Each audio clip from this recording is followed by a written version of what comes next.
Professor? Professor Yakutani?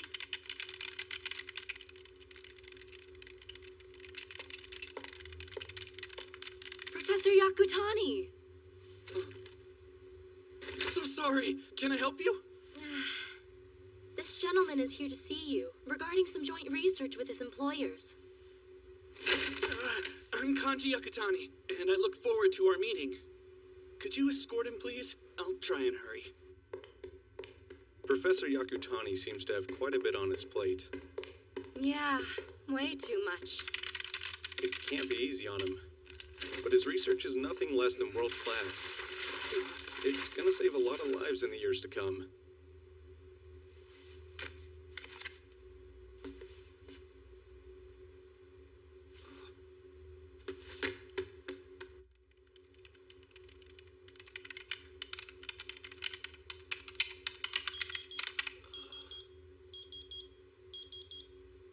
Have I been working that long?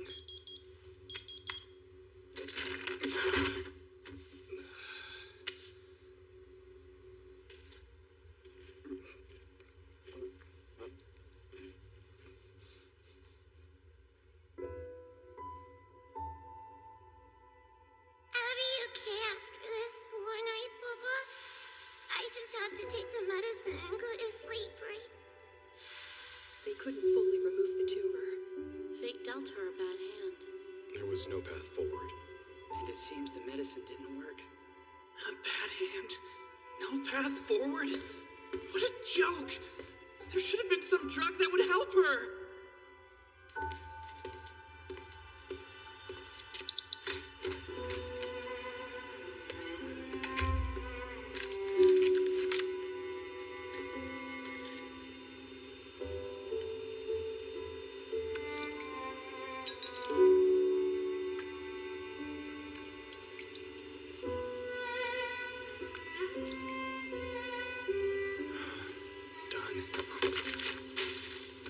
Start time 3:42 a.m. End time 4:42 a.m. Got it.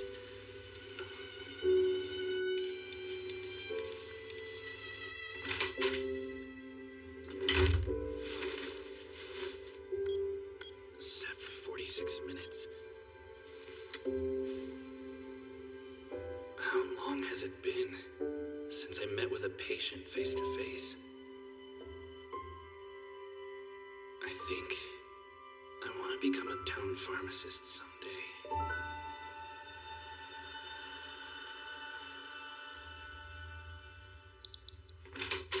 Good morning, Professor. Hope you got some sleep. What's on?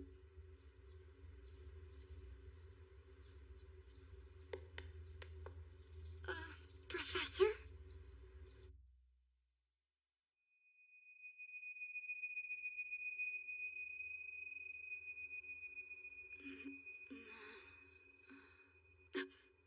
Master Pharma! You finally woken up!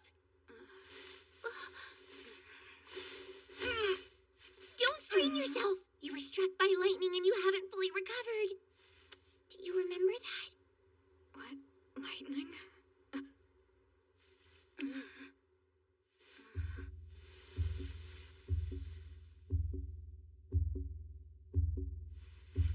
What is this? Easy, Master!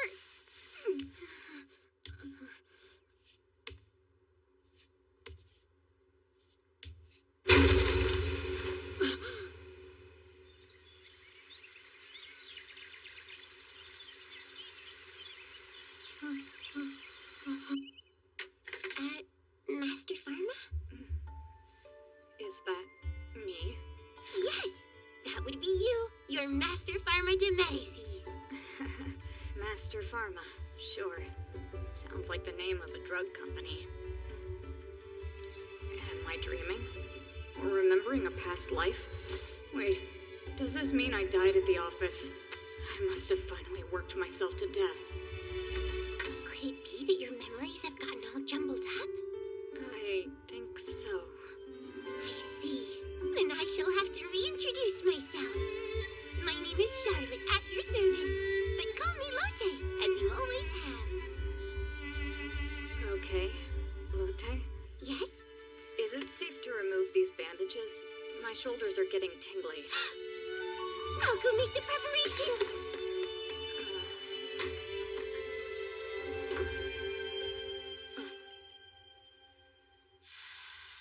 This note.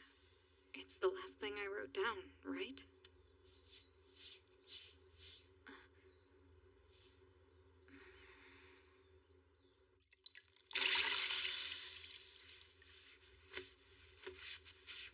Master Pharma, your arm! Could it be that you've been branded with the holy mark of the Panic Theos? Oh no, that's from the lightning passing through my skin. It's a type of burn called a Lichtenberg figure. Wait, what are you praying about? That mark, it proves that the Panic Theos offered you his blessing and protected your life from the lightning. It's only right that I offer up prayers of gratitude to him. Thank you so much. Panic Thank you so much. Theos? Thank you God of so fear and chaos? It's such blasphemy! The Panic Theos is a god of medicine, welcomed and beloved by all for the many gifts he bestows! A medicine god? Oh, Panactheos. Correct. But surely you hadn't forgotten even that, had you?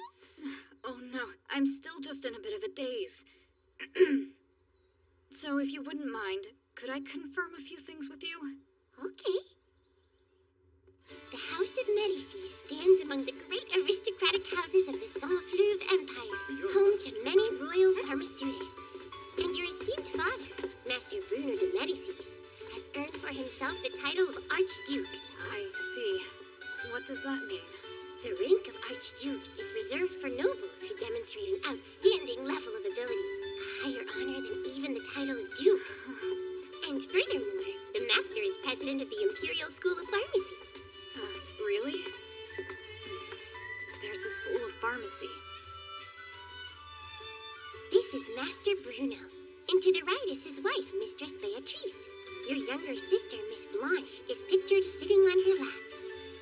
My sister. To your left, you'll see your elder brother, Master Palais. He's studying abroad at the foremost institution in your field, the Novalu College of Medicine. So he's one of the elite. And you as well. The Master has great expectations for the two of you, both as royal pharmaceutists and divine arts practitioners. Huh? Divine arts? Yes, the divine arts! Abilities given to those favored by the gods to perform miraculous feats. Oh, that name makes sense. Perform miraculous feats, huh? I guess it's like what we'd call magic. Wait, that's a thing here? And you're saying it's a thing I can do? Pardon, but Master, did you forget those two? Seems that way. Gods, no! Could such skills simply disappear? Your aptitude for the divine arts is the mark of your nobility! You were able to perform divine arts of water! Do you not remember how? I guess I don't. And if I never do remember, what happens? I can hardly bear to imagine the possibility.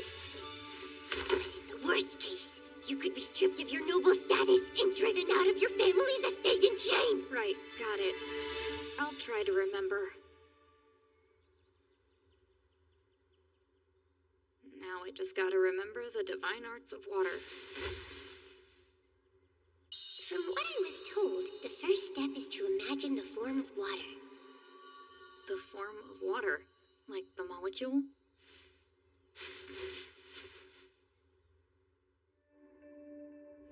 The formula is H2O. Two hydrogen atoms joined to an oxygen atom by covalent bonds. But if I think about the electrical properties...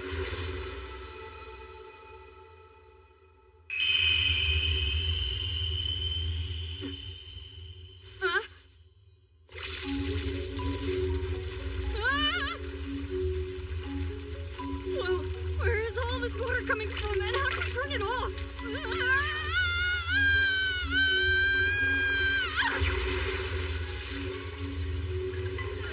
Stop! Jeez!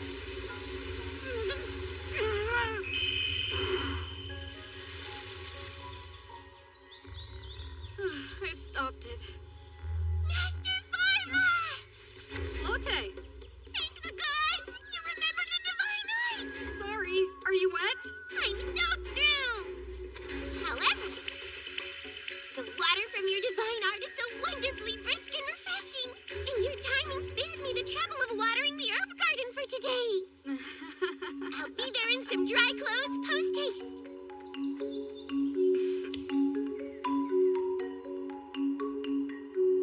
out of thin air. I wonder if I can create other things.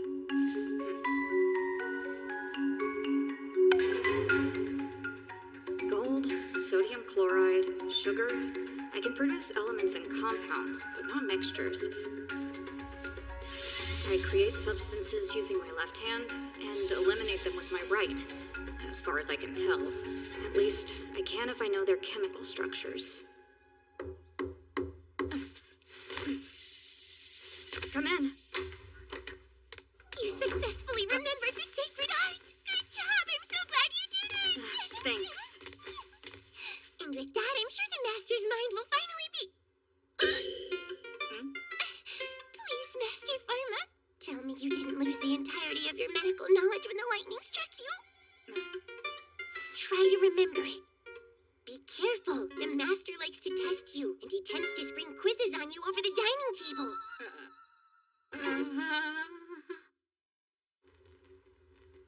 I memorized all these? I must be pretty impressive. Yes, you've been studying since childhood, and thanks to the Master's training, you're quite well versed in pharmacology. Somehow I can read this. I must be recalling Pharma's memories. Gee, seriously? The medical texts here look like ones from centuries ago on Earth.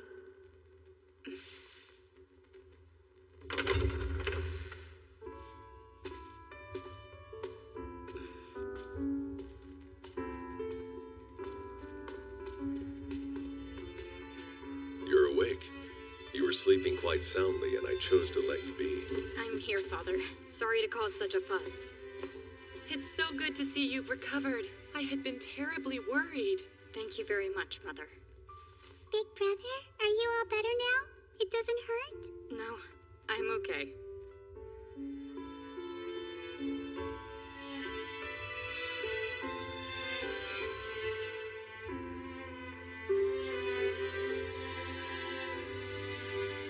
Pharma had a wonderful family. I'm going to have to live out this boy's life too from now on.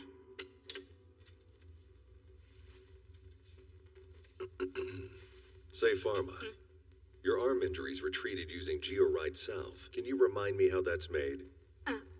Right, of course. The recipe for georide uses healing herbs, along with Catesso oil and Eye of Lizard, and powdered wing of bat. After purifying yourself and praying, boil all the ingredients together on the night of a full moon, dry in the sun for 3 days, and when drying is complete, grind into a fine powder. Yes, very good. I'm relieved to see your cognition is intact. So, if you don't object, you can resume your lessons with Eleanor tomorrow. Understood. Thank you, Father. This is wrong. Oh, do you think so? There's no doubt in my mind. This placid, timid, dreadfully uncharming young man sat before me is not Pharma. Begging your pardon, but I'm sure you're mistaken, ma'am. And since when do you address me as ma'am? Oh, sorry. I'll try and keep it casual, Miss Eleanor. Ellen, ye gods. I'm your father's top apprentice and your personal tutor, Eleanor Bonfoy, as you appear to be aware. But to you, I'm Ellen. It's clear to me that you're not yourself today. Sorry. I guess my head's still a bit fuzzy after getting struck by lightning. Well, you could have said so from the start. You remember the divine arts, right? Sure. More or less. That's fine. No pharmacology lesson today. Let's review the divine arts instead. As aristocrats, we have a natural aptitude for the divine arts, and each of us has a guardian deity. Yours is the Panactheos, same as your father and brother, while mine is the Hydrotheos.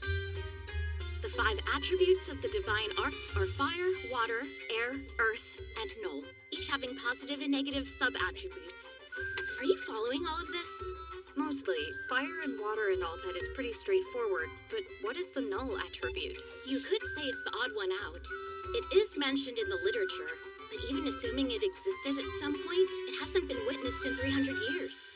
And in theory, which of those attributes would allow a practitioner to make any substance at will? There could never be such a practitioner. Each attribute is limited in the things it can create. No human is able to form every substance. Only a god or a monster.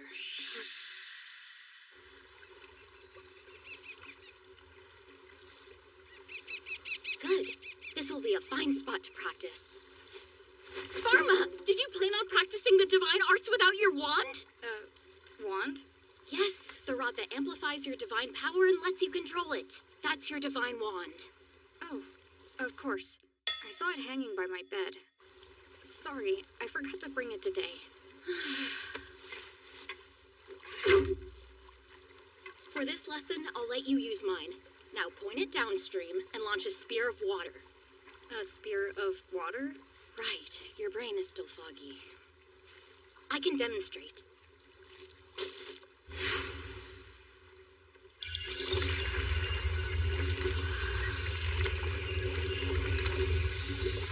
Spear of water!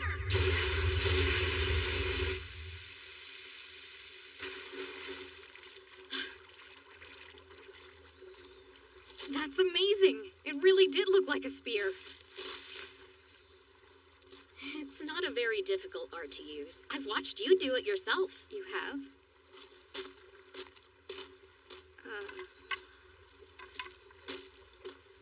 Try and picture the form of the art. Then speak the incantation, Spear of Water.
Ellen, are you okay?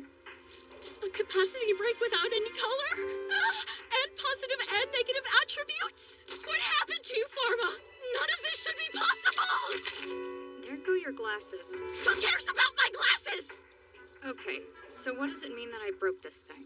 How would I know? It's unprecedented. No practitioner has ever overloaded a divinometer like that. Seriously? Let me see this. It can't be. The Pinactheos' holy mark.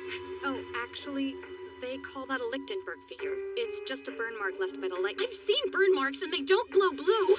Listen to me, Pharma. No one can know about this. Never use a divinometer in front of anyone else. Not even your father. I understand. I'll keep it a secret. Let's end our lesson for today.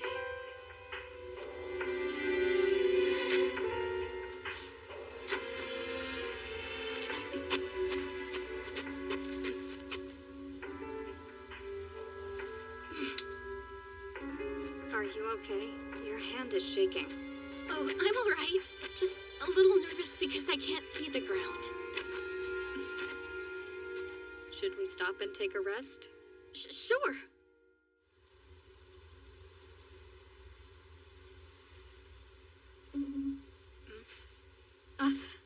Hey, Ellen. Since you're missing your glasses, try this.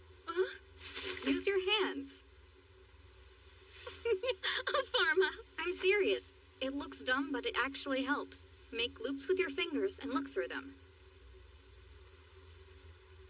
Smaller, like the eye of a needle. It works!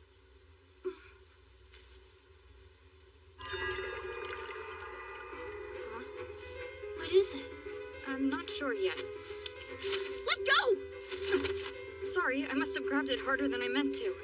I jammed my finger this morning. But how could you have known? I didn't even bandage it. Well, I just looked at it. A jammed finger. A sprain? The color just changed. Hey, when I do this, it seems like I can see medical problems glowing blue. And once I've diagnosed them, they start to glow white. Is this a divine art? The Pinactheo sees and treats all maladies. He grants us medicine. But how? How could you be using the power of the divine eye? Divine eye? It isn't possible. What's happening? That's the power of a god. Humans can't use it. Ellen? No, Pharma. How can that be? We're in broad daylight.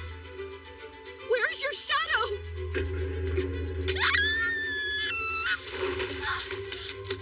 I swear, I won't tell anybody. Please, stop. Ellen, are you okay?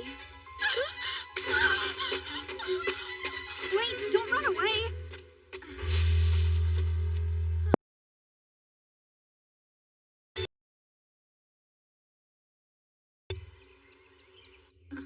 Miss Eleanor isn't coming today? Well, it sounds as though she has a high fever and can't tutor you. What's more, she won't be coming back. Do you have any ideas as to why?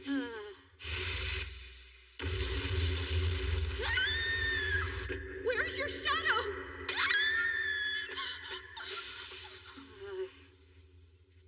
Not at all. Maybe the fever is causing her confusion? It's ridiculous. Guiding apprentices is part of Pharmaceutis training. What's gotten into her? Pharma, Sir? I'll need you to take this potion and letter to her immediately.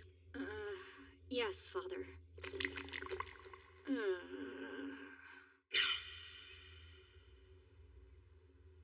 Judging by Bruno's recipe, this potion will have no more effect than an everyday nutrient drink. If she really has a fever, acetaminophen will help.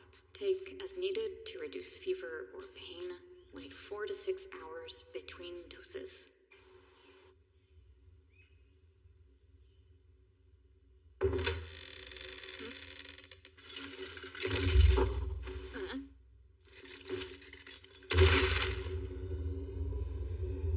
Why are you in my house? What could I possibly offer you? Is that Ellen? I was afraid of this. Have you come to kill me for knowing your secret? Is that why you're here? It's not like that, so just calm down.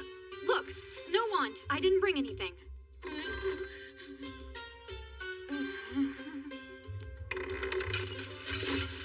If that's the case. What are you doing here? My father sent me to come check up on your well-being. And since you said you have a fever, he asked me to bring you this potion. Master made that especially for me? He went to all that trouble when he knows I can easily make fever medicine? Oh God! It's poisonous, isn't it? No, don't be silly! Here, I made this medicine. It's different than Father's, but should provide quick relief. And that's salve for your jammed finger, with instructions on how to use it. Oh dear gods, no! Are those poison? The answer is still no!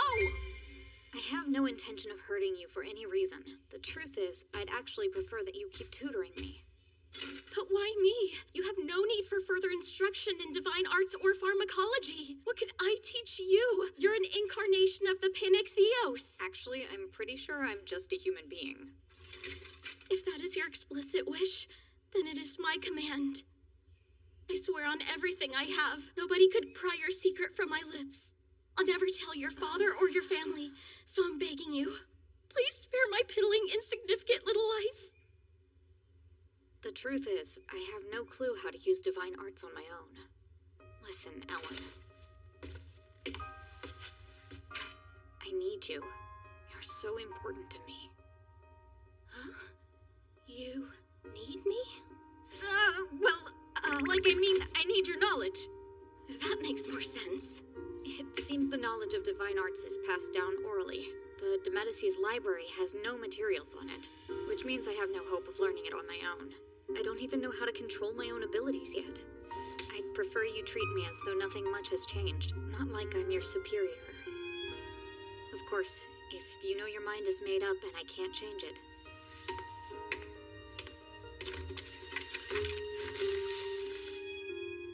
Then please, take these as thanks for everything you've done as my tutor.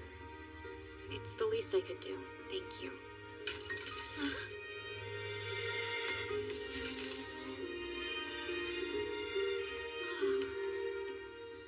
I won't waste any more of your time.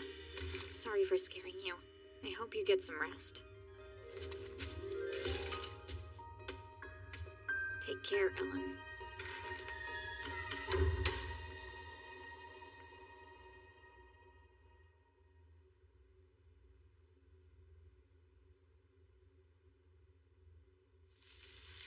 Do I dare take this? I've never seen medicine come in powdered form. I wonder how he came up with it.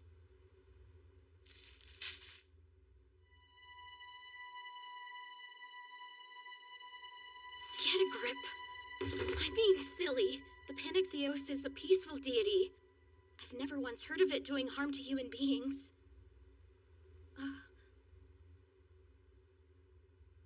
Cerulean flowers. My favorite bouquet. So be it.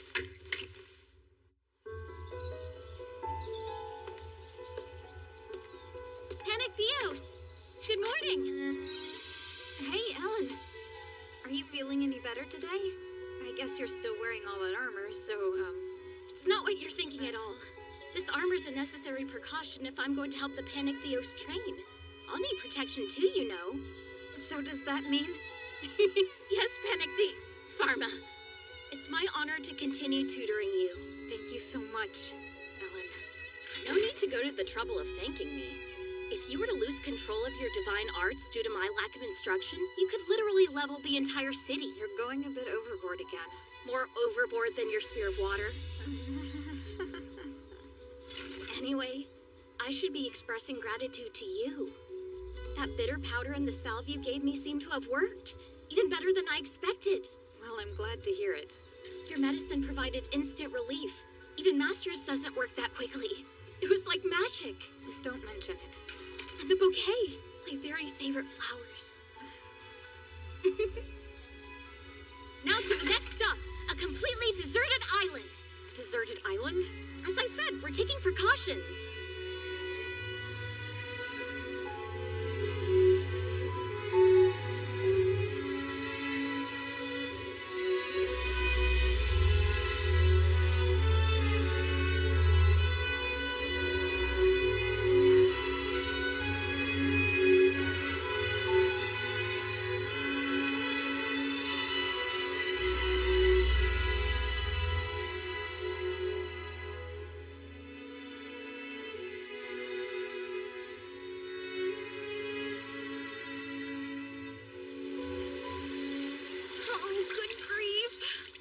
To rinse the sand off of me. Sorry about that. We'll just have to keep practicing until you figure out what to do. Soon, you'll gain control of your arts.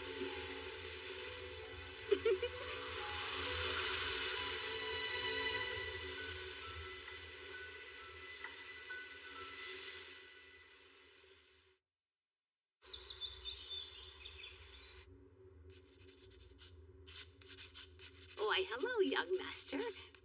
I hope you're well today, Madeline.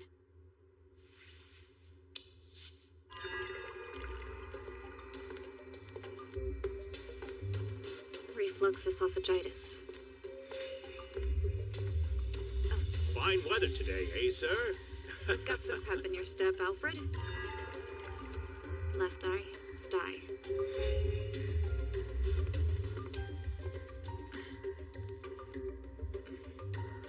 The master will be returning rather late again tonight. Please inform the head chef. Pharyngitis. Yes, at once. Chronic simple rhinitis. We should speak. I have a financial matter to Gonorrhrosis. discuss with you. Cedric's knees are getting weaker. Non-invasive treatment might strengthen them. The light fades if a full recovery is possible, but permanent and recurring issues continue to glow faintly.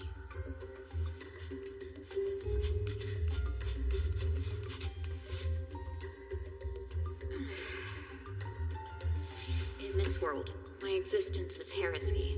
If my special abilities or my lack of shadow are ever discovered, I stand the risk of being arrested and executed for them.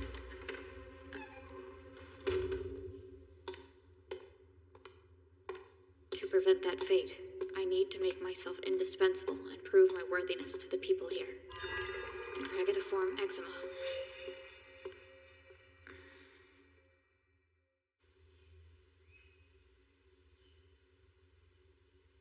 The perks of a pharmaceutist's mansion. The classic tools for compounding medicine are all here. First, a moisturizing heparinoid cream for Latte's hands. I'll get started by synthesizing the base ingredients in turn. Glycerol.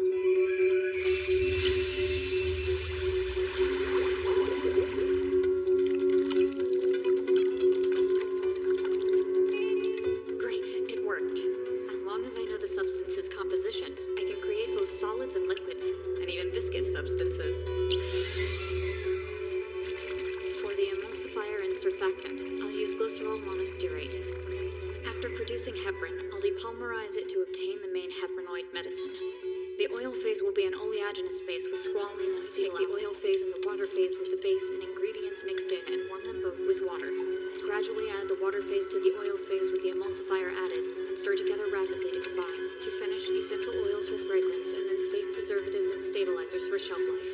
Now I just combine until it's homogeneous and done.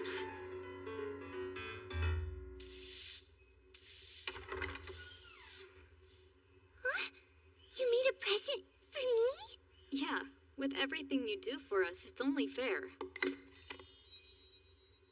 You said all that scrubbing dries out your hands, right? Rubbing this cream on the dry spots should help. And in places where the itching gets especially bad, you can use the steroid salve too. I can hardly find the words, Master Pharma. I'm so happy. My mother suffers from the same problem. May I share these gifts with her? And the other servants as well. I'll be examining each of them and making more for those who need it. Oh, yeah. I have gifts for everyone else as well. Huh?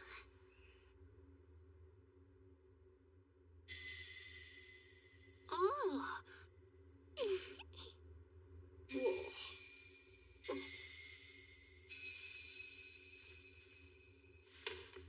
They're all overjoyed, Master Pharma. Your medicine was the greatest gift they could hope for. Yeah. I never imagined that Madeline would have cried so much. Or that you would, actually. Well, I didn't intend to, But? As servants, I don't think any of us would dare imagine receiving medicine from our masters. So of course we were moved. But why not? As household staff, you're practically part of the family. It simply isn't done. The master is a pharmaceutist to royals and people of rank. It's not the work of aristocrats to tend to the health of commoners. That's just the way of things. There's no excuse for any patient to be turned away because of their social class. Even if they were willing to examine us, the medicines they prescribe are too costly for common people to afford.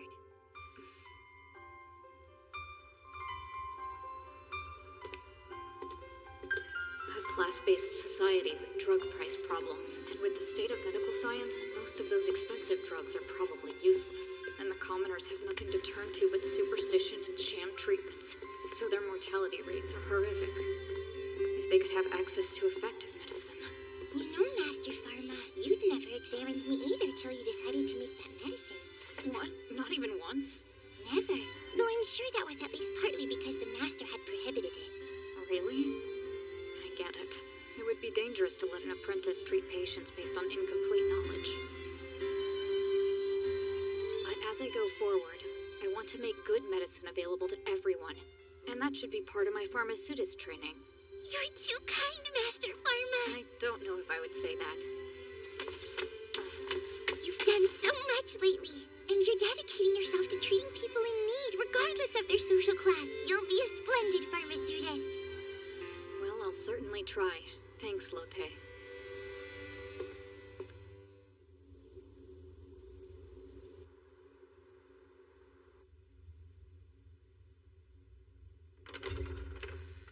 Good morning, Father. Wait, where is Blanche? What's wrong, Mother? Pharma. Blanche has come down with chickenpox. Chickenpox, also known as varicella, a highly contagious disease caused by infection with the varicella zoster virus, aka human alpha herpes virus 3. So it exists in this world too. A 4-year-old on Earth would get through it in a few days without treatment. No fun, but not life-threatening. Is the disease more dangerous here somehow? She'll need to remain isolated for 3 weeks, lest the illness spread. The poor girl has to be alone for 3 entire weeks? We'll leave a small number of servants to care for her, just as we did with Pharma, those 4 years ago. That means I'm immune. He's dropping hints that I can go see her. But do be careful. Most who recover from chickenpox develop lifelong immunity, but not all, despite what the texts say. Simon. It's true that in rare cases, people can catch chickenpox twice, but even on Earth, that was pretty recent medical knowledge. This man is incredible. I must attend an emergency house call. Exercise due caution while I'm gone. Yes, Father.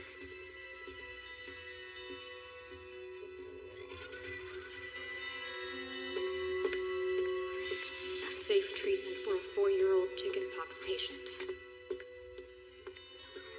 Acyclovir or valacyclovir. I'm synthesizing it on my own, and acyclovir is the simpler molecule, so here goes.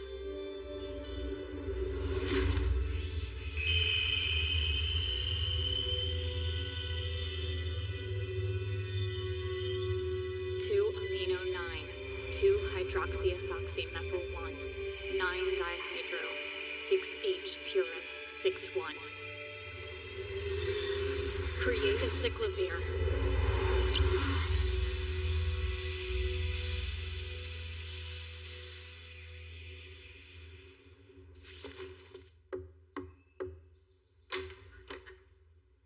You awake, Blanche? It's me. Big brother?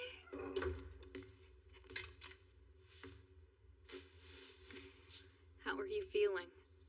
I feel so yucky right now. I have these little bumps, and I'm itchy. There's the red rash, as expected. Human herpes virus 3. Textbook chickenpox. Big brother, Father said you shouldn't be in here. Aren't you scared that you'll get in trouble? That's why we need to keep it a secret. Don't tell, all right? A secret? Listen, Blanche, I have medicine. I don't want it. It tastes sticky. But it'll be better if we put it into a yummy macaron. Is it okay to do that? With this medicine, it's fine. But other ones might not work, so always ask me first. Drink lots of water after you eat it, okay?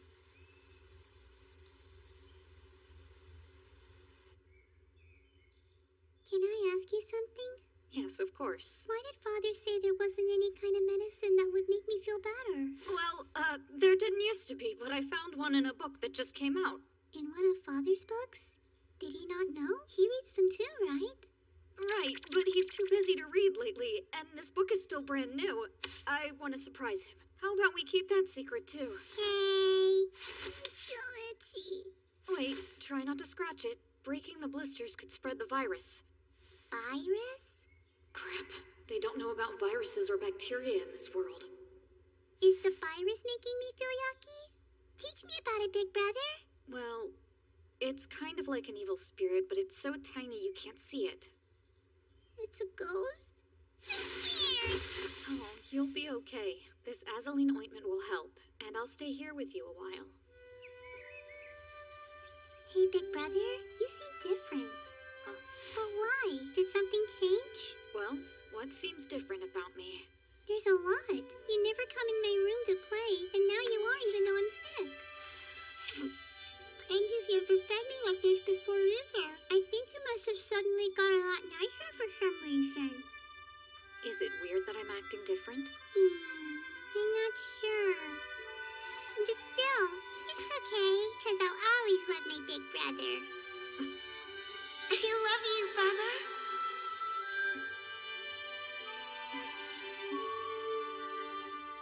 Father? Did you get something in your eyes? Are you alright?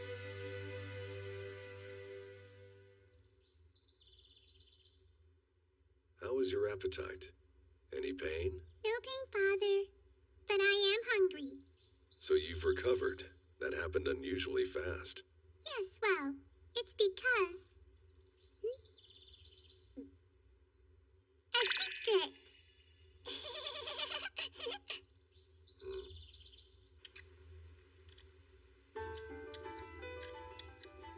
So, guess I'm an oddity even if we ignore the whole castaway from another world thing. I have powers in my hands. My left hand creates matter and lets me see medical issues. My right eliminates matter and has a convenient zoom function. And apparently, my shadow didn't get revived with the rest of me. These abilities feel like way too much. There has to be some drawback to this power, right? What's going to happen to me?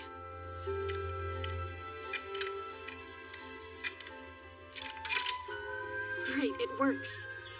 I made a Leeuwenhoek microscope. I can use this to observe things under high magnification, and it's easier to explain than my hand. Viruses are too small, but this should be enough to let Blanche see some bacteria. Young Master Pharma, please pardon the interruption. Come in. The Master wishes to see you, if you'll follow me.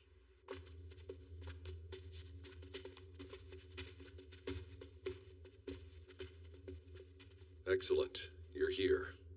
Get ready to depart immediately. Her Majesty the Empress has need of us.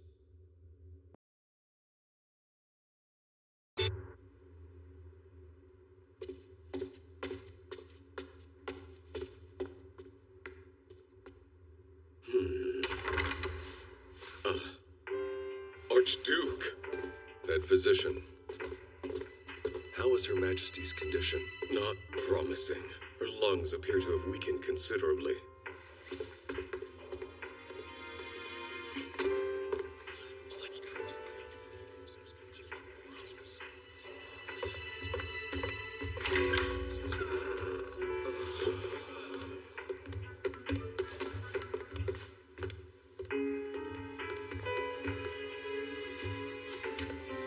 Your Majesty, please forgive our intrusion. So that woman is this nation's empress, Her Majesty Elizabeth II.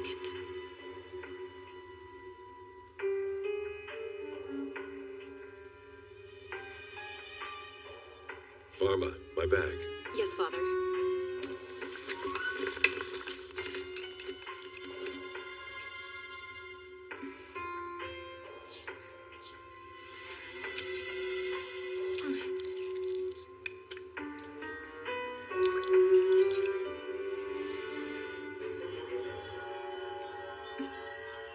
Is this how examinations are done here?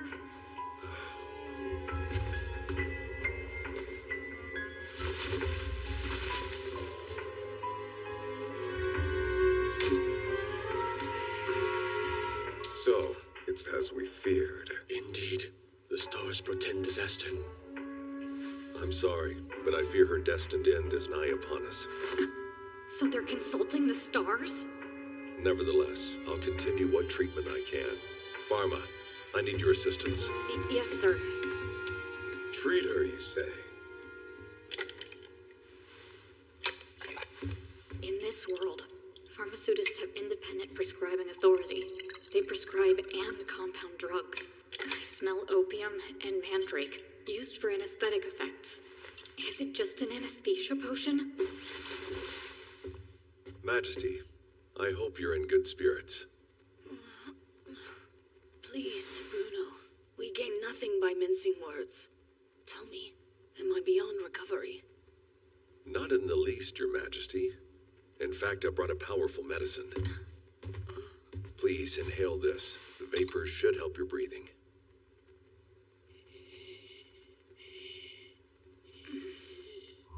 It'll ease the pain, but the underlying disease won't improve. Is relieving her suffering all they can do with the medicine they have? We'll need the priest. Tomorrow night is likely the turning point. treating this like a euthanasia ritual. Are they not going to try and cure her? None of them? I can't just watch. I won't.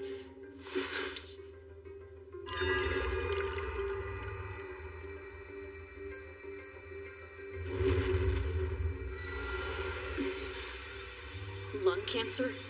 Bronchiectasis? Pneumonia? But not simple pneumonia. Is it tuberculosis?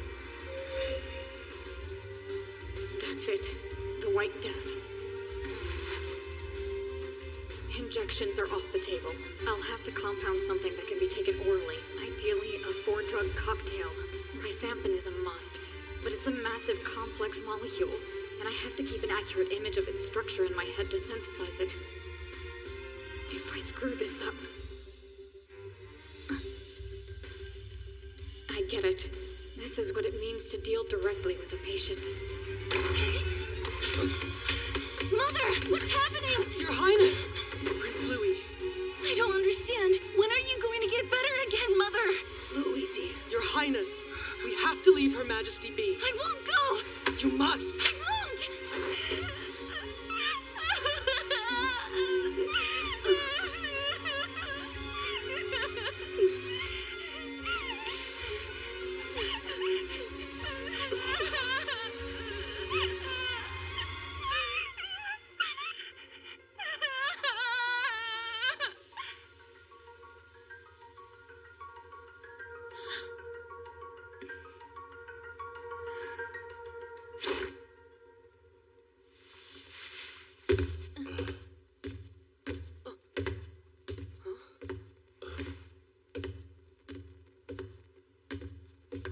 Your Majesty.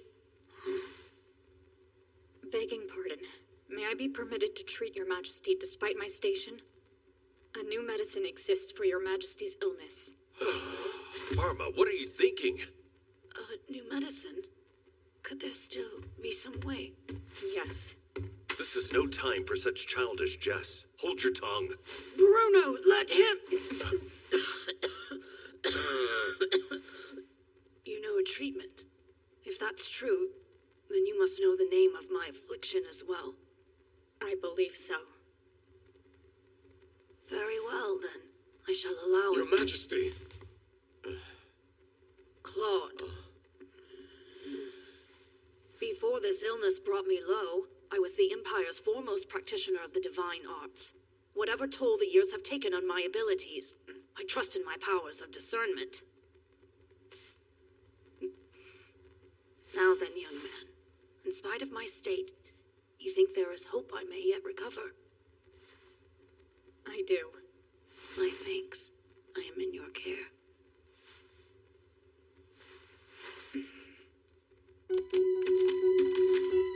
Pharma, open the door. What are you doing? Cease this foolishness immediately.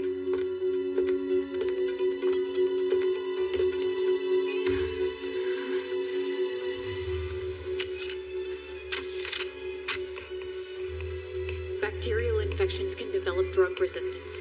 If possible, it's best to treat this with a cocktail of 3 or 4 antibiotics. Isoniazid, pyrazinamide, ethambutol.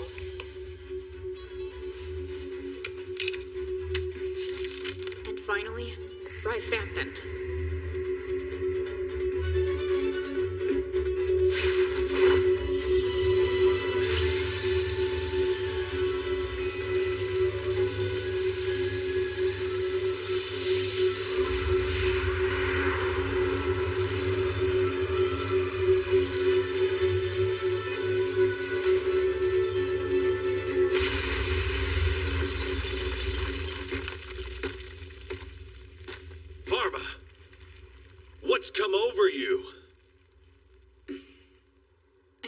For Her Majesty's treatment. That's enough. How dare you spin tales of a cure for the White Death?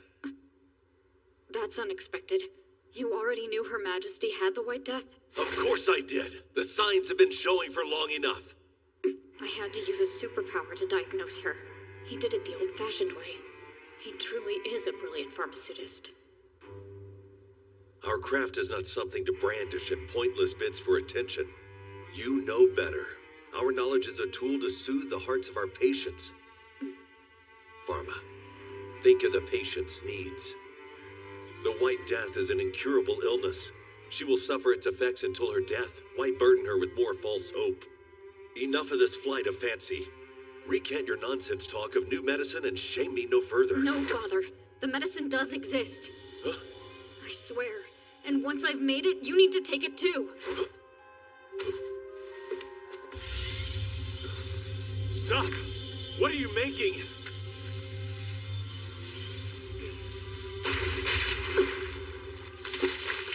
Why would you? Answer me, Pharma.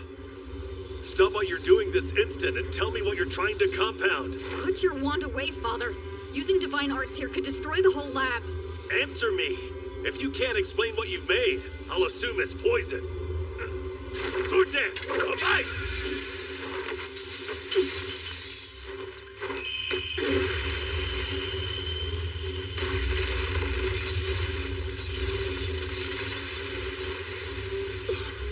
He did that with no wand or incantation. Is this Pharma? It couldn't be. Who are you?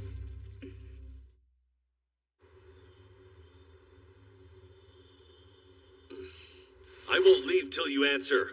Who are you and what do you mean to do?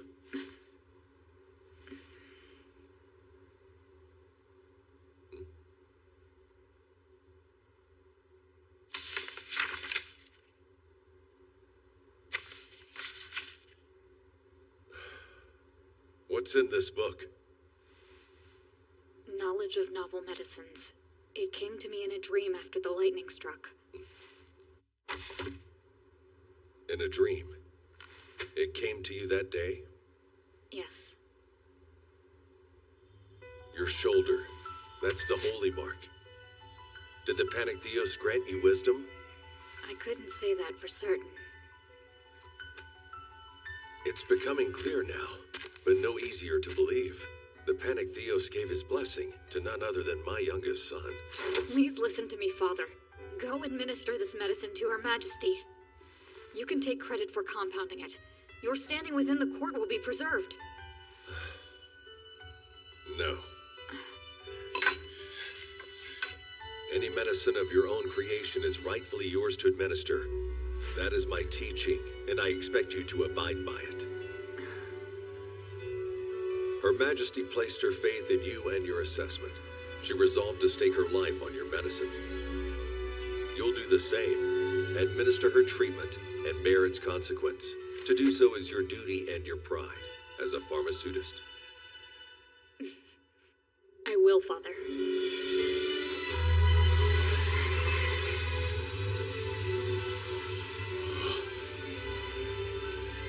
Pharma bore the positive water attribute. He could create water, but he shouldn't be able to eliminate it.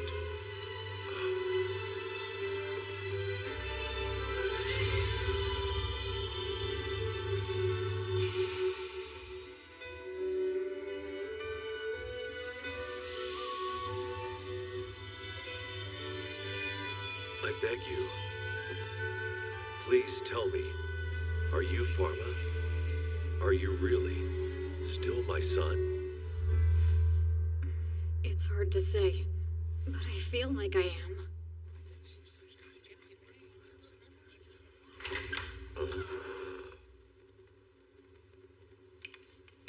Ladies and gentlemen, sorry for the wait.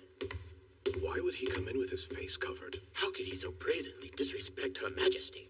Perhaps he's afraid to face you. You were gone for some time. What became of your father? Turned tail and ran?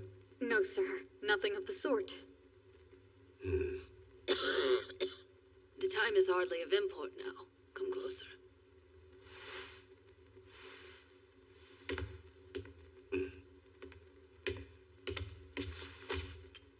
This is the new medicine, Your Majesty. Chief Royal Pharmaceutist, would it not be wise to rein in your son? So you think. But no. We'd best let him carry on. The boy is perhaps more skilled than anybody in this court. I shall do nothing but watch. Before I explain the effects of this new medicine, There's something Your Majesty should see. Might I be permitted to show it to you? By all means. What would you have me see? This slide contains a sputum sample I obtained from Your Majesty.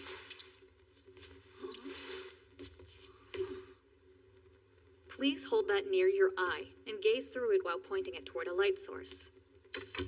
Huh? Like this? Oh.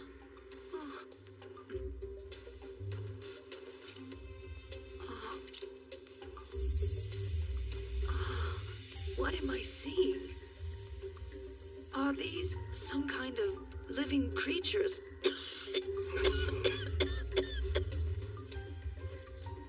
Here, Claude.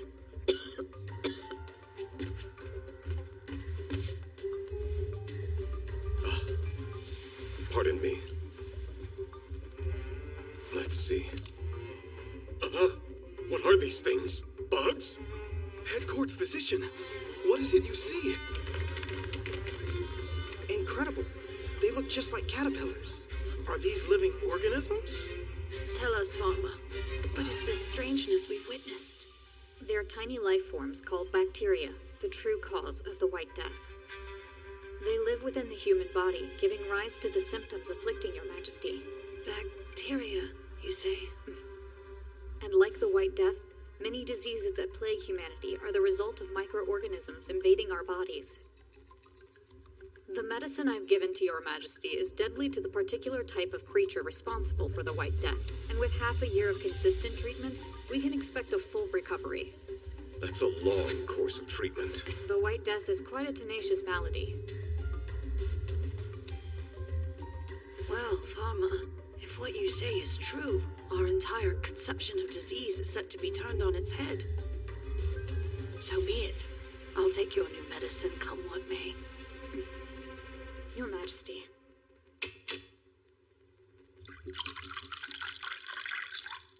There, it's ready. Starting today, I'll directly oversee the daily administration of Your Majesty's treatment. It's a proven approach. We call it Directly Observed Treatment Short Course... Pardon.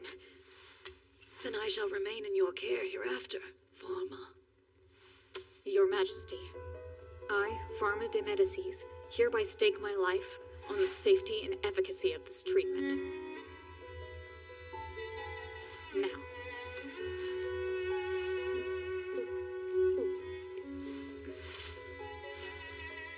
Your Majesty? Yes.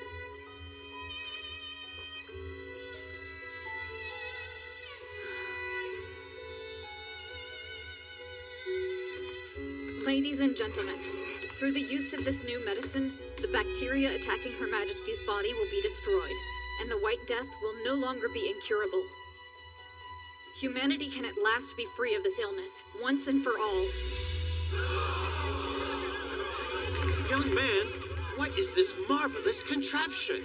I wish to know every last detail. What divine art does it use? There's no divine art involved. Anyone with the materials can make one themselves, and I'm happy so that is Pharma de Medicis. Well.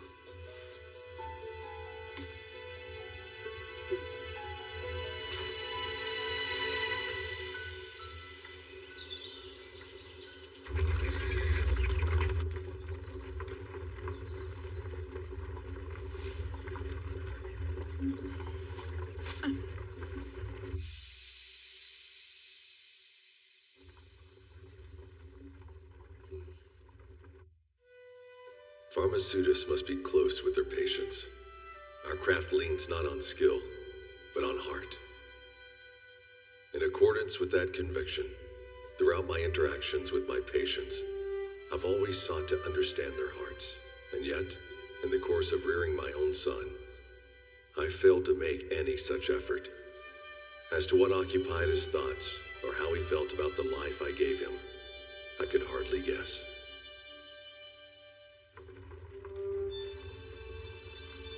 Even so, I can easily tell that this young man is not the Pharma I raised.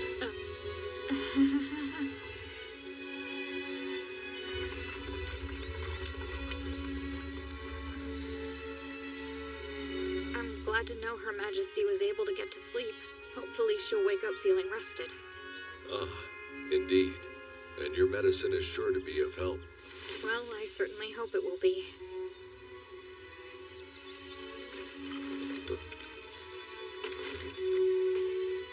These are for you.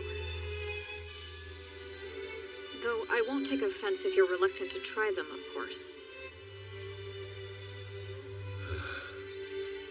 You've been blessed by the will of the Panic Theos. I would never assume the god's intentions, but if I were to guess, he means to tell me that I'm not nearly finished learning yet. If my guardian deity wills it, I'm bound to obey. I think you've misunderstood. Huh? I was given knowledge, but it offered no understanding of what's best for patients when they're facing their imminent death. You did. You taught me what the text never could. Though I've been granted these miraculous powers, I'm still only an apprentice pharmaceutist. Despite my abilities, my understanding isn't developed yet. That's why, as someone steeped in the knowledge of medicine, your guidance will still be invaluable to me. Let's pursue the path of medicine, Father. The two of us.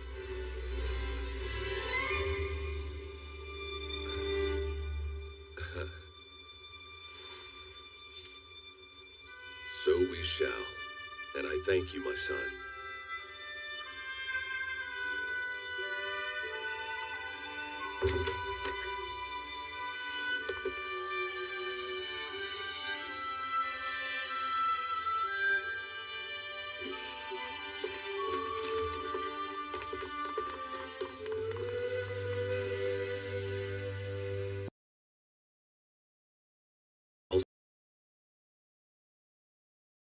In the 3 months since the Empress's house call, Bruno and I had begun to exchange more in-depth information with one another. Regarding your new medicine for the White Death, a contingent from the Novalu College of Medicine is demanding the recipe be made public. But I'm the only one who has the ability to create it. Yes, I'm aware.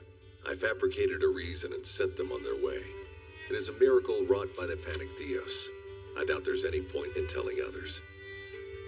Actually, the cure can be produced without the use of divine arts. In time, I will make a production method public. My word. It can be made by regular people? Yes. In my opinion, useful knowledge should be shared freely. The possibility of new discoveries benefits us all. Quite true indeed. Is that also the will of the Panic Theos? I'd say it's more about my strong conviction to serve others as a pharmacologist. Huh. Not everyone can understand your unorthodox way of thinking. From a pharmaceutist perspective, your knowledge and beliefs are heresy itself. I'd suspect more than a few people would prefer to get rid of you. And of course, there are others who may attempt to silence you. It won't just come from pharmaceutist circles. Regarding the Empress's case, rumors are circulating that someone within the palace brought the White Death inside. Brought it inside? On purpose? I fear it could mean someone was scheming to assassinate or depose Her Majesty. But does that really seem likely? Only about 10% of infections actually develop into illness. And there's no way to ensure that exposure leads to infection. 10%? Is that another revelation from the Panic Theos? Oh, I guess you could say something like that. Well, it's just about time for Her Majesty's appointment. It is. Take care making the trip. Yes, sir. I'll be on my way then.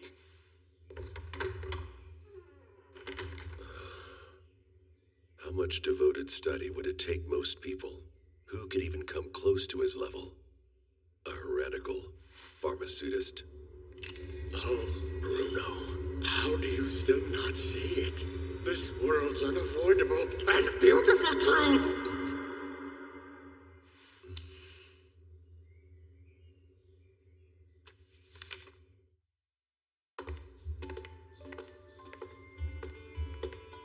Hey, Pharma!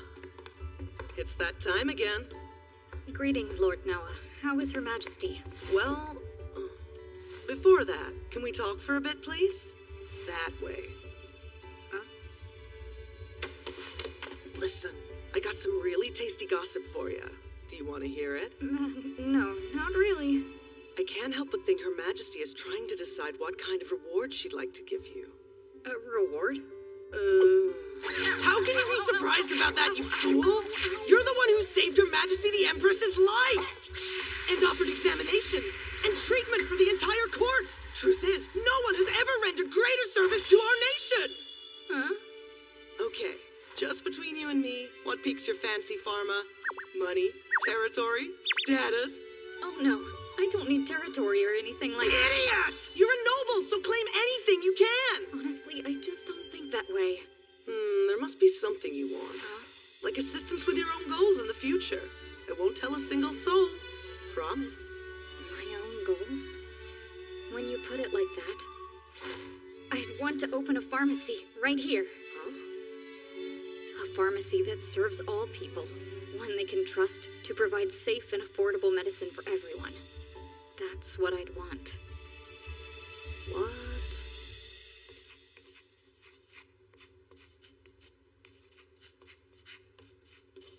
I can state that the medicine appears to be working, at least for now. No need to feign modesty. The new treatment is working. That much is certain. My condition has been improving ever since I took your advice. So far, yes.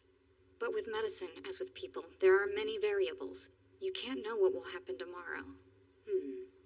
I assume you mean to say that no medicine is an absolute guarantee.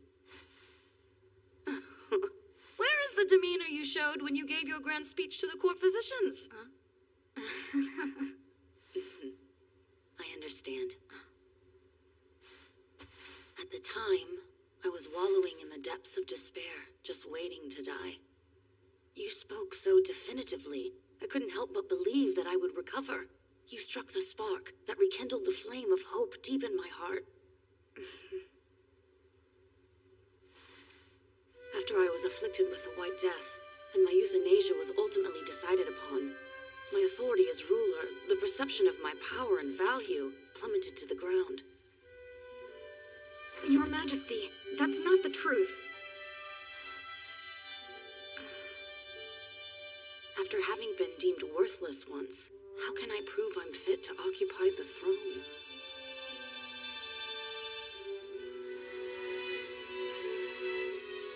Your Majesty, wasn't there someone who needed and loved you? Even when you felt completely powerless and unappreciated? Huh? There was. My dear son Louis. Then naturally, as a mother, it must be plain to see. Your Majesty can hardly be called worthless to Prince Louis. Furthermore, there are a great many people throughout this vast empire who surely adore and need you as well. As long as those people exist, no matter what else happens, Your Majesty can never be called worthless. You say such interesting things to me. Oh, forgive me if I've spoken out of place. Done. Your words are medicine for the heart. You seem to be a healer of a different sort.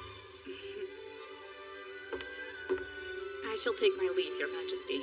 Oh, allow me one last thing. You should know, humans are moving continuously toward death. I know Your Majesty has experienced death once already. I feel certain that you will live your second life with even greater purpose. When I went through it, I was inspired to make the next life I was given even better. I've learned to be grateful for each and every day. I don't know what you mean. Oh, it's nothing too important. Until tomorrow, Your Majesty.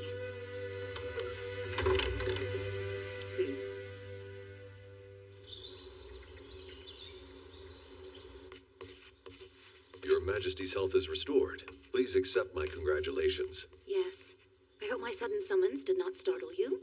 There's something I wish to discuss with you regarding your son. Oh, this is about Pharma, Your Majesty? Indeed.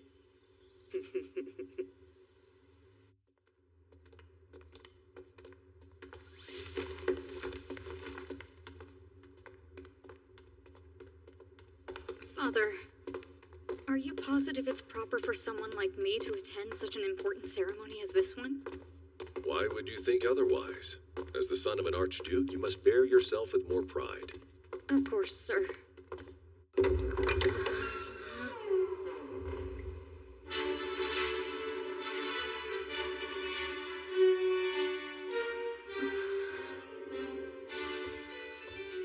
Please stand for the Empress of the Great Sonfluve Empire, Her Majesty Elizabeth II.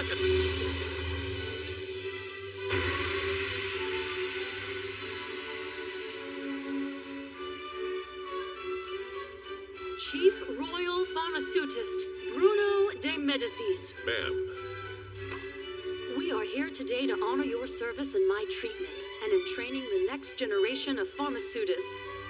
So, this has earned him the entire territory of Marseille. Marseille? Isn't it known for its medicinal herbs? That would make it quite suited to the chief pharmaceutist. Your Majesty. Next, Apprentice Royal Pharmaceutist, Pharma de Medicis. Huh? Wait, why? What's the matter? Come forth at once. Yes, Your Majesty. Young Pharma, I hereby permit your immediate promotion from an apprentice to an official royal pharmaceutist. My boy, what are you waiting on? Give your solemn oath. What do I'm honored, Your Majesty. Go ahead, Pharma. Take your royal pharmaceutist badge. Is this really all right, Father? That is not all I intend to do for you. In addition to the promotion, I will permit you to open a pharmacy in the capital. Continue to devote yourself to the Empire and me.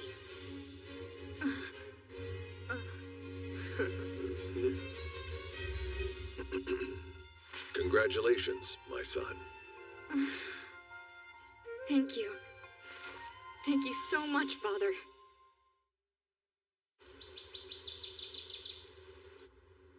You're here by Her Majesty's command? Yes, sir.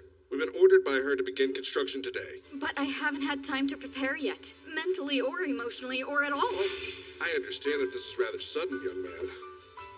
But the carpenter, the mason, and the rest are here with their teams. We are all assembled and ready to get to work. So let us receive your orders, sir. And never you worry. For this job, Her Majesty sent nobody but the palace's finest workers. I don't doubt it, but that's not the problem. A prime location within the capital has already been secured. Let's set about making the blueprints immediately. Wait, I'm designing the building too? Goodness, the craftsmen are here? You must have been eager to get started. Oh, Ellen, you're joining us? Yes, the master summoned me. He'd like me to assist you in establishing your new pharmacy. So, what kind of shop do you want? Surely you've pictured something in your head. We're doing that now? Wouldn't it make sense to visit other pharmacies first and get an idea of what to do? We can't, sir. We must start without delay, or our names will be consigned to history.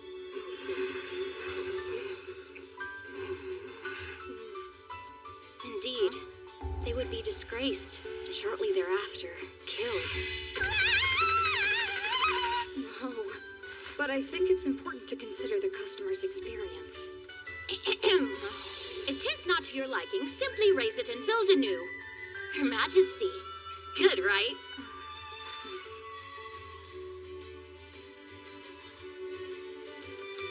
Understood. So, my ideal pharmacy. The one I've dreamed of. My word.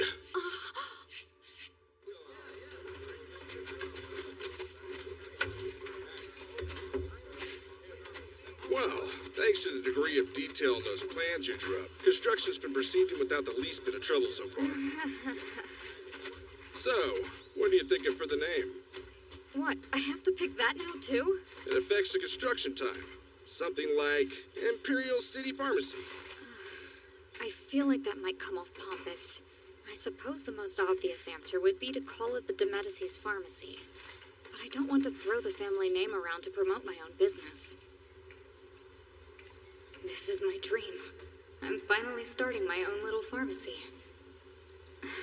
Well, looks like in the end it's gonna be a parallel world pharmacy. Who would have thought? An excellent choice, sir. Hey, you're up, sign maker. Ready.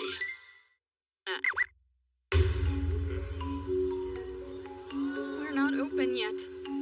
And it's already going wrong.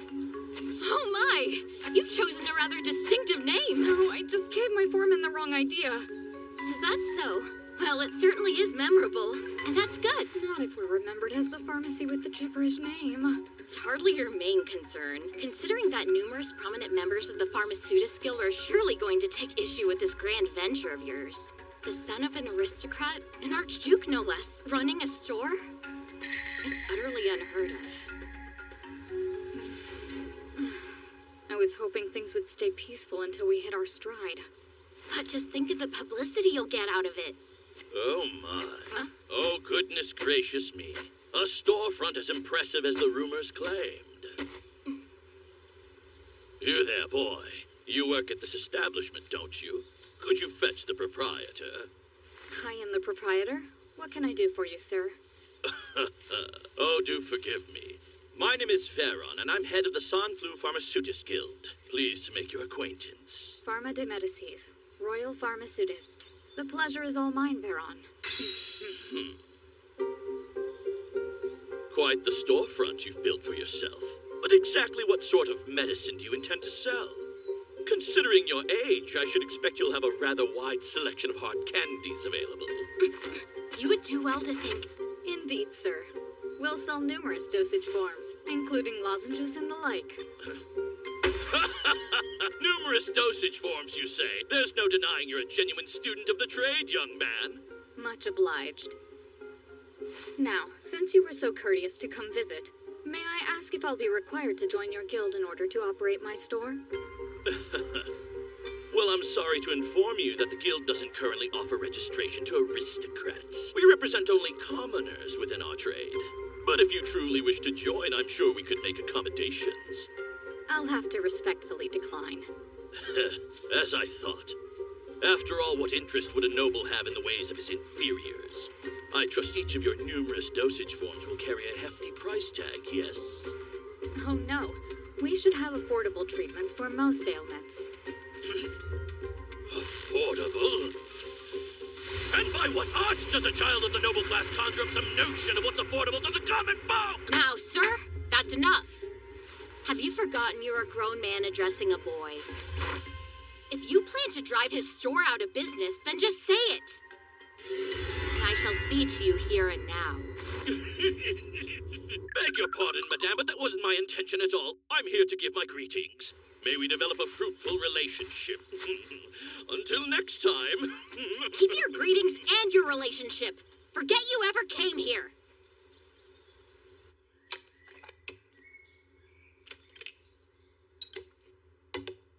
I'd say we're all sorted as far as equipment goes. Yes, it looks like you've got everything covered.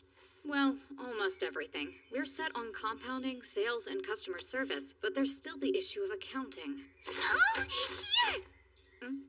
Yes, Miss Lotte.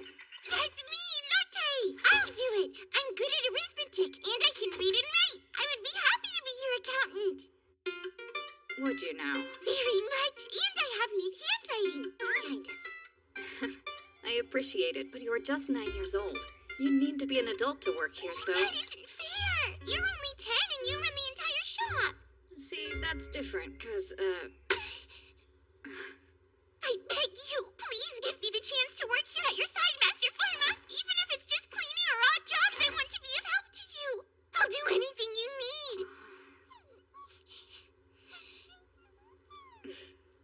I understand. Well, it's always helpful to have someone around for minor tasks and errands. So you'll have me? Thank you so much, Master Pharma! I promise, I'll give it my utmost effort. Don't hesitate to assign me any task or errand, however minor. But before you do that, I ask that you let me show you my dance of gratitude. Well, having Lotte around should get your customers in a good mood the moment they walk in. That's true. Thank you so But still, much. we need someone with the skills to prepare official documents and do our bookkeeping before we can start taking patients. Do you have any candidates in mind? Not one. Hopefully I can find someone qualified and trustworthy.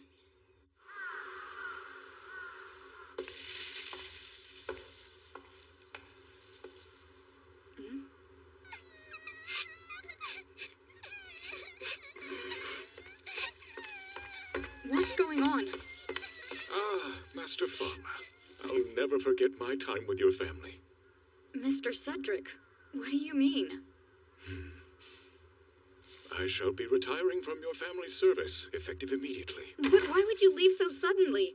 Is there some sort of issue? Father never mentioned this. It was quite a surprise to all of us as well, to think after all this time he'd be let go. Mr. Cedric has faithfully served the House of Medicis, managing the family's finances for years. Now, I'm sure the Master is simply hoping that I'll find a quiet place out in the countryside where I can let my tired old knees rest. You think so? Yes, and even if I told him I still wanted to work, it is getting hard to stay on my feet. So then, if your knees got better, would you keep working? Absolutely. I'd love to have you come work at my pharmacy, and I can take care of your knees, too. Brother? Huh? I see. You wish to hire Cedric to keep the books at your pharmacy? Yes, provided I have your permission, of course. I already released him from the household staff. My permission isn't needed. You mean? Simone, if you would. Of course, Master. Huh? This is for you. Go ahead. By way of congratulations, use that to get your pharmacy running.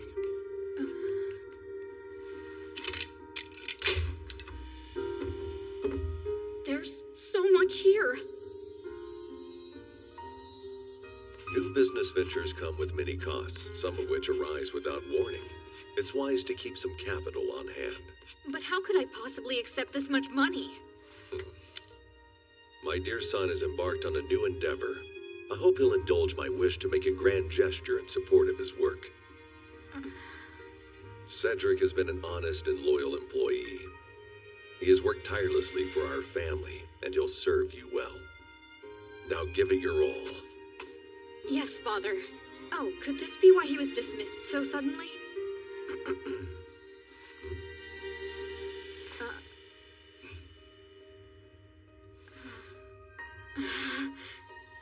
Thank you, Father.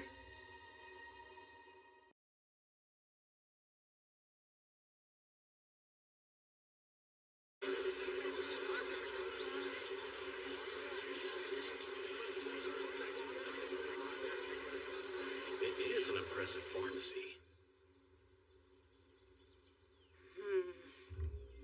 It's been a month since we opened, but business isn't going as well as I'd hoped. That's totally normal. It's always much harder in the beginning. But Ellen... Commoners are usually loyal to the shops of the local pharmaceutist they already know, whereas nobles expect to be taken care of without traveling. They'll call a professional to their estate if needed.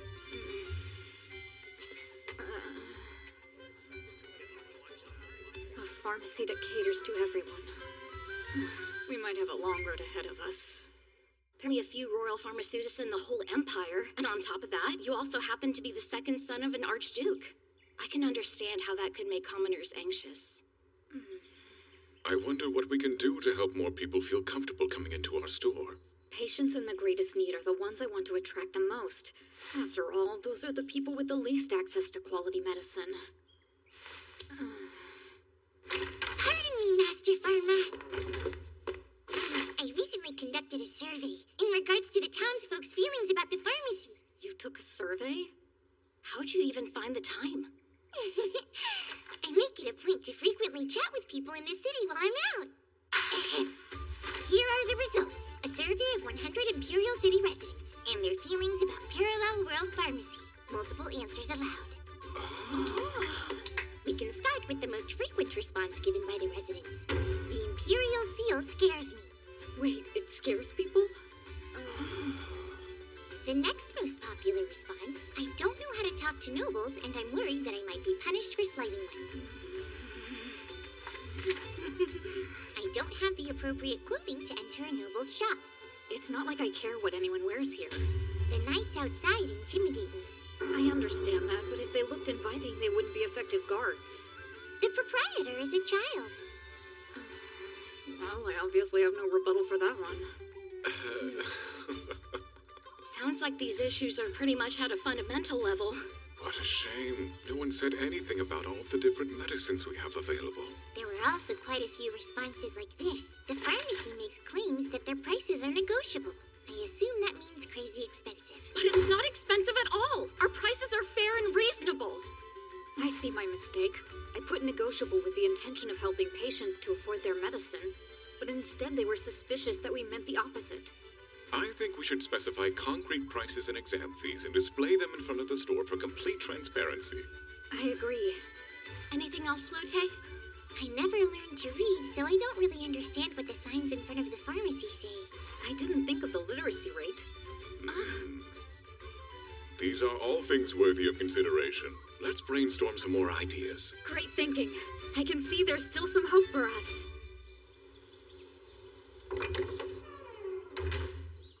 Welcome to our store. Hey there, proprietor.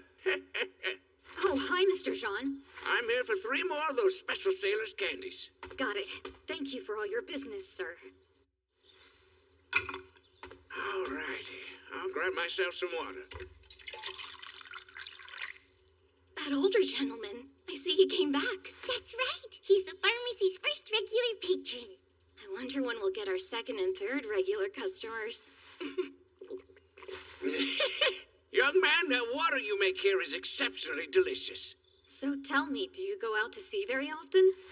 Are you talking to me? Yes. In order to prevent scurvy, the sailor's candy contains something called vitamin C, which sailors tend to need while out at sea for long periods. Well, as a matter of fact... Oops, I'm running late again. Someone's waiting on me, so I'd better go. Have a great day and hurry back.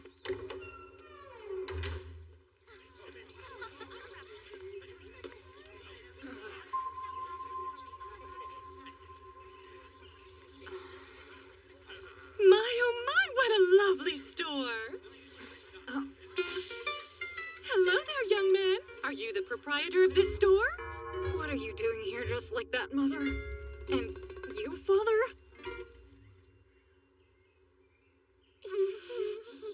Well, we tried. I was quite surprised that you were able to recognize us even though we were in disguise. Those were meant to be disguises.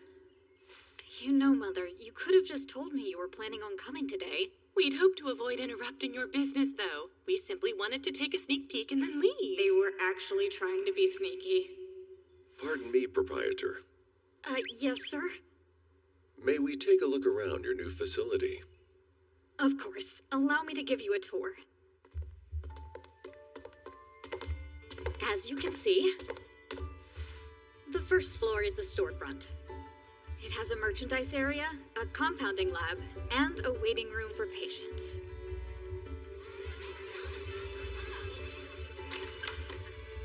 The second floor is for medical care and patient rest.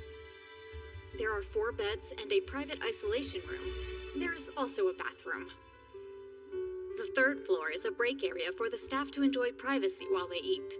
My, you even have a convenient little kitchen. The fourth floor is a research lab, a dedicated place for me to concentrate on developing medicines. This is quite an impressive store. So, what is your customer traffic like here? You seem to mostly have sporadic visits from nobles and merchants. But are commoners coming here too? Well, actually, no. Our biggest challenge is figuring out how to make commoners feel welcome. It's an issue we're aware of. I have an idea you may not have thought of yet. Why not start selling cosmetics to aristocrats? If they become popular among nobles and your prices are affordable, there's a good chance commoners will start using them too. Promoting our shop with cosmetics? I once participated in a joint research and development project with a successful cosmetics company. We tested different products and conducted safety evaluations. I think that's a brilliant idea. What products do you suggest we focus on? I would concentrate on products that soften the skin. Something long-lasting with a pleasant fragrance would be amazing. But Pharma, if you choose to go into cosmetics, no white face powder. Why not, Father? Oh, there he goes again. He's so insistent on this, to the point that I even deny myself its convenience. I can't help but notice the more a woman wears it, the earlier in life she tends to die. It runs counter to the path of medicine. But you're obviously overthinking it. I'm impressed. He caught on to that fact through his own observations. Historically, white powder makeups contain substances with harmful heavy metals in them. Things like white lead and mercurous chloride.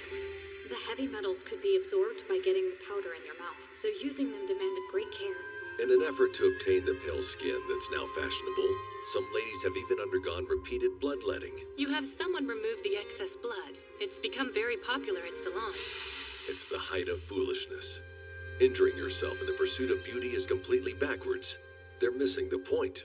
But I do understand the impulse for a quick fix. You have no need to resort to such things.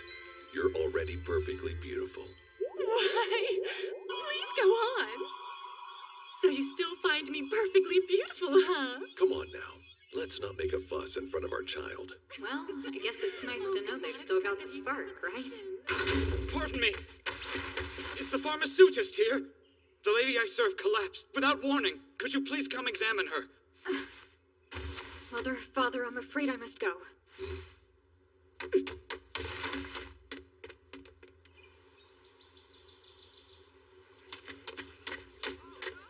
The pharmaceutist has arrived. Make way! Quickly, you're a child? I'm a royal pharmaceutist. Excuse me.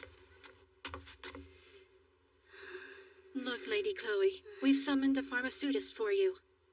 Thank you. Are you feeling all right, miss? Her face is looking really pale, but she's talking normally with her attendants, so she's conscious and cognizant. Central nervous system is fine. Circulatory and respiratory systems appear normal. Slight tachycardia and mild fever, but no sepsis. Let's back out to the surface. What the heck? Multiple lacerations on the arm. Was she opening a vein?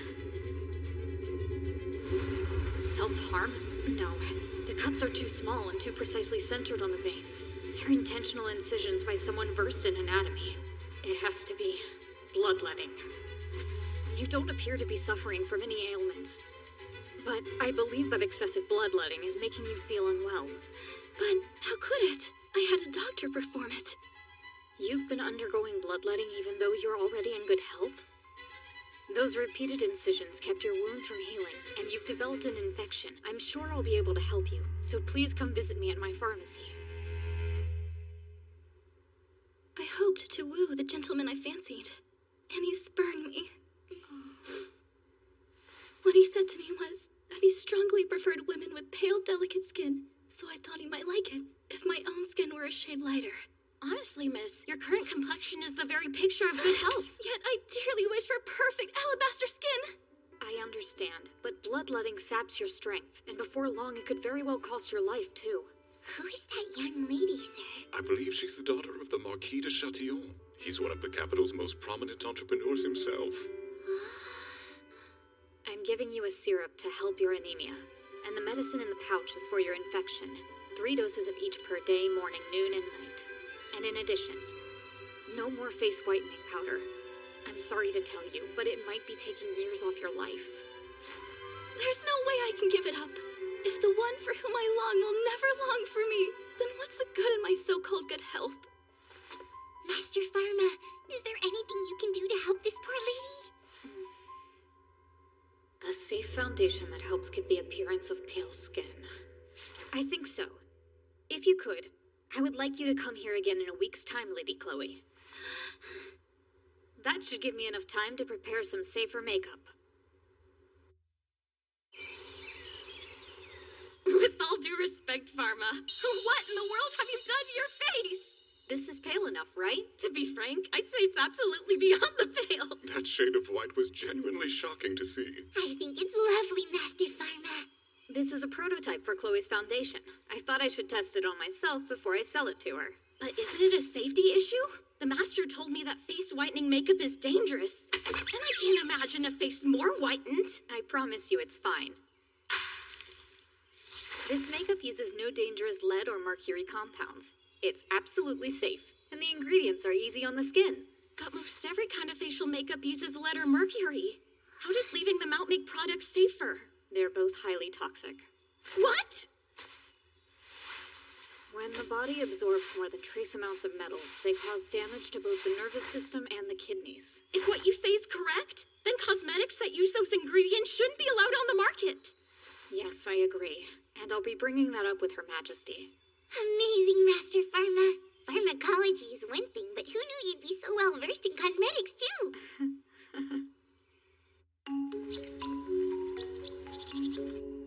A fine day to you, good pharmaceutist. Have you prepared the makeup of which we spoke? Welcome back, Chloe.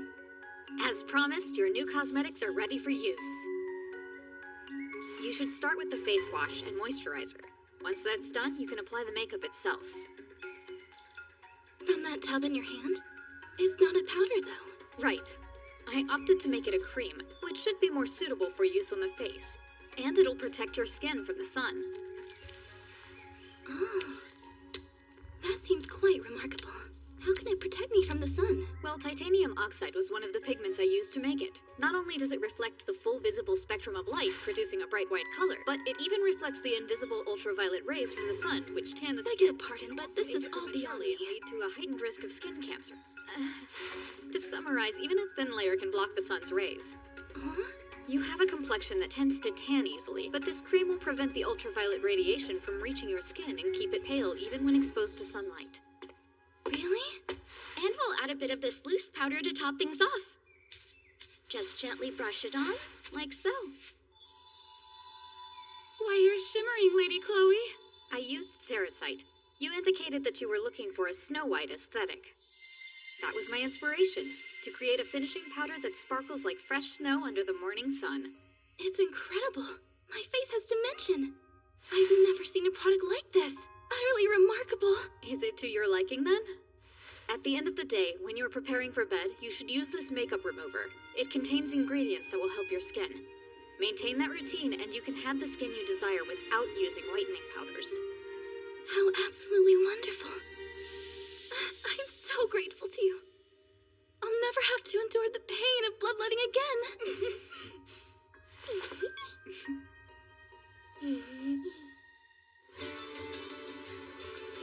Could I interest you in some samples of our new line of cosmetics? Gentle, safe, and sure to leave your skin looking radiant. Preferred makeup of noble ladies. But at these prices, they're a luxury that everyone can afford. Noble ladies use them, you say? Wow, and they really are affordable.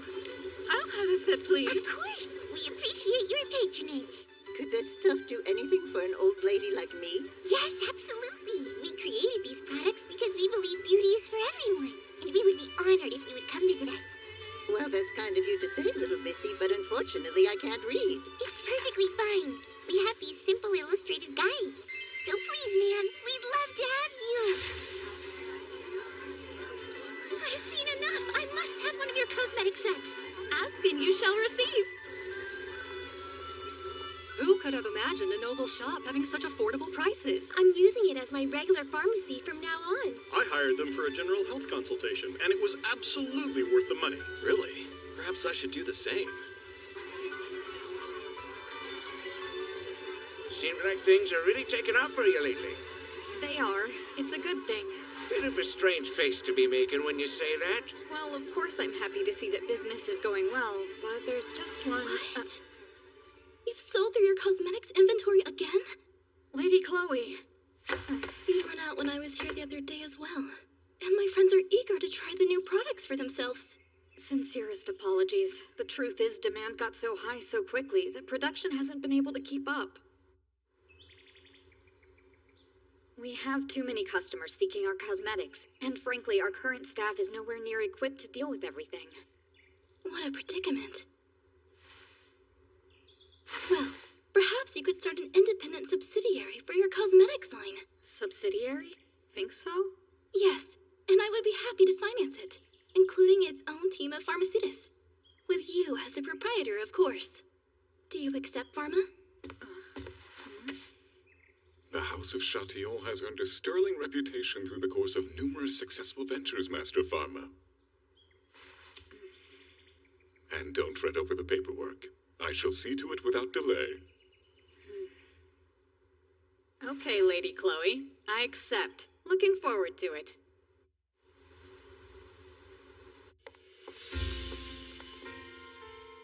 I welcome you to Medi Cosmetics by Parallel World Pharmacy. So, Lord Pharma, do you like everything? I'm amazed you put this place together so quickly. All right, where's our staff? Per your specifications, I've assembled a team of first-rate pharmaceutists. Their knowledge and experience are on par with the best in the land. It's impressive you were able to gather this kind of talent. They were released from their prior engagements after bearing children, but their skills are top-notch. For a woman pharmaceutist, getting another contract after being released is nigh on impossible. I would consider it a privilege to work for your store. We all would. Wow, Lady Chloe, that was a brilliant staffing decision. We need maternity and family leave. Now that we have our team, it's time that we help them help us.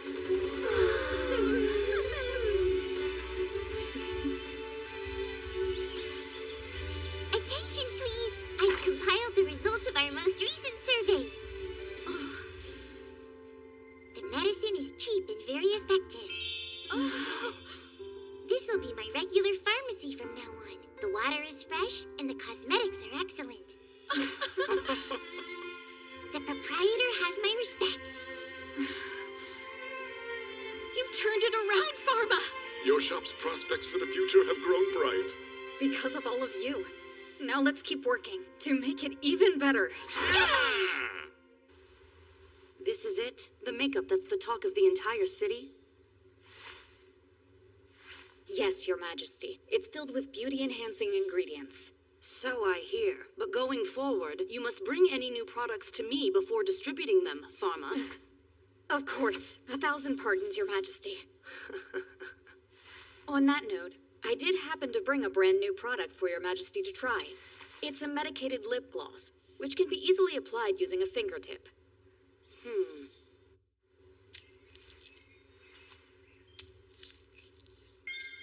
How does it shine so? Look at my lips, how they gleam like succulent morsels of ripe fruit!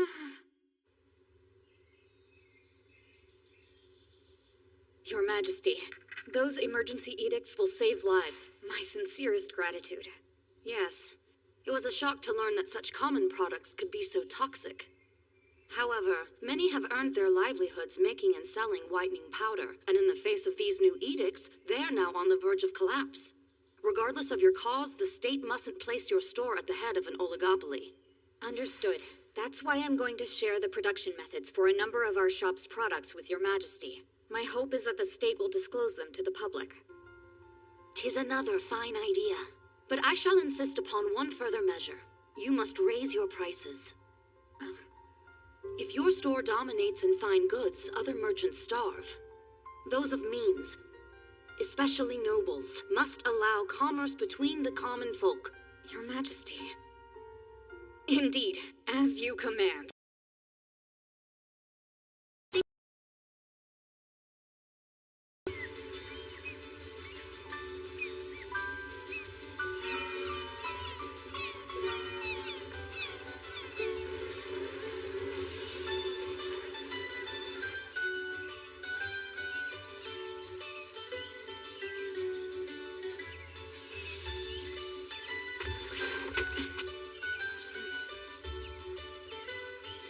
This is Marcer. You're looking to be in fine health, Master. Good to see. Yes. It seems you're performing your duties and managing the territory admirably. I'll hear your full report now.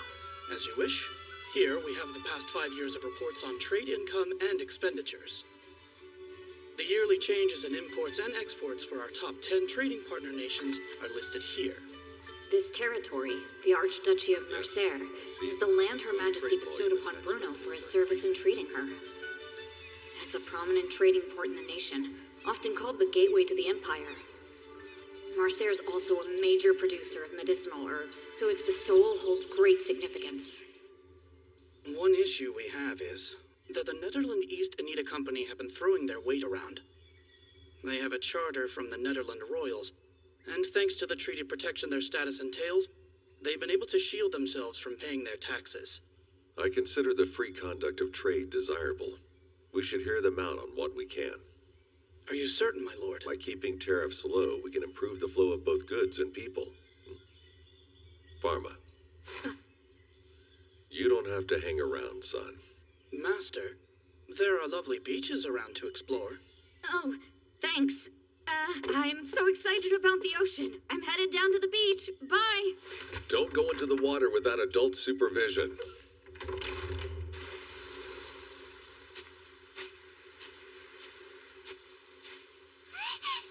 Master Pharma! We're over here! Hey, brother! Look what we made!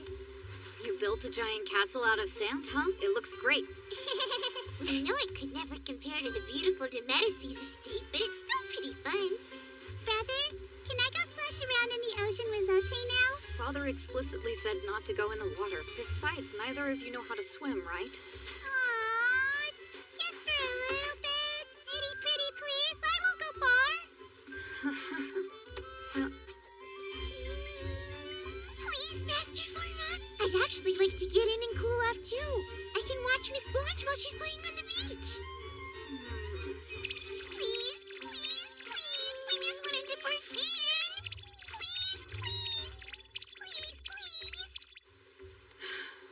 You can dip your feet in, but your clothes can't get wet. Hooray! Let's go! I hope I don't regret that. Those two seem to be having a lot of fun playing on the beach. Ellen. I guess I'm going to go take a dip too. You have a change of clothes? It's fine. Nobody's watching anyway.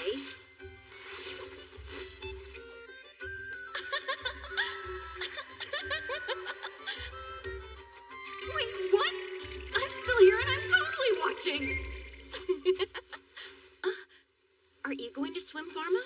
Do you have an issue with the ocean? Well, actually, I really like...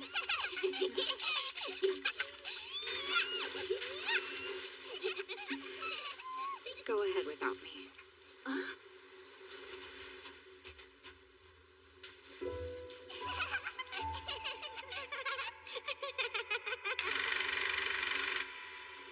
Come to think of it, I used to swim in the ocean every year. Baba! You're being super unfair today. I want to go play and splash in the water with you, okay? You have to wait until you're a little bigger. Then I'll just make myself get bigger right now.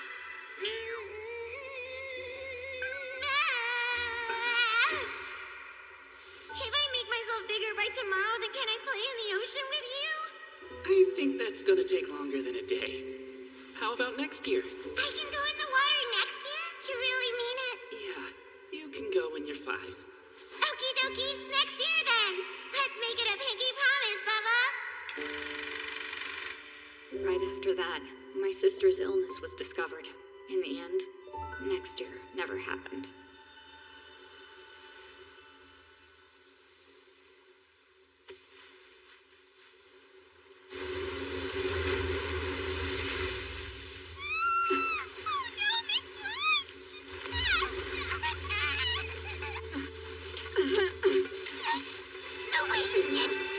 No, Pharma! I can go after her! I'm coming, Blanche! The current is too strong! I can't keep up!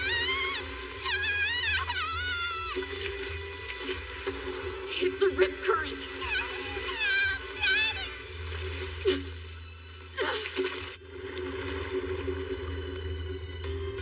Are you telling me, even in this world, I'm going to lose my little sister? The strong currents keep pushing her out. I wish this water would just disappear! You can't have my sister! I'll save you, Blanche!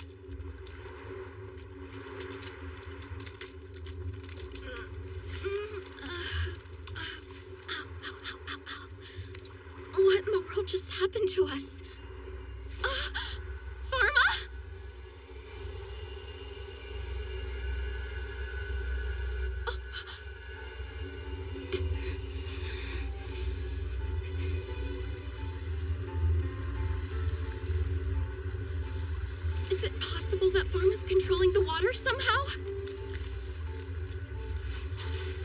No. Even though we're on the seafloor, the sand is completely dry. How can it be? Something's off. What did I just witness here?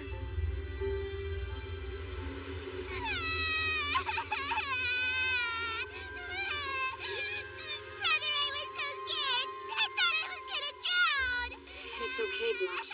Everything's all right now. Thank goodness. She didn't inhale or swallow much water.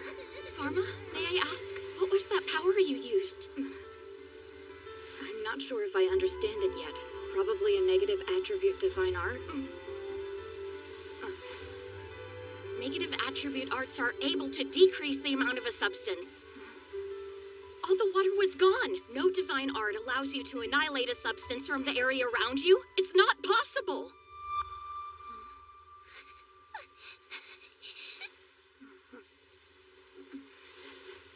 What kind of mess have I gotten myself into now?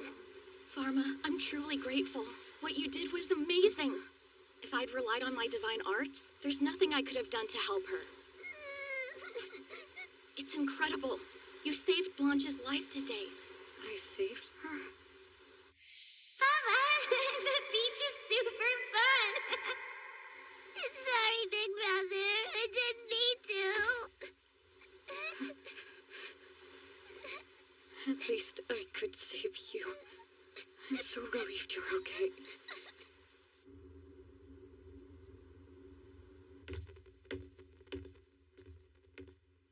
As it was happening in real time, I thought I'd only eliminated the seawater's water molecules, but there was no sign of salt on the seafloor.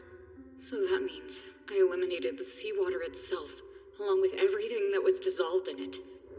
The human body is composed primarily of water. One little slip-up, and I could have even affected Blanche and Ellen. In the face of this strange unknown power, it's no wonder they'd be frightened of me. Good evening, Master Pharma. It's almost time for me to head to my chambers for the night, but is there anything I can do for you first? I'm sure you're tired from today, too. Get yourself some rest. Yes, of course, sir.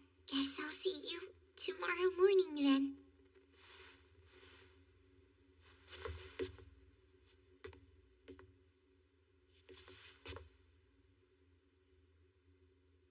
Oh, and Master Pharma, about what happened today. I'm truly sorry about that. I swear I won't do it again. What? Actually, what I'm saying is, I really hope it doesn't make you too scared of me, I guess. Why do you think it would make me scared of you? Well, I thought you seemed pretty frightened after witnessing my divine art. Oh, no, I wasn't frightened at all. I was in awe of your art. The way you didn't hesitate before you dove into the ocean was completely heroic.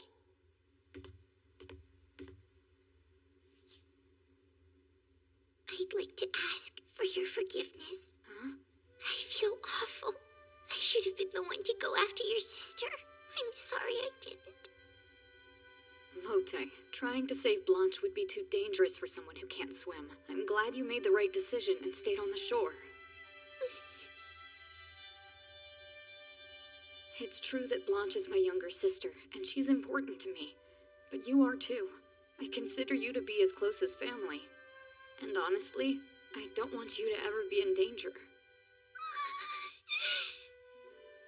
Oh, thank you for those words! I felt trapped, but you set me free! You don't have to kneel before me like that. I meant it! And I'll remember each beautiful word you just said to me for the rest of my life!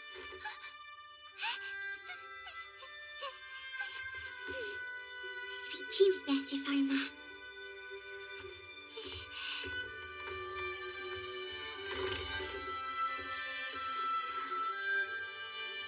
I set you free, Lotte. Quite the opposite. You set me free.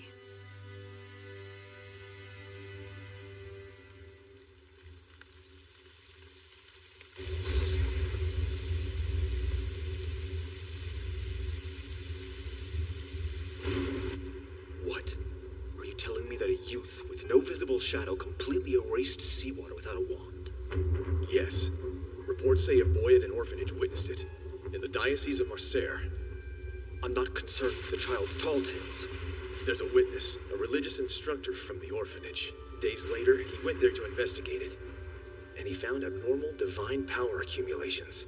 Divine power accumulations. Days after the fact.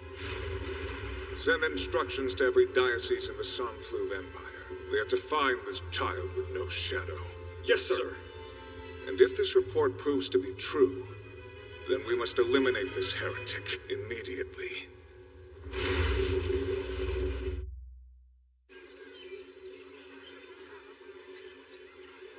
Here's your order. Oh, would you look at that? Thank you kindly, my dear. I know the pharmacy was closed for a week during the trip to Marseille, but doesn't the shop seem busier than before? I would say we're about 3 times busier than before. It looks like we have new customers as well. It's your doing. We're selling such effective medicines to the public. I don't know if we'll have time to close again.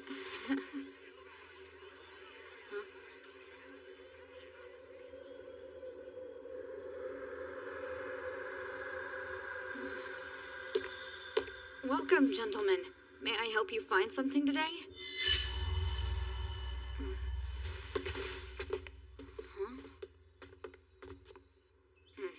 Those men wearing white robes at the pharmacy seemed kind of suspicious, didn't they? It's been bothering me quite a bit. If they needed a pharmaceutist, they could have easily spoken with me. Oh, it seemed like they were only interested in finding you, Pharma. And that reminds me that they didn't respond to me at all when I greeted them and tried to assist them, which I thought was strange. Maybe they weren't there to purchase anything from us. They didn't seem to be looking at anything we had on the shelves. I also think those white robes they're mentioning, they don't match the uniforms of any guild in the city. In fact, they look like the garb of temple priests, but not the ones I've seen in the Empire. So then, do you think we should bring this up with the guards just in case they pose a threat? Good idea. I wouldn't want anything bad happening to the guests, just in case.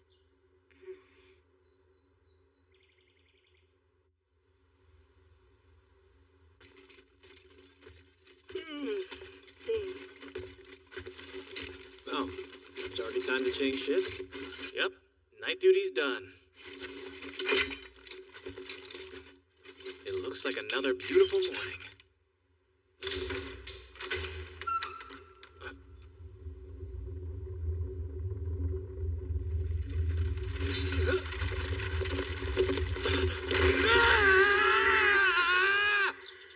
You say a carriage charged into the pharmacy? I was on duty, Master. I'm sorry. It happened so suddenly. There wasn't any time to stop it. That's a daring move for someone to make. It was a grave error to commit such an outrage against this estate, and they shall face dire consequences. But sir, why do you think someone would do such a thing? To obstruct business. There's plenty of competitors who would resent a newcomer selling unfamiliar medicines. We shouldn't expect this incident to be the last. Make haste to notify the palace, and I shall make a report to Her Majesty shortly. Sir, at once. I'll go ahead and check on the pharmacy. Good. One moment, Pharma. Yes, Father? Do you have any potential suspects in mind? This is a declaration of war against the House of Medicis. It could have been the Pharmaceutist Guild, but those people in white robes that came into the pharmacy can't be ruled out. Over hasty action may lead to false charges. I'll need time to gather more information first. This foe could resort to anything, so stay vigilant. Yes, sir.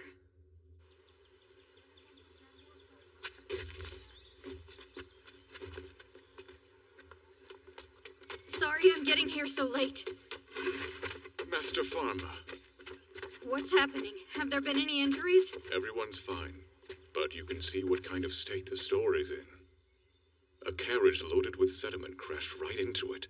The wreckage of the vehicle has been removed from the site, but the store is still full of putrid muck. This is a complete disaster. Purify.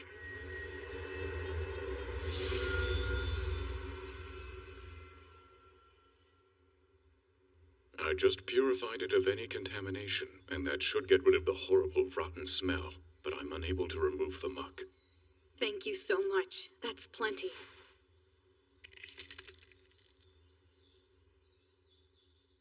silver lining is that the compounding room was completely unaffected.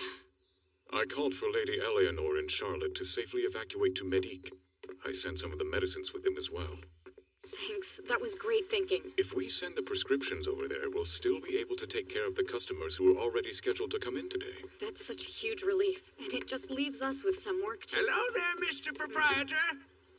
Glad to see you've returned, young man. Although today was quite a disaster, wasn't it? Mr. Jean.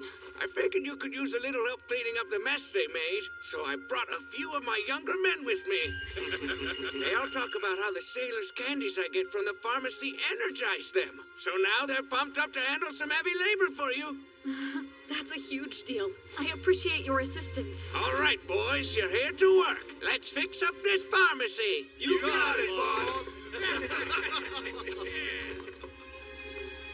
Please, my lord, don't allow this to hamper your generous spirit. That's just life. Some people do horrible things. If you think of anything we can do to help you, let us know and we'll do it. That's right, sir. We help each other because we're a community. And we all appreciate everything you do.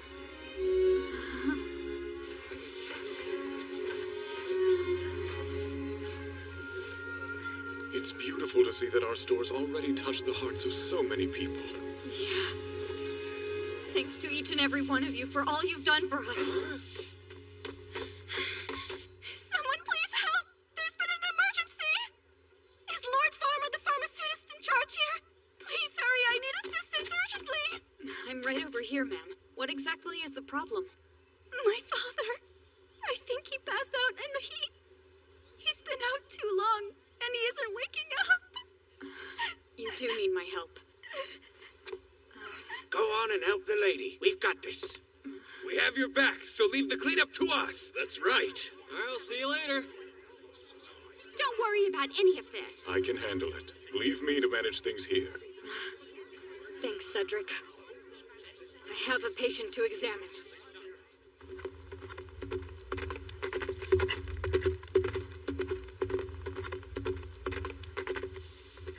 It's right this way. We're very close. My father's lying up ahead. Got it. Dehydration or heat stroke, cerebrovascular disease or a convulsion, or perhaps physical trauma. I brought an assortment of first aid supplies just in case we need them. There's where we were, right beyond that hill. Come on.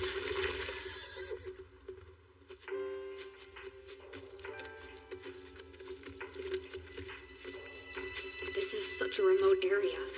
We're quite away from the city. Miss, where do you think your father's gone? Miss?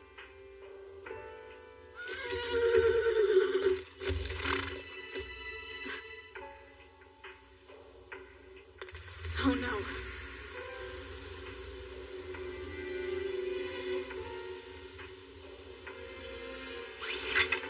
You're the one who erased the sea in Marseille, correct? The little boy without a shadow.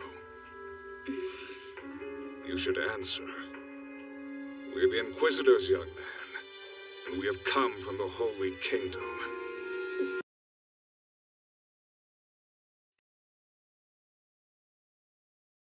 The temple. Who are they again? You forgot that too? This is quite fundamental knowledge related to nobility and divine arts, so you need to listen closely. Oh, yes. The temple is the largest international religious group in the world. Its roles include determining newborn children's guardian deities, enabling them to use divine arts, and granting aristocratic status. That's right. Actually, now that I stopped to think about it, Lotte said I could be stripped of noble status if I couldn't use divine arts. But that's not all. It's also the temple that selects each nation's ruler, and, in turn, gives them their wand and crown. The temple's authority overrules that of the state? Exactly. If they felt like it, the temple could probably claim victory in a clash with Her Majesty the Empress herself, let alone a duke or an archduke. Even among them, the Office of Inquisition stands apart. What is the Office of Inquisition? They're an organization within the temple. They fight evil spirits and heretics who abuse divine arts. The Grand Temple controls one unit, and they're said to be a band of ruthless elites. Sounds frightening. You and I shouldn't need to worry about anything like that. Normal people will never have any contact with them.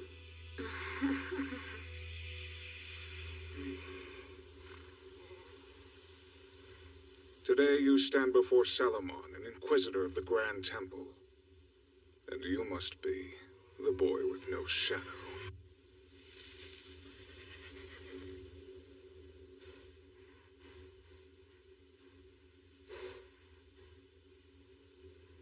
You were rather bold to open a pharmacy in the middle of town, and when you carelessly ventured outside in the light of day, you left yourself open for the temple to find you, little boy. Or, rather, evil spirit in the guise of a boy. I assure you I'm not an evil spirit. Then tell us what you are.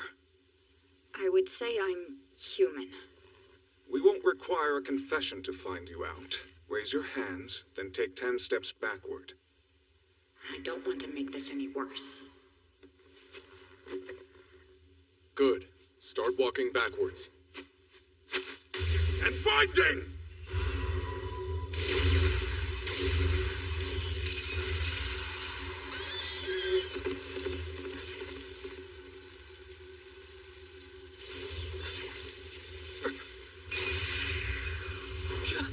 The array that counters evil spirits failed!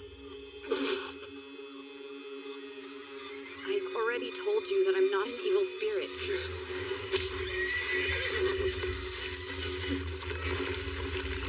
Reveal your true form at once! Dance of flame!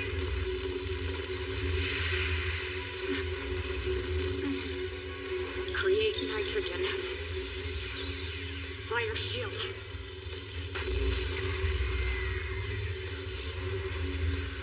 Okay. Eliminate the oxygen, and the fire's extinguished.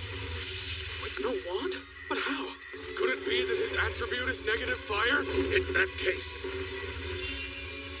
sword dance of ice!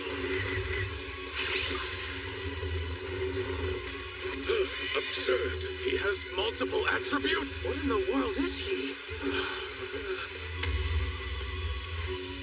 I told you, I'm just a normal human being. Forget about capturing him. Obliterate him! Sir! Heretics must die! Everyone attack them with all your power! Enraged earth! Eastern Dragon Spiral Dance! Blast of wind! Torrents of fire!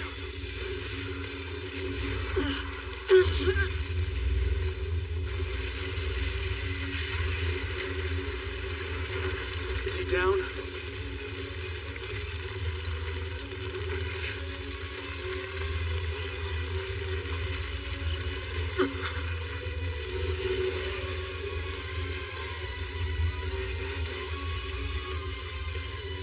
I was hoping I could defend myself without violence.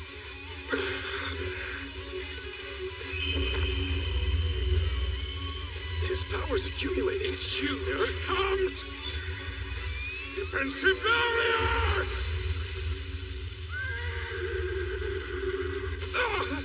Commander Solomon!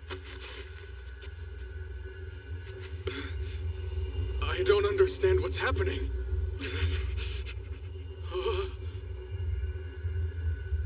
Please call off your attack. I didn't come to this world looking for violent confrontation. His body's glowing. How can that be? My intentions are peaceful. I'd rather use these powers to heal than to harm. So please, withdraw your men. I beg you. That mark on his shoulders.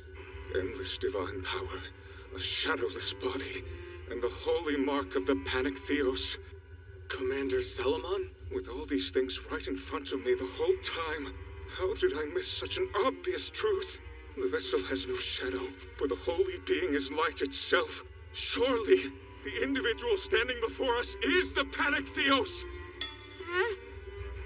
What? Does that mean that we all raised our wands against a guardian deity? You've got it all wrong. I'm not a guardian deity. Oh, Panic Theos. Yes.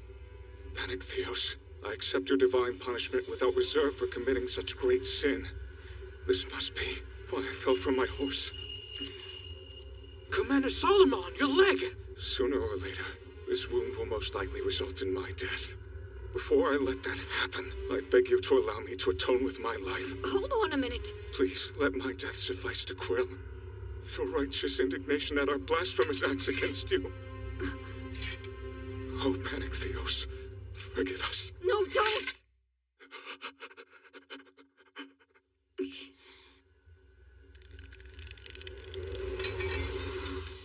I told you, I'm here to heal. I don't wish for anyone to be harmed. All I'm asking is that you leave me and my pharmacy alone. There's no need for anyone to die. His upper shin is broken, and blood is gushing from the wound. Taking the fall from his horse into account, it's an open fracture. There's the white glow. He can recover. Treatment, amputation. Now it turned red? What's going on? If I amputate, will it cause a massive infection leading to sepsis and death? In that case, treatment, reduction. So that's the solution. But who should perform the operation?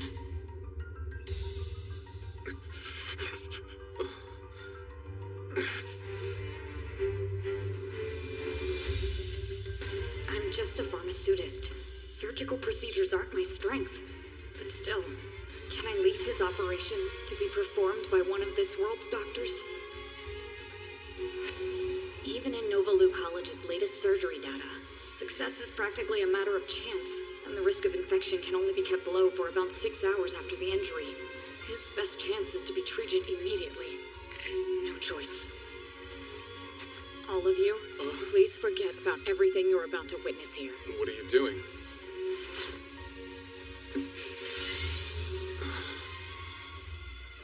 I'm providing emergency first aid. Place the patient up on this slab, and find a carriage for us as soon as possible. At once!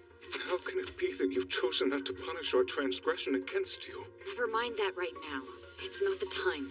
Don't concern yourself with anything but your injury.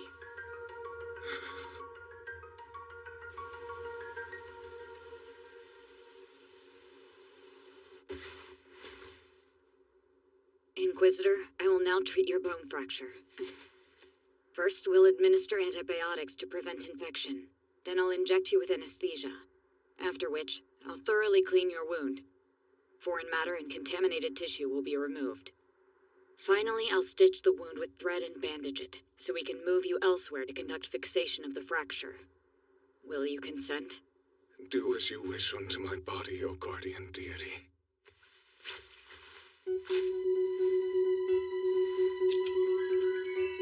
Spinal anesthesia. I'm injecting bupivacaine into your spinal cord. Grit your teeth and bear it.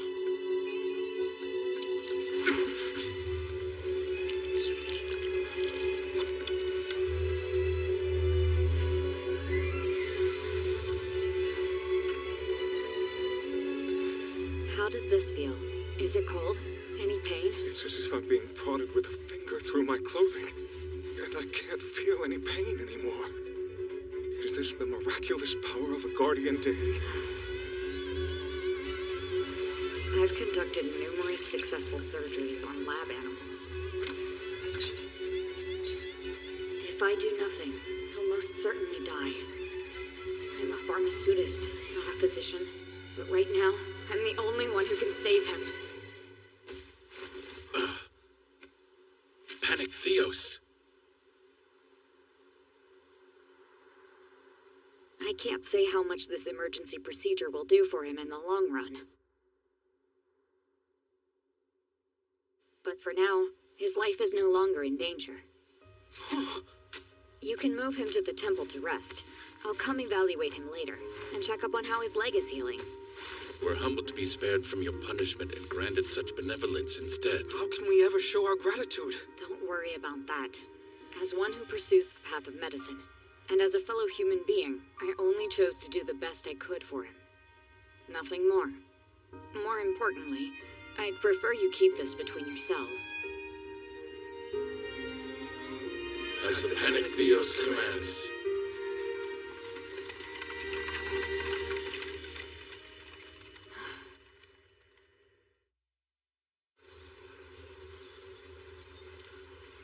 A courtesy visit from the capital diocese? And our little shop is playing host to the bishop himself? A pleasure to meet you, ladies. My name is Salomon. I hope you'll enjoy this small gift I brought. Why, you're too kind! You look well. Which one to try first? Him now. Thanks only to your gracious response to my foolish actions against you. Words can't suffice to convey my gratitude. They'll more than suffice, Your Excellency.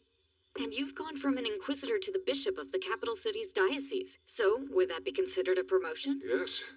I felt compelled to find a way to be of service. And through a number of grueling procedures, I was able to attain this position. Not sure I want any details there. When I took my post, I immediately sent a report back to the Grand Temple. Their fears of heresy within the Sanflu diocese were unfounded. Huh? The rumors I'd been pursuing were just that. There was never really a boy without a shadow. Well, I greatly appreciate that, Your Excellency. And should I ever catch wind of such tall tales circulating under my jurisdiction, they shall be promptly quashed. And those responsible shall feel the power of my office in full. Holy crap, this guy is terrifying! At the risk of sounding presumptuous, I have to ask, Your Excellency. Isn't this retinue a bit excessive for a simple courtesy visit to a local pharmaceutist shop? Might I have a moment of your time to explain that? Huh? Where should I go to enjoy this treat? Oh my, Miss Blanche? And what brings you here? I want to see Brother. He promised he'd take me on an outing today. What's that in your hands? I offer this not as amends for my prior actions, but because you should have a wand befitting someone of your stature. Oh, wow. What is that? A sacred treasure of the guardian deity temple, the Panicraptos. It is capable of channeling each of the 4 attributes, and suited to combat, diagnostic, and healing divine arts. Furthermore, it can be collapsed and extended at will for easy transport.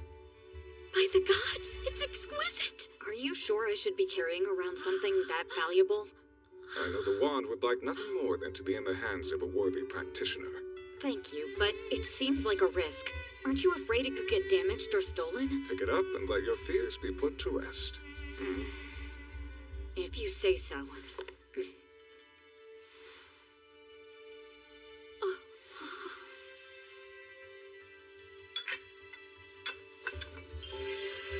What's going on? Behold its holy radiance. The Panicraptos has acknowledged you as its wielder. Huh? It's so beautiful. Even looking at it has left me spellbound. You can hold it if you like. Are you sure?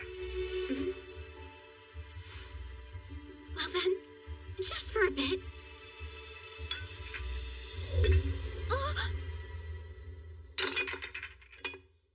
Huh? Wait, what just happened? The Panicraptos is not of this world, and thus it cannot be touched by the hands of mere mortals. Only a guardian deity might wield it. Oh? Did you hear him, Pharma? Don't you dare start with that too! I told you not to treat me like a god! Huh? Your Excellency, is this wand capable of floating, perchance? Quite the insightful question. According to the legends, when the Panicraptos is imbued with levels of divine power beyond mortal capacity... It's working! I've never even heard of anyone using a divine wand to fly! You're absolutely amazing, Pharma! So you are. It could hardly be more clear that you are fit to wield this wand. Please make good use of it. I suppose you're right. Thank you, Solomon.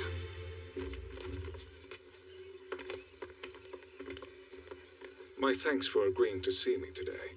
Not at all. You can rest assured of this much. The temple will make no further attempt to interfere with your work, though I can offer no assurances on behalf of those who attacked your establishment. Right. We still don't know who it was that plowed the carriage into the shop. Whosoever would dare to oppose a god is sure to face a fitting punishment in time. I keep telling you that I'm just a humble pharmaceutist. Yes, so you do. And on that subject, I must insist you take this as well. What is it? A talisman to suppress divine power. Wait, does that mean... We'll hear no insidious gossip of the boy with no shadow so long as you keep it on your person. Absolutely fantastic! Thank you so much, Your Excellency. You seem quite excited. More so for this than for the wand, in fact. It's all greatly appreciated. Hi,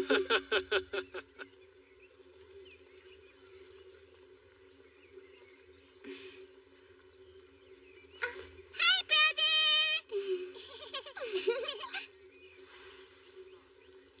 What I truly want is to walk alongside them, and to share their sunlight without worry. I understand. Brother, come see! This melon's so big, I want to eat it! Melons aren't quite in season yet, so I don't think it will be very sweet. Aw, never mind then. Buy me some grapes, brother. Sure, I'd be happy to. These apples look quite tasty as well, Master Pharma. Yes, and the plums just came in today. Wonderful. We'll take some, along with the grapes and the apples. Big brother? Are you starting to get tired, Master Pharma? Sorry, I'm fine, but I could use a reminder as to where we're going next.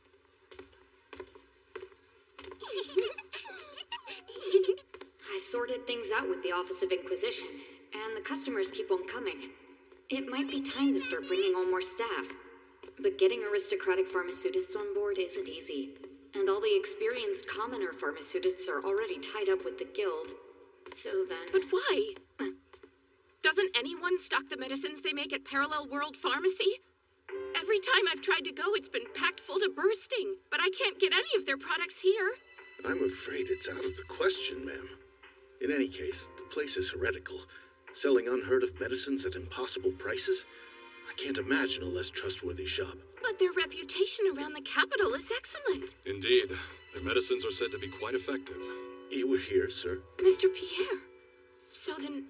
Keep in mind, the proprietor there is the youngest son of the chief royal pharmaceutist.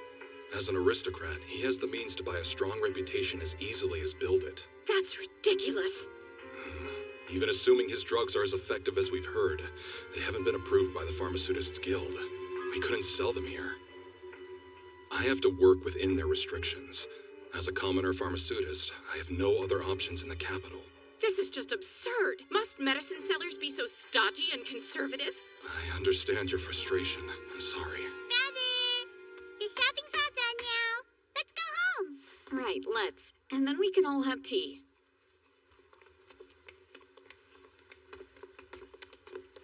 So the Pharmaceutist Guild is holding them back? You're saying you intend to create a second guild? Right. I think a separate Compounders Guild would be helpful. It would allow commoner pharmaceutists to sell our products. And do you know of any stores that would take part? There's us and Medique. It's a start at least. Let's see here. A guild must consist of at least 2 member shops, so we have enough. Once it's established, I'm sure other shops will want to join. I'd really like to work up an outline as soon as possible. Speaking of, could you help me get the paperwork started? Of course. It would be my pleasure. I do hope the charter's approved. If we had some partner stores, the people wouldn't have to crowd in here for our products. And we wouldn't have such a heavy workload. Oh, is that a major concern for you? How do I put it? I worry that working too hard might be bad for my health. Come now, Pharma. You're far too young to be worrying about that. Hang on. Hurry. Stay with me. What do I do?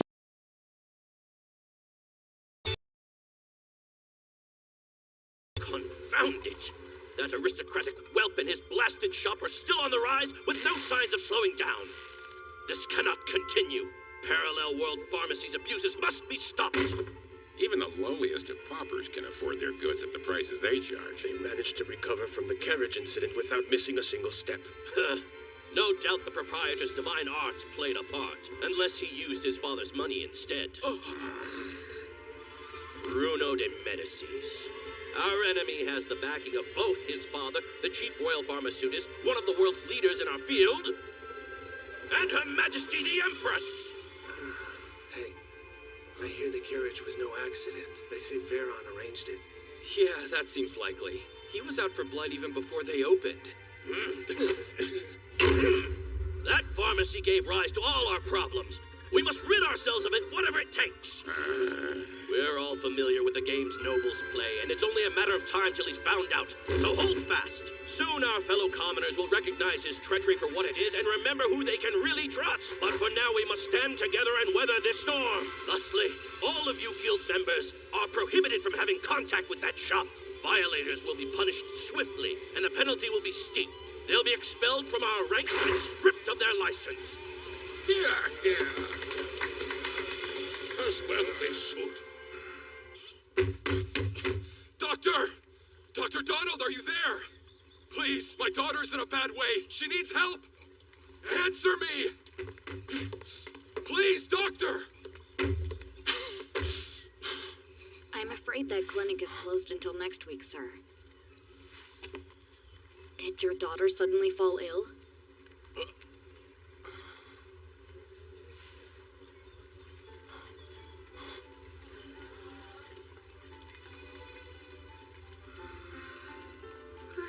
I beg your pardon. I'm a pharmaceutist working at Parallel World Pharmacy. My name is Pharma, and if you'd let me, I would be happy to examine your daughter. Thank you, but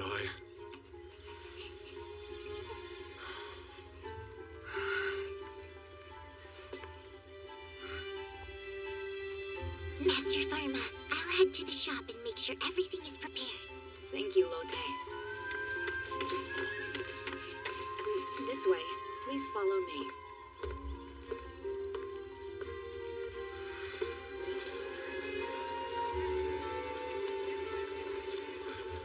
It's good to see you back, my lord. Keep up the good work.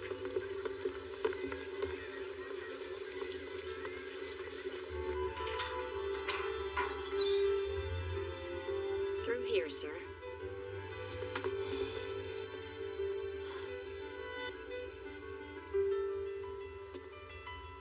I see how it is. People of my standing have to come in through the back.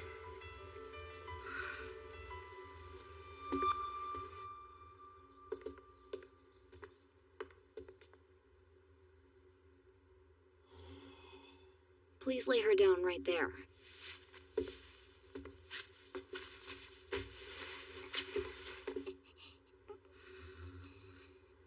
Also, put this over your mouth and nose. What's this? A cloth mask. Wearing it will help prevent the disease from spreading further. So this cloth is a ward against sickness? That's one way to think of it. Then the reason you brought us through the back was... Yes, sir. To avoid spreading it to the other customers. So it wasn't because I'm a commoner. Now, may I ask you some questions? First, I'll need your daughter's name and age. Mari, 7 years old.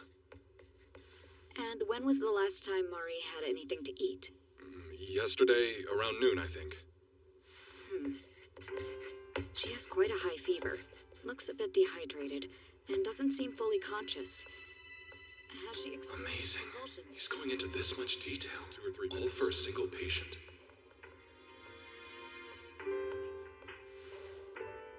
Do you happen to know Mari's weight? Her weight? No. Well, we can take care of that here and now. Could you step onto this little platform with Mari in your arms, please?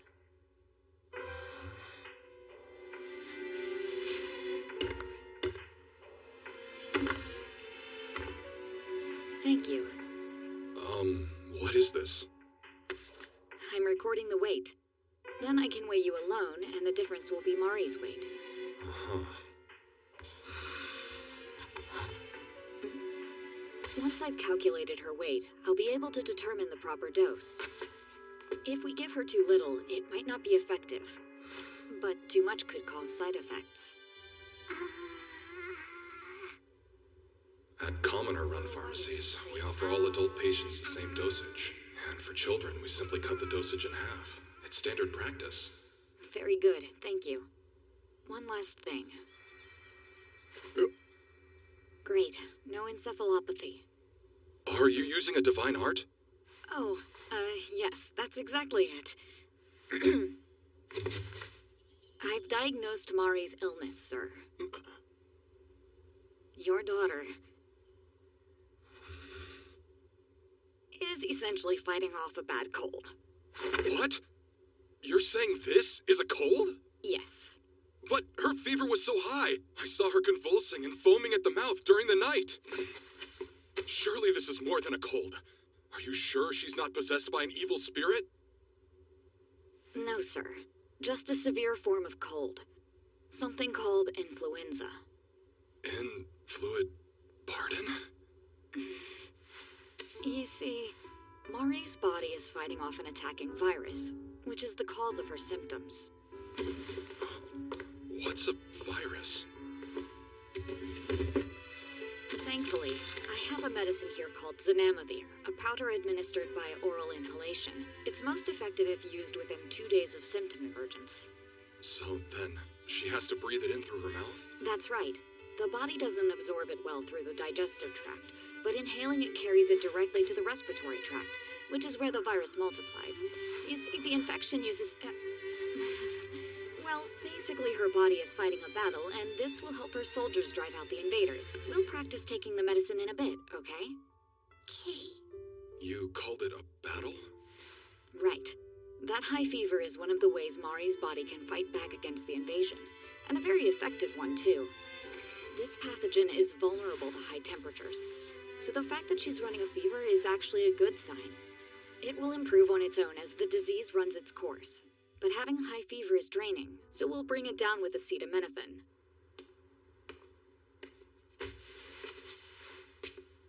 Keep an eye on her, and have her sip some cold water once she seems up to it.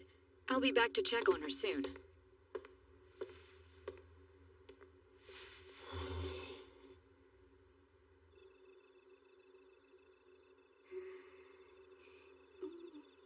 I can't believe it worked so quickly. Thank you, my lord. I truly appreciate what you've done today. I'm in your debt. What matters is that Mari's condition has improved. This bag has enough medicine for 5 days of treatment. Our shop is closed for the evening, but if her condition takes a turn during the night, please bring her back and have the guards call for me. You would actually see her? It's common for people to fall ill during the night. I want to be ready to help anyone if the need arises. So, how much do I owe you for Mari's treatment? I can't guarantee I have enough at hand right now, but I promise I'll repay you in full. No need for concern. You owe me about the cost of a loaf of bread. But that's practically nothing. No child should go without care, so I keep our prices low. Good night, sir. Take care.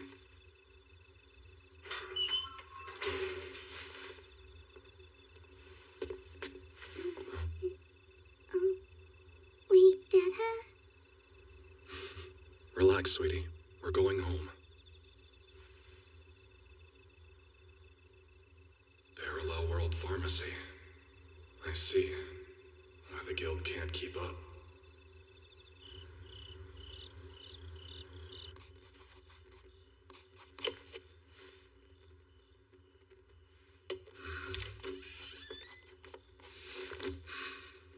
Honey?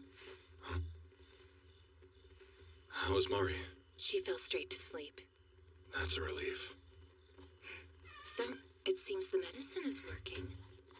Yes. It's from that noble's pharmacy. Didn't the guild forbid all contact with his shop? I had no other choice. If I hadn't gone there, Mari might not have made it through the day. And it was truly incredible. The owner's knowledge is second to none, and he attended to Mari himself. He was brilliant. Everything a pharmaceutist aspires to. For all my experience and the confidence I had in my own abilities, in the end, I can hardly compare to that boy. I don't have noble blood, so divine arts are beyond me, and I lack the means to study medicine in depth myself. If only I could use his knowledge, even just a sliver of it in my shop. But Pierre, if you defy the guild's orders... Yes, I know. Going against the guild would be madness. It isn't a realistic option. I'd be committing professional suicide. I realize that.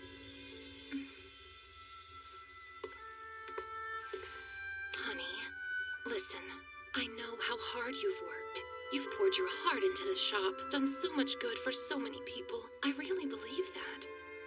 Of course. Thank you, dear. So please, take pride in what you've built, and don't do anything rash. Right. You're already making the world a better place, and Mari's still so young. And of course, there's the debt we took on to open the shop. I know that. I understand how much is at stake.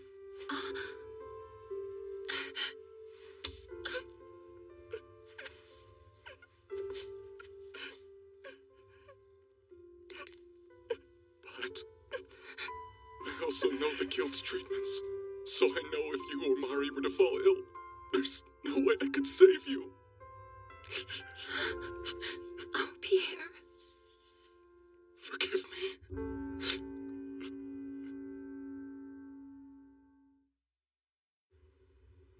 So it's safe to say there's no change in the drastic reduction in sales we've been facing?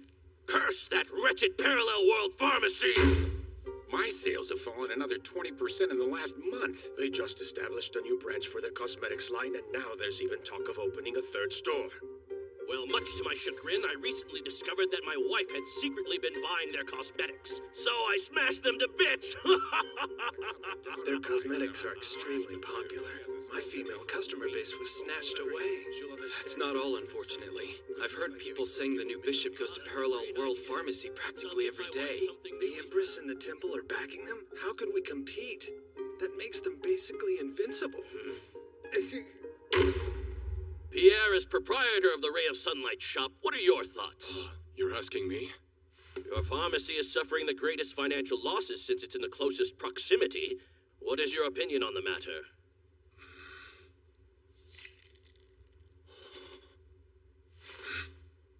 Right, sir. If I may speak candidly.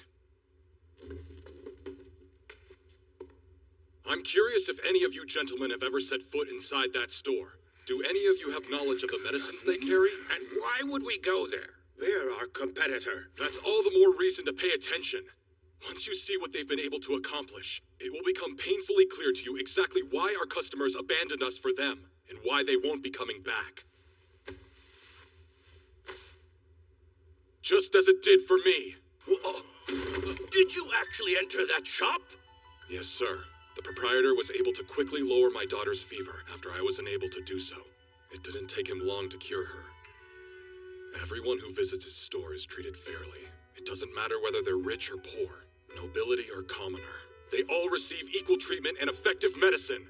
It's become a circus, and you're just falling prey to the novelty and curiosity of it all. Even if we assume his knowledge is correct, that doesn't necessarily mean his methods are infallible. He's using the mantle of the Empress's authority to artificially lower prices and unfairly squeeze us all out of business, is he not? It's nothing more than a rich boy's whim. The aristocrats have always viewed us common folk as livestock for tax revenue, and you will never change my mind. Those useless nobles refused to treat us commoners, claiming that their divine power was limited. Then they said their medicines were scarce and purposely inflated prices. I know. No noble came to my rescue in my time of need.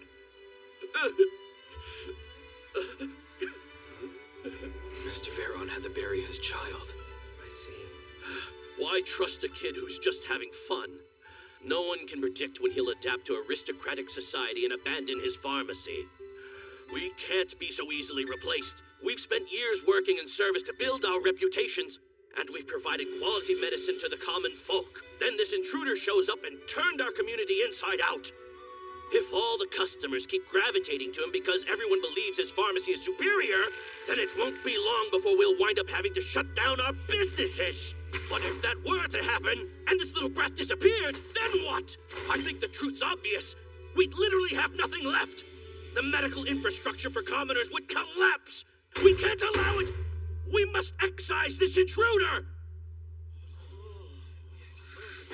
Who would that help? We shouldn't excise his shop from our city. We should be learning from it instead. That's rather audacious. How dare you speak those words as a guild member? Contrast what we do with what that shop's doing. We sell patients herbs we don't understand and make claims that are practically fraudulent to do it. Is that not a disgrace to our profession?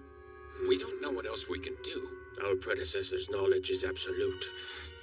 Some patients do make a full recovery, but for all intents and purposes, most of those cases are pure coincidence. And others die. His shop is different from our businesses in almost every way. It's logical and forward-thinking, and it truly considers the needs of the— Shut your mouth! That's enough out of you! If you despise the way we've managed to do things around here so much, then you can get the hell out of this guild right now!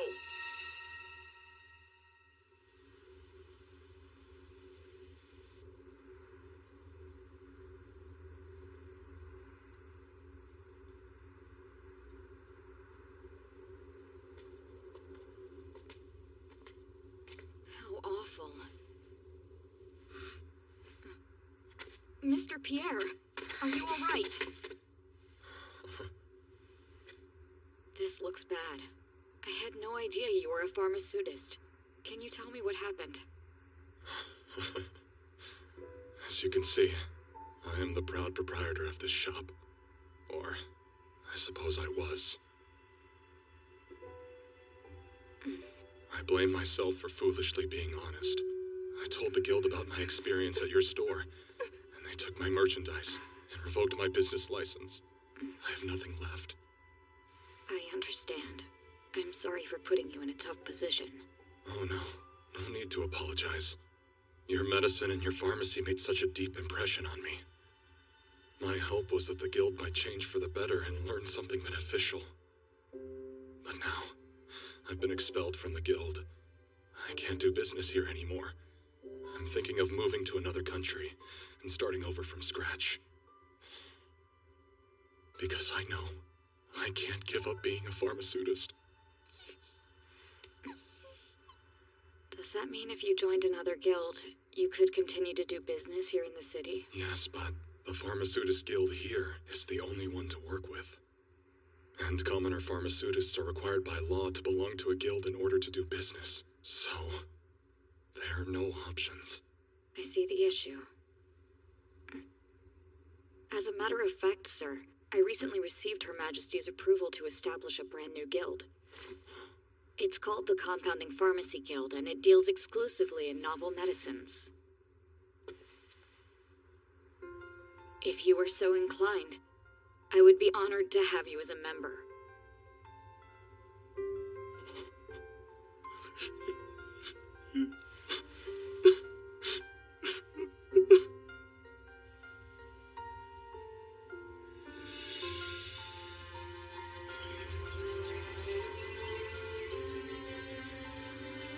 The shelves are in order. Candies in jars. Nutritional wafers are stocked. Everything is ready.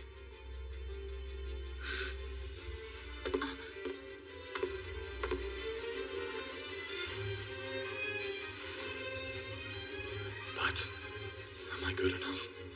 Will customers even come here? Will they accept a shop that isn't Parallel World Pharmacy and a proprietor that isn't Lord Pharma? Hey, Dada, don't be scared.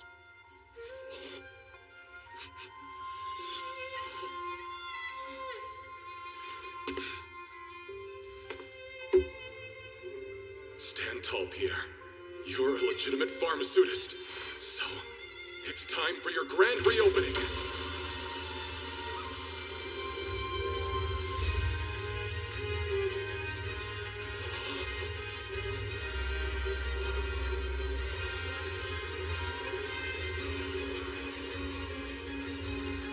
I hear it's Parallel World Pharmacy's first partner store.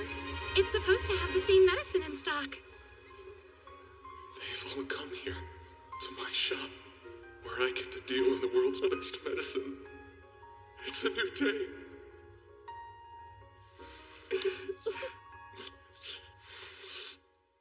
Welcome to Dawn Pharmacy.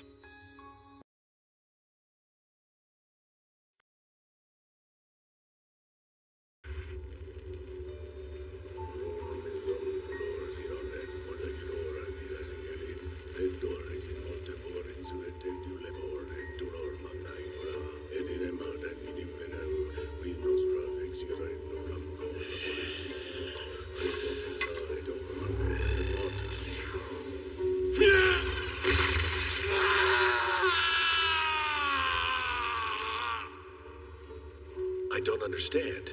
You established multiple treatment methods. You're renowned as a genius in the field, Camus. So why? Oh, Bruno. How do you still not see it? This world's unavoidable and beautiful truth. Even those you heal are bound to die in time. And regardless of all the death that surrounds us, people will be born anew and continue the cycle. So that's it then? That was your reason for conducting those gruesome human experiments? Our kind and our world are far too resilient to be destroyed by my meager endeavors. And herein lies the beauty of it. You understand, don't you, Bruno?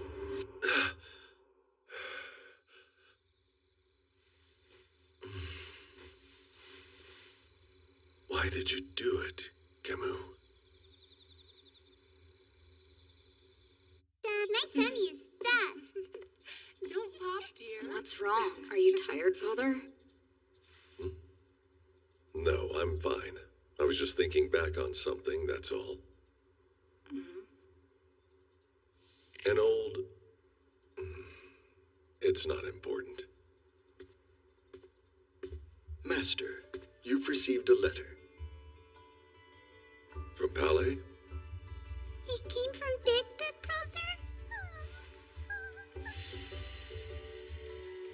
Is that who that was? Which reminds me, Palais is coming home for a visit soon, isn't he? On that subject, it seems his visit has been delayed. How terribly unfortunate. I hope he isn't working too hard, and that he's been keeping himself properly fed. Is Big Brother too busy to come visit? Maybe. I imagine he has his hands full with his college studies. Oh, that's right. He's at the the Novalu College of Medicine, right? Oh yeah, he's at the Novalu College of Medicine. It's the world's top medical institution. Only the best of the best are admitted there. And Master Palais is a genius. But of course, so is Master Pharma. Big Brother is amazing. And Little Big Brother is even more amazing. Hooray! Pharma. Yes, Father? Come talk to me in my office when you have a moment. If you recall, the Saint-Flou Fair takes place next month. That's the gigantic annual trade fair hosted here in the capital that goes on for an entire month, isn't it? Correct. Merchants from around the world will gather in the Imperial City. And right now, that's cause for concern. What's the concern? Our neighboring country, Netherlands, has a colony, Ponte Island, which had recently been stricken by an epidemic. According to Palais' letter, the colony's population of roughly 1,000 was annihilated. Every last one. Was it something endemic to the island? Or environmental poisoning? For now, I could only speculate. Novalu sent a team of their best researchers to retrieve tissue samples for investigation. Then 2 of them died as well. So, it could be highly contagious? The epidemic died out along with the last of the colonists. However, there are still Netherlands trade ships loaded with cargo from Ponte, some of which are en route to the Saint-Flou Fair. You're saying they might have contaminated cargo, and it's on its way to the Imperial City now? To further complicate matters, there's only one port they can use. They'll be disembarking at Marseille. That means it's coming through our family's territory. Can we get access to the researchers' remains, or the samples they were studying? Everything was incinerated with fire divine arts. I expect the samples are ash now, and the bodies reduced to charred bones at most. That would be the safest measure to take. Bacteria and viruses are inherently vulnerable to high heat, but still, if they went that far, then this world's top medical experts thought the situation was unmanageable. The progression of this disease was unlike anything I've seen. The first researcher developed a high fever, then headaches and vomiting. Lumps formed on his neck and in his armpits, then he fell into a coma. And on the 7th day of symptoms, he perished. The second case progressed faster still. Purpura all over, and necrosis in his extremities. They say his fingers and toes turned black. Their laboratory was sealed off, and all travel to Ponte Island has since been prohibited.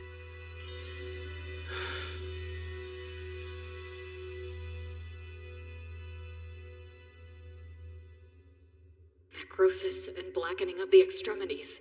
Is this... Father, is there any more detailed information about those cases?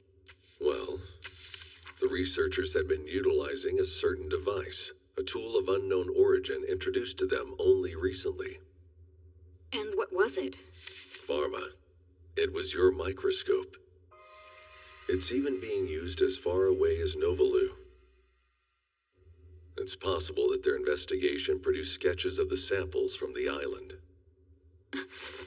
Could you please confirm that with Palais? I'd like copies of any sketches they made. I can say without reservation that the figures we're seeing are nothing short of revolutionary. Deaths from disease here in the capital have declined by a solid 20% since last year. This is an historic event. Indeed, better than we could have hoped. Thanks to Parallel World Pharmacy and the Compounding Pharmacy Guild. The number of member shops has only continued to grow.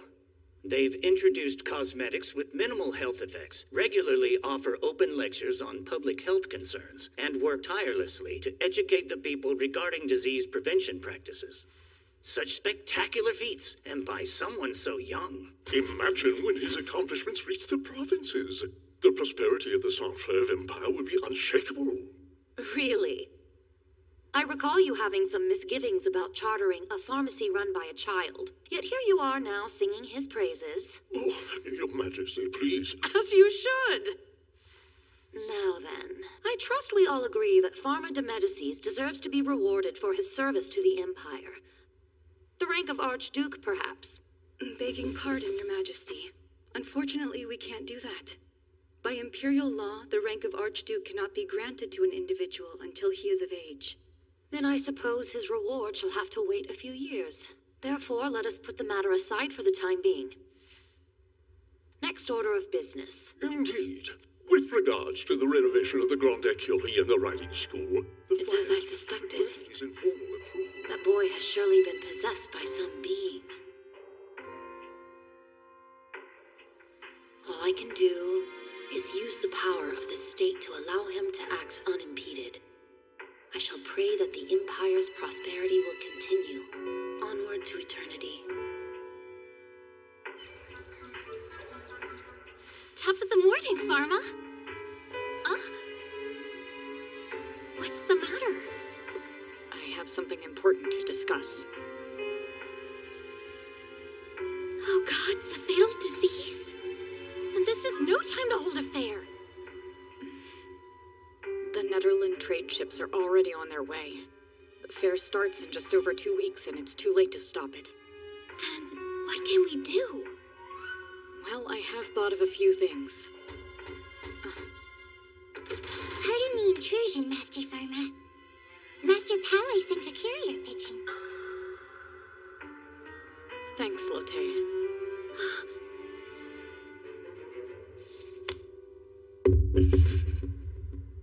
I knew it. That disease exists in this world, too. What's wrong, Master Pharma? Did Master Palais send bad news? Yeah. Pharma, do you understand what you're looking at? This is just a sketch of a low magnification image, but it looks like Yersinia pestis. That's it then. You'll be going ahead of us. We have more preparations to make here, but we plan to join you soon. You can count on us, Master. Once you arrive in Marseille, find Adam, the acting governor. He'll be the one directing the operation. I've already given him the details regarding the quarantine stations. We're ready, willing, and able. We shall not allow the Black Death to invade our empire. Remember, you need to be especially diligent when inspecting the cargo on Netherland ships. And if any crew member shows signs of infection, keep the whole crew in isolation and begin treatment immediately. Yes, sir. Godspeed them. So much rides on their efforts. That's everything we can do by ourselves. So now, we convince the higher-ups. Father, I beg your pardon. Ah, Pharma. And Eleanor, too. This is concerning that unknown pathogen. In light of the purple-black discoloration and swollen lymph nodes described in the report, as well as the rod-like appearance of the bacteria in the sketch, I believe this mystery disease is the Black Death. As I feared, we're of the same mind. Though I know it only through the literature, I'm well aware of the dreadful nature of the Black Death. The last plague was 210 years ago. The bubonic plague, aka the Black Death, a bacterial disease passed from rodents to humans through fleas. There were multiple large outbreaks on Earth. In the 14th century, it's estimated to have halved the population of Europe. The fatality rate of untreated bubonic plague is 50 to 70%, increasing to 100% if it develops into pneumonic plague. It's a genuine nightmare disease, the most horrific that humanity has had to endure. Plagues can burn down to cinders, only to suddenly reignite, such as the terror of the Black Death. Goods linked to Ponte Island are circulating now, and they're approaching the capital by land and sea. In light of our previous discussion, I've sent Adam directions to set up quarantine stations at the port to intercept any tainted cargo coming into Marseille. Pharma also trained some of my students on proper inspection protocols. We sent them to Marseille ahead of us to begin the process. Good. Excellent work. To allow the pestilence to establish itself in the capital would doom the Empire. Once the disease has taken hold, we lack any effective means to combat it. No, we can defeat it. I have already prepared a new medicine. Seriously? It's called levofloxacin. It's an antibiotic that kills the bacteria that causes the plague. I'm currently the only one capable of compounding it, but I've already made a significant amount of it and dispensed it to our partner pharmacies for packaging. To think you've done that much. Truly commendable work. I'm impressed. Thank you, Father. Nonetheless, we should focus on our first line of defense, preventing infection. It's just as you say. Your plan is sound, but more than a single royal pharmaceutist could manage on his own. And I suppose that's exactly why you're here. Yes. Let us head to the palace at once. I believe I understand the main thrust of your plan. Very well, it shall now be done. Most gates will be sealed with merchants limited to a few points of entry. We are grateful, Your Majesty. And in addition, I'd like permission to inspect the cargo at the gates. The pharmaceutists of the Compounding Pharmacy Guild are ready to serve. As you wish. Anything else? Yes, Your Majesty. We know that the Black Death is transmitted to humans by fleas that feed on rodents. You're saying we should seal the routes of infection? That's exactly right. Accordingly, to aid in this pursuit, I urge residents to kill rats and fleas on sight and boil their clothes. Then I shall issue such an edict today. Minister, make the arrangements. Yes. Once again, Your Majesty, I thank you for your swift judgment. Say not so, Bruno. It is merely my duty as Empress to look after the Empire and the well-being of its subjects. What's more, you speak boldly, and I place the deepest of trust in your confidence.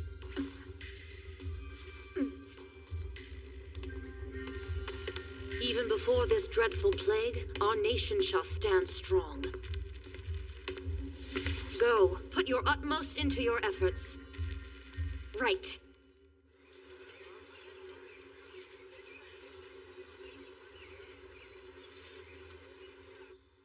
It's a microscope? It looks so different. That's right. This is a compound microscope, with an ocular and a convex lens. It's a more complex design, but it allows greater magnification and a larger field of view. Also, there's less risk of a sample accidentally coming into contact with the eyes or mouth. How go the preparations with the new medicine? They've gone smoothly. The material you provided has been powdered. 1,000 full courses packaged. All member shops and quarantine stations have been stocked. I appreciate it. Though if all goes well, we won't need to use it. And, per your instructions, anyone found to be infected will receive treatment. Gratis. It's possible for the bacteria to infect the lungs. In such a case, they can then spread through droplets in the breath. In order to prevent that, we have to administer the medicine to anyone who may need it, without exception. I'll relay the order to the pharmaceutists. All right. I leave this to you. The Compounding Pharmacy Guild won't allow the Black Death to take hold in the capital. Finance Minister, how are the preparations for the San Fleuve Fair proceeding? All is well thus far, Your Majesty. As expected, the various guilds and merchants throughout the Empire are fully focused on preparing their wares. And trade ships from abroad continue to arrive in our ports each day. The quarantine stations are operational and appear to be functioning as planned. Good. I'm quite pleased to hear it. Furthermore, according to reports from the Imperial Temple, Bishop Solomon has been gathering practitioners of wind divine arts and strengthening purification patrols. A welcome precaution. And regarding the discourse among the populace at large, we've heard no rumors of any mysterious diseases. Excellent news. The standing of our empire among the nations of the world hinges upon the San Fleuve Fair, and these safety measures must be upheld. Just as you say, Your Majesty. The economic effects of any major disruption would be... That is indeed a factor, but there is a greater concern still. The eruption of chaos causes unrest and exposes weaknesses both at home and abroad. When faced with the unknown, 'tis a rare soul who can maintain composure and make sound, rational choices as that boy does. Do not squander the good fortune of having him in this moment. Go forth and do what must be done. Right!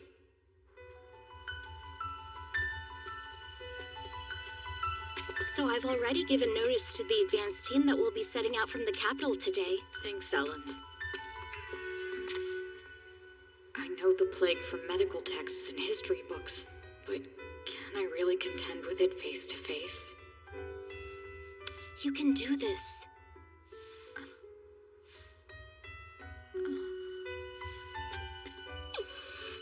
Please let Master Firma's work succeed and bring him home to us safely. Even up to now, your knowledge and abilities have saved many lives. We know the Panic Theos. No. Pharma de Medicis is up to this task. Master Pharma! Give it your all, okay? But not all of your all. Make sure there's still enough of you left for the trip home. Always remember, you're not alone. You have us, and we all believe in you. I'll do what I can. Safe travels! Bye, Master Pharma!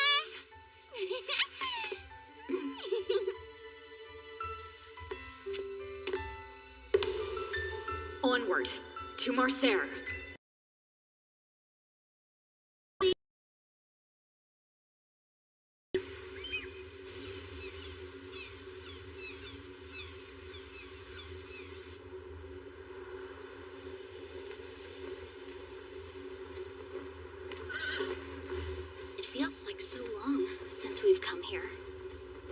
This certainly isn't how I envisioned our return to Marseille. I know. The danger that annihilated the Netherland colony on Ponte Island could well be stowing away on those ships.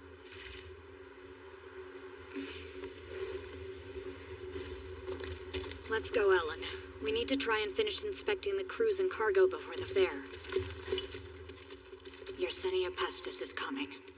Whatever happens, we can't let it reach our shores.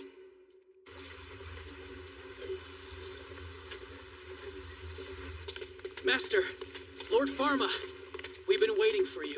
Excellent work, you two. How are things progressing?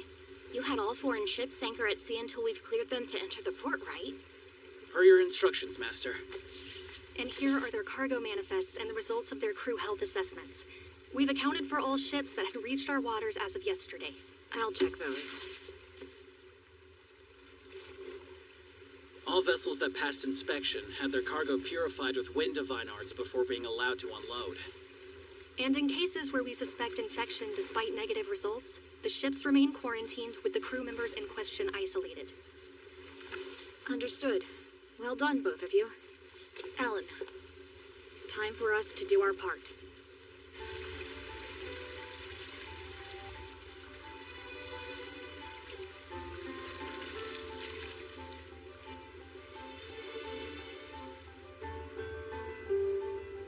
How long do you intend to keep us waiting? We've got a hold full of cargo to unload. I apologize for the delay, but we're doing all this to prevent a serious epidemic. Who is this ship's physician? That's me, sir. I've compiled the requested information. It's all right here. Thank you very much. In the interest of thoroughness, would you be willing to discuss each item in detail? In all my voyages to your country, we've never faced inspections like this. I've seen no reason for concern so far. Now, I'll begin my inspection.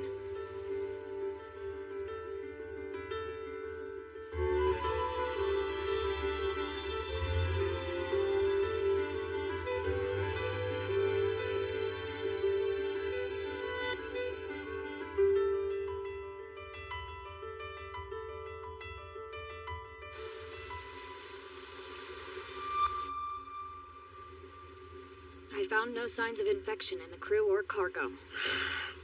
Lovely. At long last, may we dock our ship? Please present these documents once you're on land.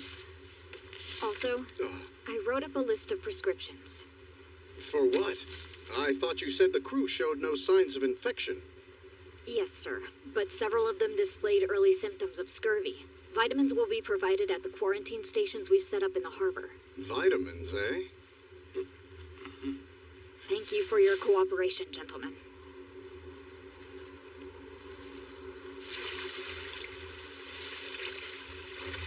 I'm certainly glad that nobody was infected, but we're not nearly done yet. All we can do is stick with it. On to the next.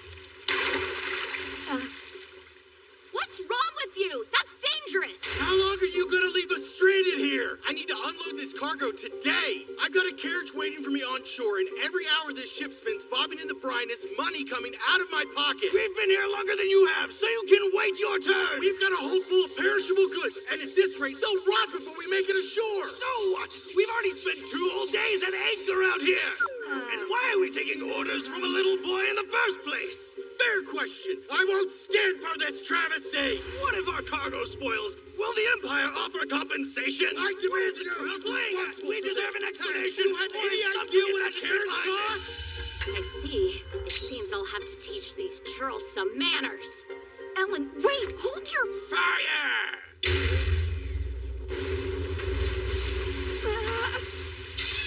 What's happening? I swear that wasn't me. I haven't even done anything yet. Quiet, you damned fools! If you wish to sail into an Imperial port, you shall abide by the Empire's rules. That looks like... They're flying the Imperial banner and a fleet flag with the charter symbol. Is this the Scarlet Fleet of the Sun Fluve Empire? Then that's Commodore Jean-Elan Gabon of the Empire's East Anita Company. Mr. Jean, wait, the first regular from our pharmacy? Some sailors' candies, if you would. All right, you scallywags. Quit bickering, get the wax out of your ears, and listen up. That young man is a royal pharmaceutist, and his father is Archduke of this territory of Marseille. He volunteered to conduct these inspections in person. Any among you who take issue with that may step forward and seek remedy by way of cannonade. We apologize!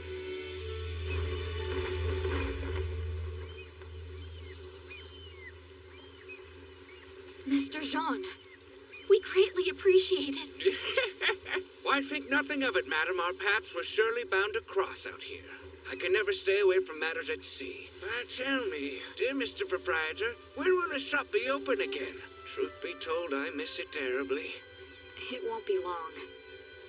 I'm sure you're well aware, but His Excellency the Commodore is a fan. He loves the sailors' candies. And he's gotten the crew completely hooked. Just as you said, we've had far fewer cases of scurvy to contend with thanks to those. Even at a higher price, they'd be worth it. Next time, I'm putting in a bulk order to provision the whole fleet. That's great. Come by after the fair. We'll be waiting for you.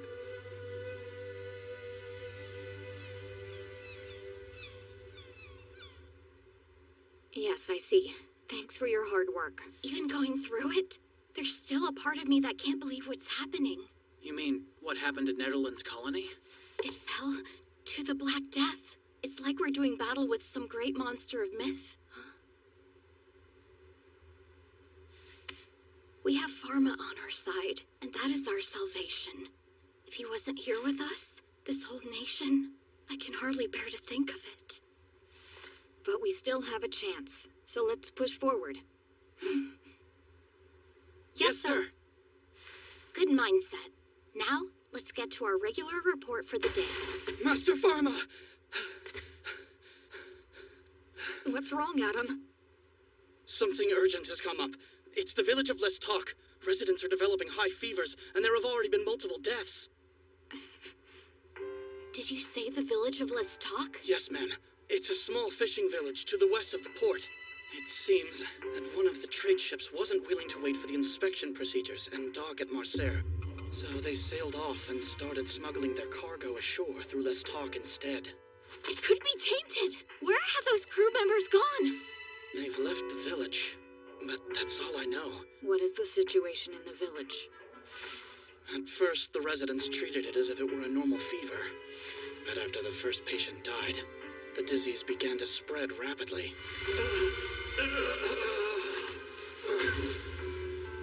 Then you're saying... It's here. The Black Death has made landfall. I'll go at once. What? Pharma, hold on. Surely you don't plan to go into the village alone. From what Adam is saying, the Black Death may have already taken root. And people there are dying. That's exactly why we can't wait. I'm sorry, but I need my protective gear. Don't go, Pharma! You're the only one who can accurately identify the Black Death. Without you, we can't inspect any of the ships waiting to come into port. Please? I believe you can handle that, Ellen. No, I know you can. Pharma. So please, stay here. Keep the inspections going. The facilities, supplies, and personnel are already in place. If you all work together, I'm sure you can keep the port safe.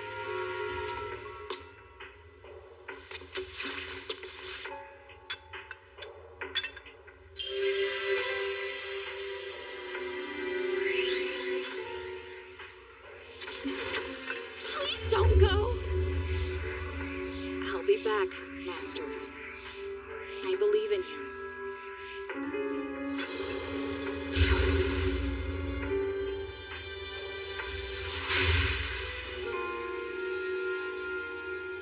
Pharma.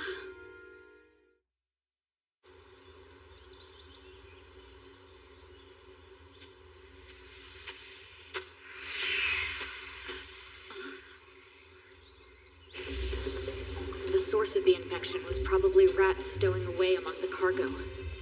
But at this stage, it wouldn't be possible to identify them anymore. I need to ascertain where their ship disappeared to. It's important that I purify it and save the crew, or it'll end up as a ghost ship wandering at sea.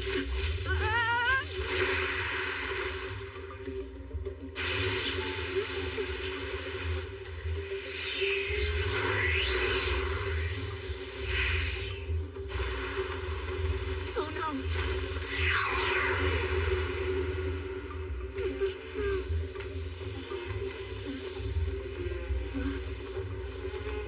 This wand. In all the ancient ancient texts, the Panic Raptors is described as holding numerous mysterious abilities. Come on, Farmer, get it together. Just concentrate on reaching the stock before anyone else dies.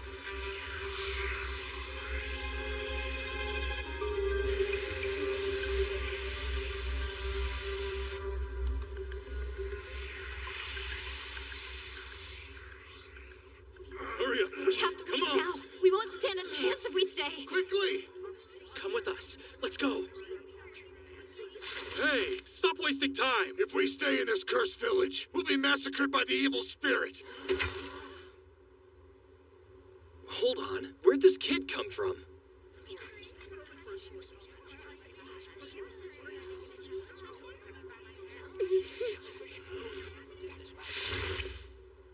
Everyone, please turn back at once. I insist that you do not leave the village. Huh? You're just spouting nonsense. Get out of the way! There are people dying all over the place! How could anybody stay here? I promise I'll explain. But I beg you, go back to your village. We won't do that! We'll all die if we go back there! Yeah! He's speaking the truth! We gotta get out of here! Who are you supposed to be? And also, why is your outfit so bizarre? Wait a sec. He appeared from nowhere, demanding that we turn back. You must be the evil spirit that cursed our village!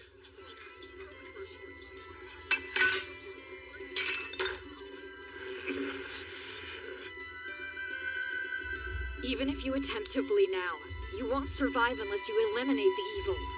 Turn around. Stop being ridiculous! Only a fool would dare go back there, kid! You haven't seen what we've seen! Please, return to your village!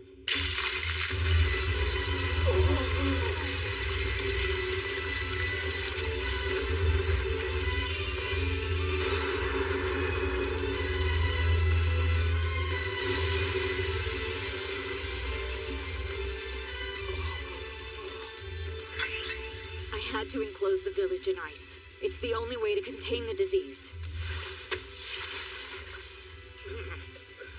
I am a pharmaceutist from the capital, and I'm not here to cause you any harm. I've come to save you from the Black Death. I've seen that pin. He's a royal pharmaceutist. I brought the medicine you need. It will completely eliminate the tiny invisible creatures responsible for the Black Death. So, are you really telling us none of us will have to die? I can't promise you in good faith that I'll be able to save everyone. But there is a way to keep the deaths to a minimum, and that's by fighting this together. You have every reason to be frightened. But please, stay and receive the treatment I'm offering. Taking the medicine could save all of your lives.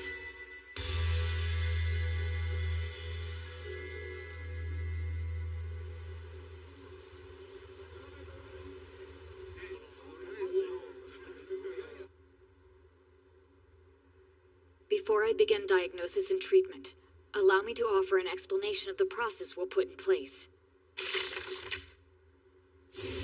First, I need to divide the village into 3 broad sections. One for severe symptoms, one for the infected, and one for the uninfected. It's a logical plan. We need to segregate those who are infected. Segregate? Isn't that a bit extreme? Please don't worry. It's for triage. We must prioritize who to treat first. It's only a measure to prevent the infection from spreading further. Stop it from spreading. That does make sense. Now, in order to protect everybody's lives, I'll need your cooperation.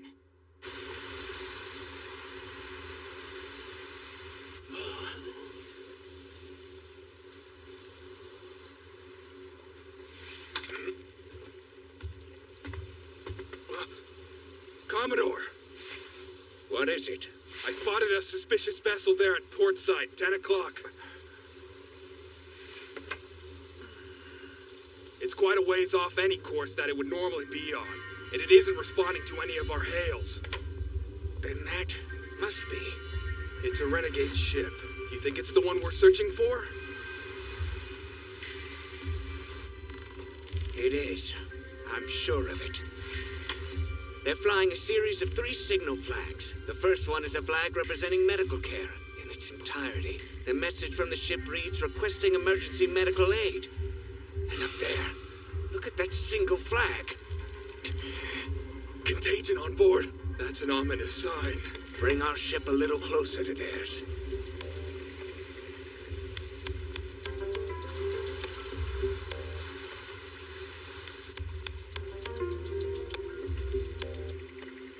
Do you see anything up there?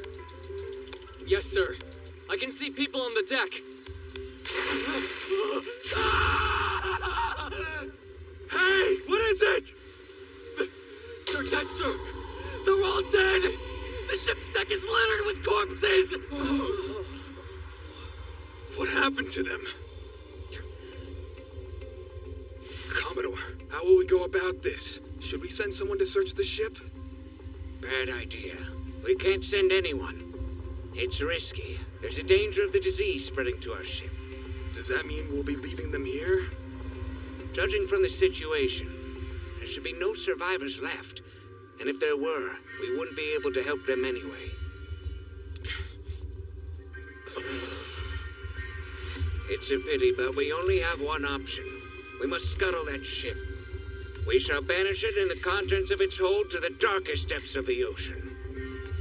All hands to your stations now. Everyone move. We're going to sink that deceased ship.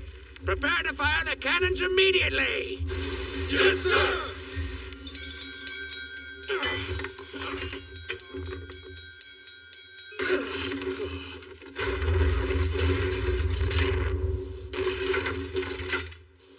That ship is carrying a disease far more dangerous than any pirates. We'll completely sink it so that no contamination drifts ashore. We must stop the contagion. Aim true, men, and treat it with the respect you'd give a funeral. Ready! Please understand, these inspections aren't meant to rob merchants of their freedom or restrict them from doing business. We're implementing them to save people from dying. My intention is for everybody to be able to return to their homelands alive. And once they get back, I want their countries to be safe from infection too. You poor fools suffered greatly. If you had just undergone the required inspections, perhaps some of you could have seen another day. By being ignorant enough to take the Black Death lightly, you lost your chance to receive treatment.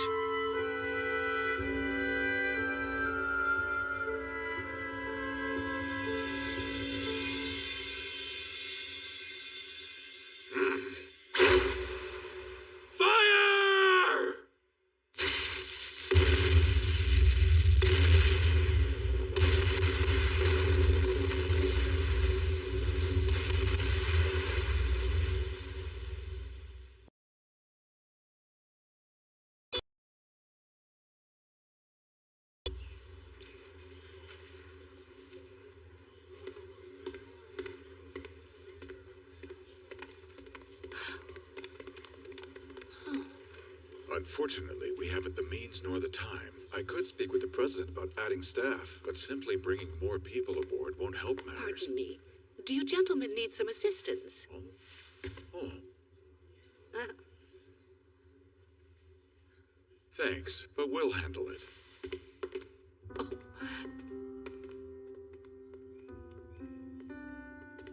I can't remember when I last saw Professor Blackmold. I honestly thought she left the School of Pharmacy. By next year, she'll be retired and her lab shut down. No use getting her involved.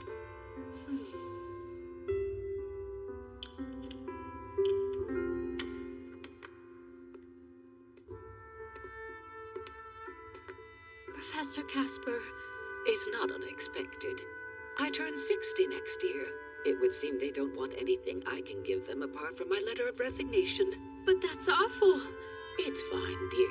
My area of expertise is the taxonomy of molds and microorganisms, and there's little use for my work in the creation of medicines. Such is life. Professor, you sell yourself short. You're far too kind. The only matter that still nags at me is what I'm to do with these little ones in my retirement. Please come in.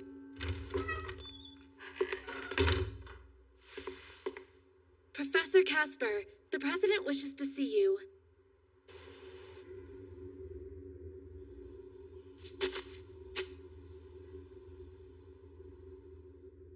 This is where the critical test begins.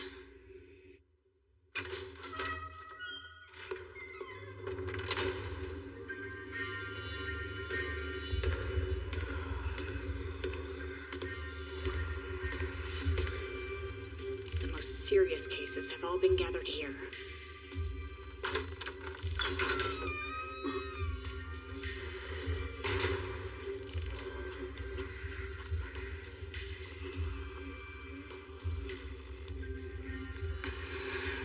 This is no place for a child. You need to leave immediately. Wait. That individual is no mere child. Lord Pharma, it's an honor to see you once again. We've met. I serve under Commander Solomon.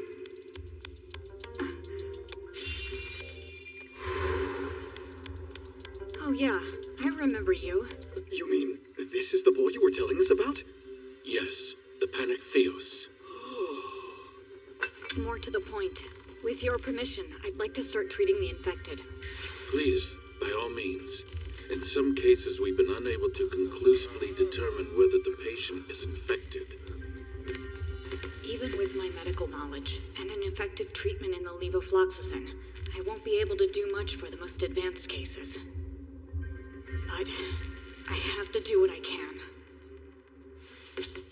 We'll have all of them take the medicine, split up, and make preparations. In the meantime, I'll conduct an examination of each patient. Yes, sir. Stay strong. How are you feeling? Do you need water? Diagnostic eye. Plague.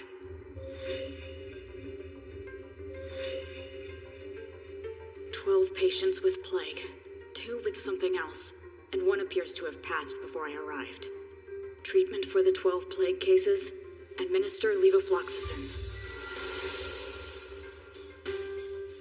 Nearly everyone's glow disappeared. That means there's a good chance the medicine will be enough to save them. This man's fever stems from a common cold. It seems unrelated to the Black Death. Once you have your medicine and some new clothes, you'll be free to leave. Be sure to see the village pharmacist in the infected sector for instructions. You mean you're going to let me return to my home? That's right. But for safety's sake, there will be an isolation period first.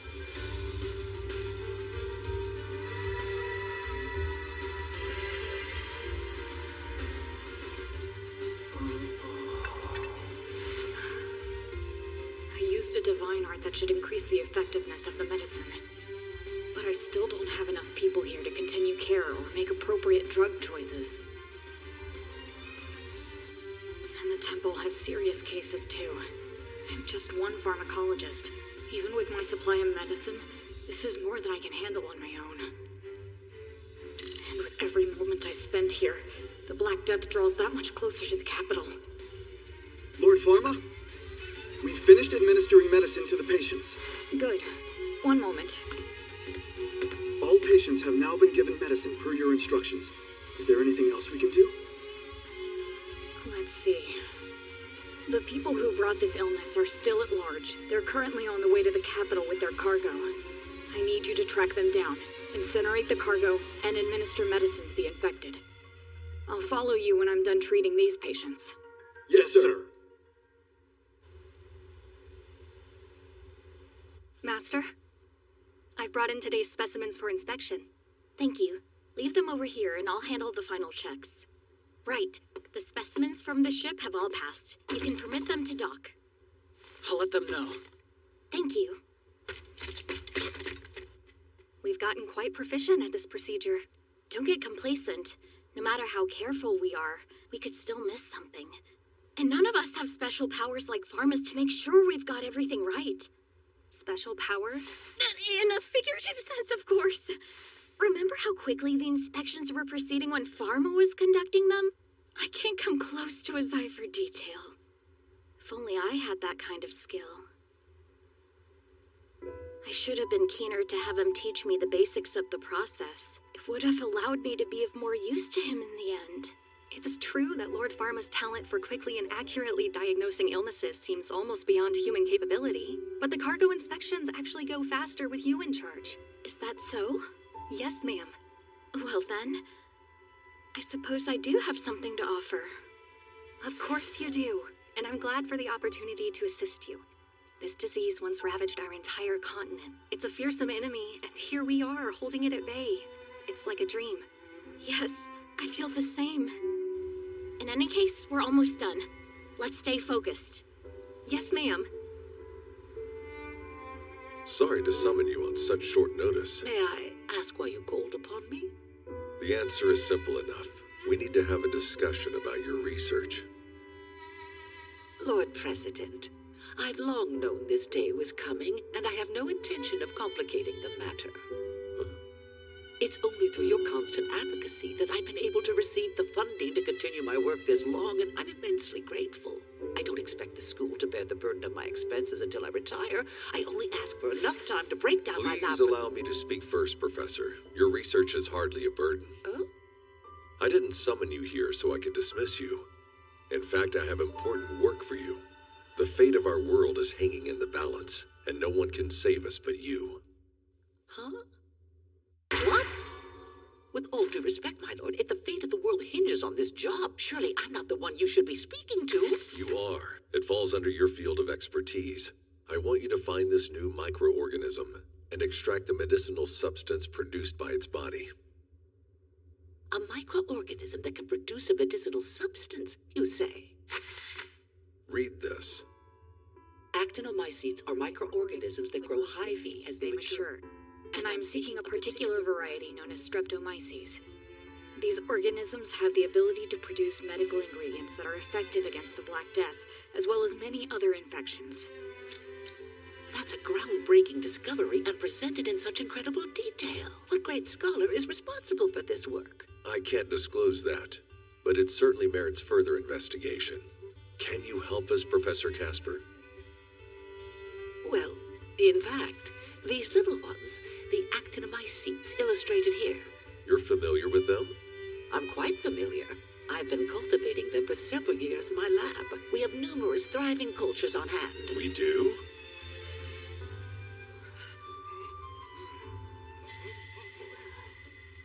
I would never have guessed this little one could produce a novel medicine. You've saved us all, Professor Casper. Effective immediately. I'll be establishing a special budget for you. This is our foremost priority, to develop medicine from these microorganisms. But Lord President, this is also sudden. A feat of this magnitude won't be accomplished in a day. But every day we work towards it, we get one day closer to it, which allows us to save that many more lives. Oh. It seems your retirement will have to wait, Professor Casper. Understood. I'll give it my all. Your Excellency! A report has just arrived from Marseille!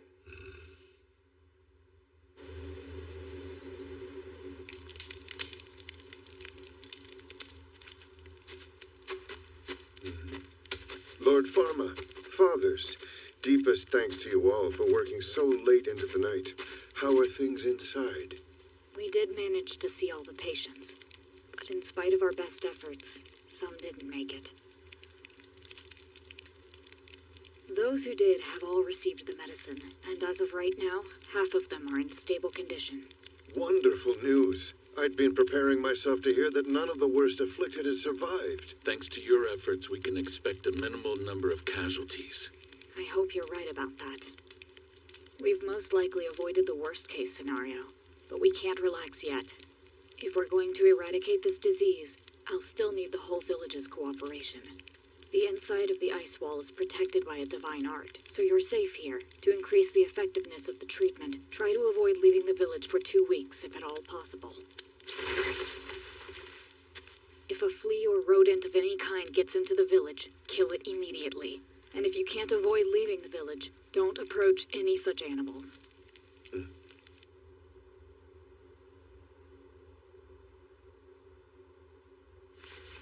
All of you, take care. And you as well, Lord Pharma. Our humble thanks.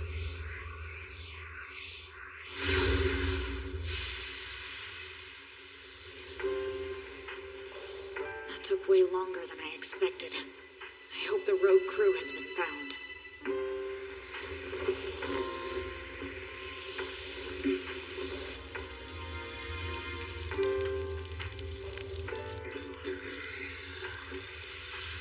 Are they a part of that crew?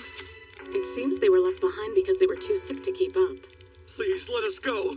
It's not like we had a choice. We just did what our boss told us to. Could you tell me exactly how many carts there were, and what types of cargo they were carrying? You gotta be kidding me. Why is there a child in charge? Listen, all of you have been infected with the Black Death. Answer my questions, and I'll give you medicine. If you don't take it, your condition will only deteriorate. You'll cooperate, won't you? What? Infected with the Black Death? There were 4 carts in all. 2 loaded with hand-woven items, 1 with spices, and 1 with animals. Animals? What kind? It was a whole bunch of squirrels. A squirrel's a rodent. It would act as a plague carrier. Is that everything? Pretty much. They were little white squirrels from Ponte Island. Ponte Island? Our neighboring country, Netherland, has a colony, Ponte Island, which had recently been stricken by an epidemic. That's the island whose residents were wiped out by an epidemic. Are you saying you transported animals from that island? They're most likely the source of the infection.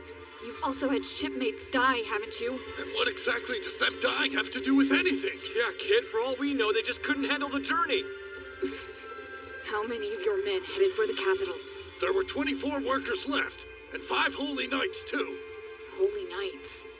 Holy Knights are combat-specialized divine arts practitioners serving directly under a royal family or a major aristocrat. Why were holy knights accompanying you? It makes no sense for nobles to escort commoner merchants in such a way. Hell, no one tells us anything. We just know they came aboard during the voyage. Troublesome. There's something amiss. Yes. The problem is, you wouldn't normally try to bring in questionable goods by force, especially from a pestilent island. That would mean the Holy Knight's mission was to spread the epidemic into the Empire. If that's the case, why? We were never able to identify the source of the Empress's infection with the White Death. I'm seriously questioning if her illness was a part of someone's scheme to intentionally do harm. Is it possible that as a reaction to their previous plan falling through, they've sent in a more virulent disease to destroy the Empire this time? Okay, we've told you everything we know, so come on, give us the damn medicine now! Hurry up and show us some mercy! Panic Theos. Wouldn't the medicine be wasted on such pathetic scum? No. I am a pharmaceutist. I provide medicine to those who need it, regardless of rank, nationality, virtue, or sin. Once they recover, turn them over to the Empire, and leave their fates to the law. If that is the Panic Theos' will, then we will act in accordance with it. Come with us.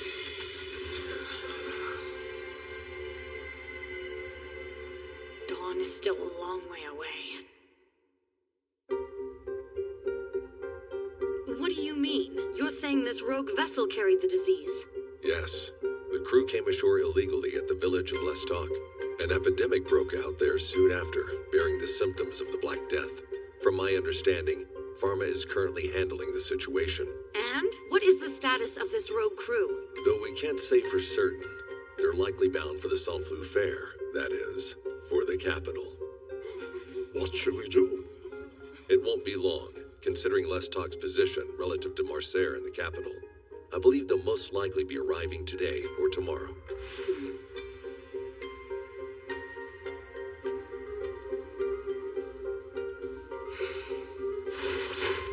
Strengthen the security and inspections at each gate immediately. Particular attention must be paid to Gate 6, facing Marseille. Yes, ma'am.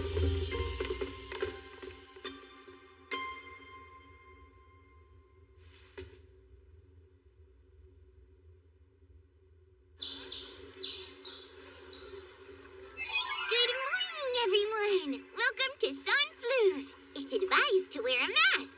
Get your free masks right here. Advised to wear a mask? Yes, please take one. Their purpose? They help protect against illnesses that spread in crowds. We're asking all visitors to the capital for their cooperation. Diseases are caused by creatures too tiny to see, but wearing a mask prevents people from breathing them in and spreading the illness. Creatures too tiny to see.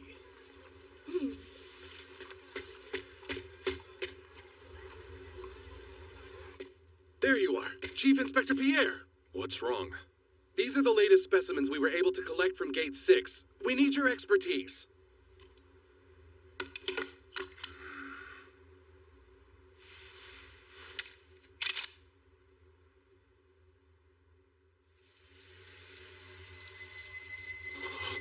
Oh no, the stain. It matches the description Lord Pharma provided. You don't mean... It's the Black Death. We need to isolate and treat them at once. Hurry, to Gate 6! It looks as though something may have happened at another station.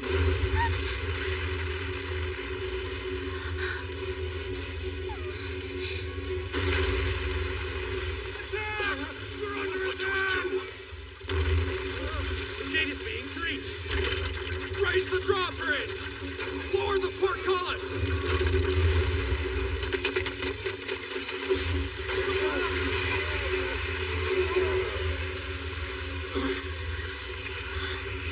What's going on? Damn it! Sir, it's not safe! There's no choice. The area where we store the medicine for this district is in there. We can't afford to lose those doses right now. We have to protect them. Hey, is everyone okay? Chief, what in the world is happening out there? I don't know. What could they possibly want?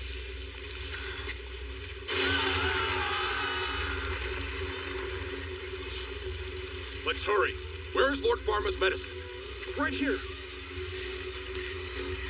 Good. Ugh.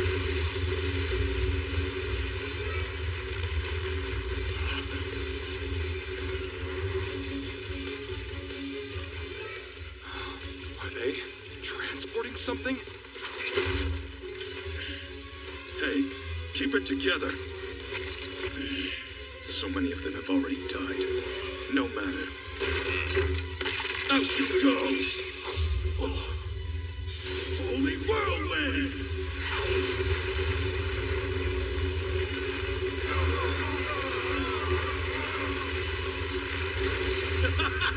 Fly! Fly all through the capital!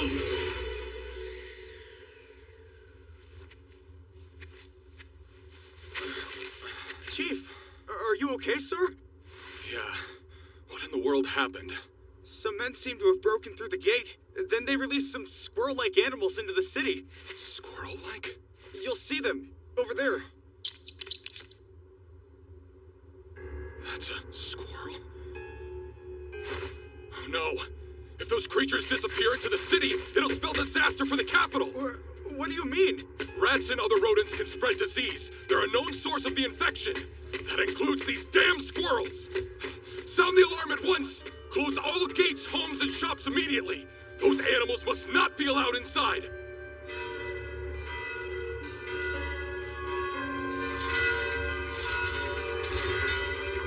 The bells!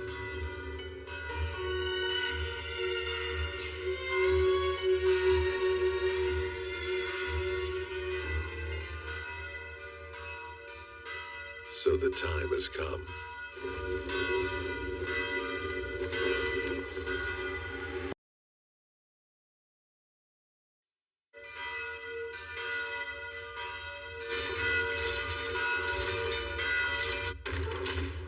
Your Majesty! Your Majesty! What is it? I can hear the alarm bells ringing. We are being invaded by holy knights from Netherland. Holy knights? How many of them? There are 5. Only 5. That's all. What's the issue? Can we not easily crush such a force? Majesty, in this circumstance, given Netherlands' involvement in the rogue ship, we should assume that their mission is to spread the infection. Accordingly, I shall have your Majesty take the new medicine for the Black Death as a prophylactic. Very well. Still, I don't understand it. What is Netherlands' aim in this? It's absurd. That nation has long since been allied with the Empire. Why launch a surprise attack now and with a mere 5 holy knights? Their monarch died, but they've shown no intention of abrogating our alliance. Who is behind this madness? Someone acquainted with the Black Death who has an understanding of the way it spreads. This entire scheme hinges upon that knowledge. By the sound of it, you have someone in mind. I think so. From what I'm told, Nederland did engage a certain commoner pharmaceutist around 3 years ago. His unique characteristics and the treatments he employed match those of an abominable pharmaceutist I myself once knew. Is there a chance you speak of the man expelled from the Novalu College of Medicine? The one and only. He was a brilliant pharmaceutist who established numerous new treatment methods and gained renown as a medical genius. However, at the same time, he also conducted gruesome human experiments without remorse. He was a man remarkably lacking in both humanity and morality. For his atrocities, he was seized by inquisitors and severely punished. He had his divine art sealed away and was cast out as a lowly commoner. Shortly before his expulsion, he was using prisoners of war to test the effects of poison. Poison, you say? Among the objects of his studies were poisons transmissible from person to person. In other words, epidemics. If this vile individual happens to be the same pharmaceutist who appeared in Nederland, he might have some involvement with the demise of the previous monarch. What is this man's name? He's my erstwhile schoolmate. Oh, Bruno. A respected colleague. How can you still not see it? This world's unavoidable and beautiful truth. Camus de Sade. I should have ended his life for the sake of humanity. Tale of the Annihilations! Fire!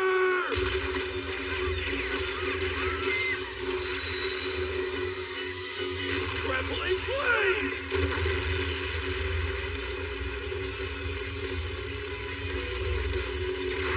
Here they come! Capture them! Holy whirlwind!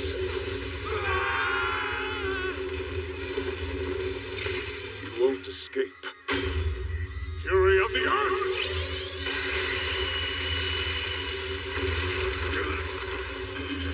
I can't move. Oh, His Excellency, leader of the Archdiocese of the Imperial Capital, Archbishop Solomon! The highest-ranking member of Somfruf's temple? Why would he show up? You who have turned against the temple's doctrine are no longer worthy to wield the arts and the gods. Accordingly, in the name of the guardian deities, I strip you of your divine power!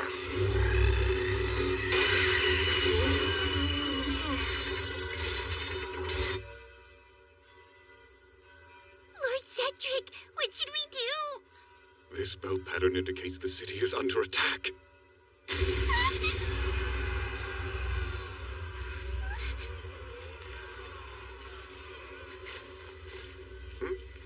If we're under attack, then there must be injured people. Don't you think they'll need medical treatment? Yes, but... That explosion! It was near Parallel World Pharmacy, and there are lots of really dangerous medicines in there. What if they... if anything were to happen to you, it would grieve Lord Pharma.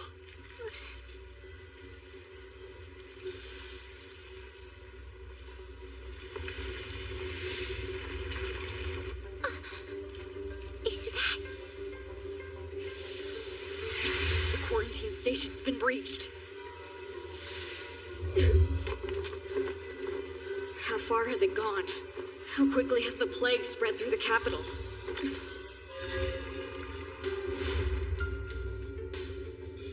Blue lights. Infections have taken root. What is that? That's not just a squirrel. It's a flying squirrel. Their ability to travel in the air will make them harder to deal with.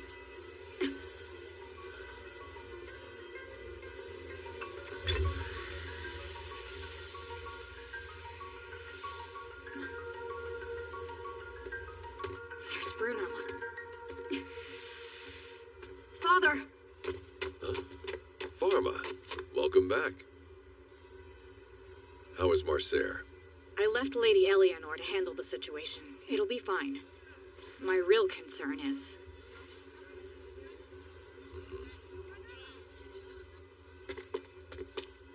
What was your objective? Netherland borders the Empire. Bringing the Black Death here will doom your country as well. What are you going on about? What is the Black Death? Do you not understand the nature of what you've unleashed upon us? Listen, we just did what we were told. We were never given a reason, and we couldn't defy him. How incredibly foolish. He's been holding the populace hostage. He's too powerful. In a mere fraction of a second, that man can snuff out thousands of lives. He's become completely possessed by an evil spirit. An evil spirit?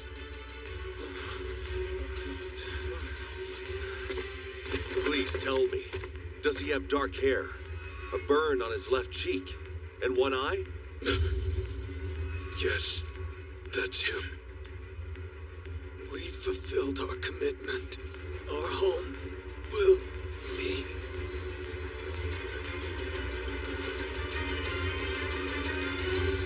Bury these men. Father, do you think you know who could be responsible for this? Camus Desaad, a heretical pharmaceutist with a sick mind. So in the end, that fiend became an evil spirit.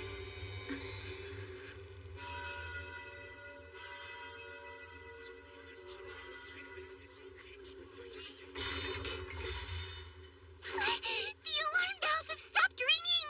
Hooray! Hooray! I'll head over and check on the pharmacy. Hey, come back! Since it's inevitable now, I think I should go and begin producing more of the medicine we'll need. What's this ominous feeling? What is that? A black shadow? What's wrong? Sorry, I need to get to my pharmacy. All right. Oh no! Don't stop the alarm. Keep the bells ringing. Camus is in the capital. He's here to witness the results of his experiment in the flesh. I must strike him down, even if he takes my life in the process.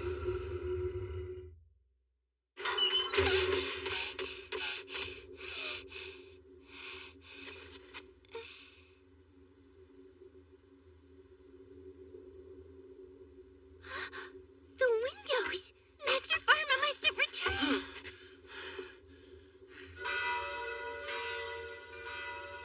The alarm? But it only just stopped! That is strange. Another enemy? No matter. Let's get inside.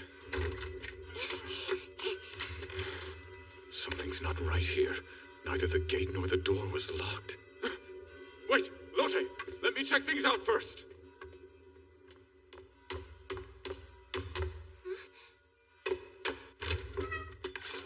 Master Pharma? What? Where are you?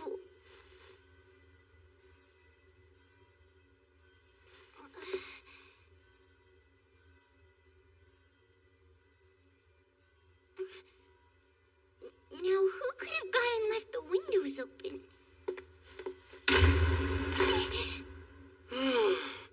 Heaven's sake! I told you to wait, Lotte!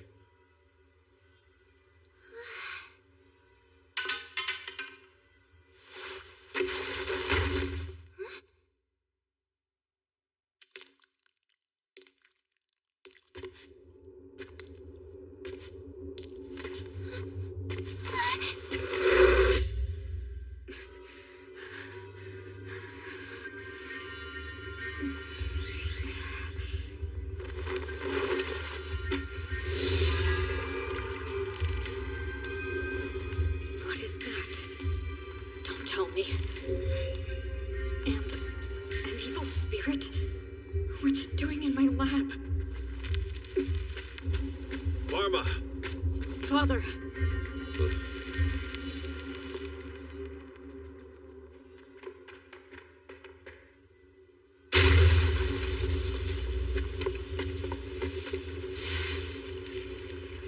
What a wretched feeling. The searing brightness of this light I sense. Lotte! Cedric! I'll draw his attention. You see to the two of them. On guard! Flying frozen bullets!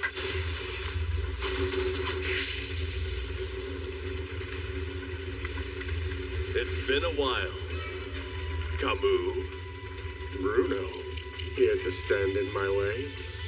A foolish endeavor. You know full well that death comes for all people alike. And that is why we seek to live. A human life is a gleaming, irreplaceable treasure, which we pharmaceutists are bound to protect.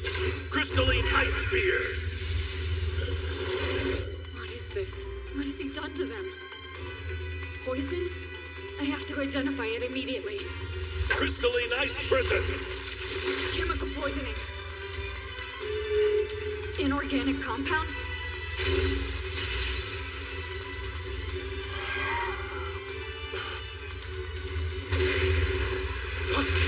No, organic compound.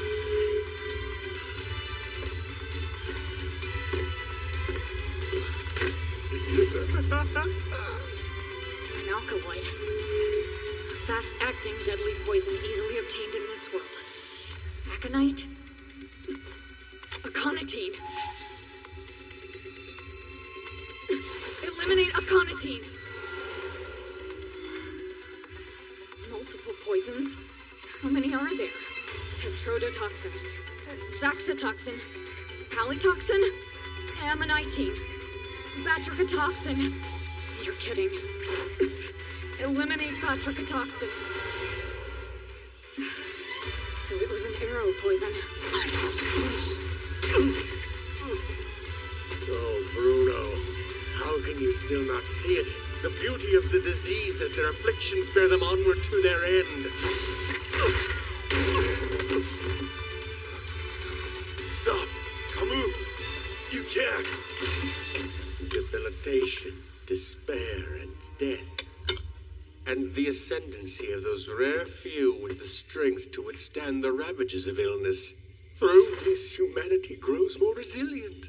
And in that struggle lies the beauty, the very essence of human life. What a wonderful laboratory this is. Laden with poisons that mankind has yet to know. Now they shall learn and take their next step forward. It's time for an experiment. Eliminate white phosphorus! Oh? Don't call it that. Your twisted game is no experiment. For you, there is no cure. You're beyond saving.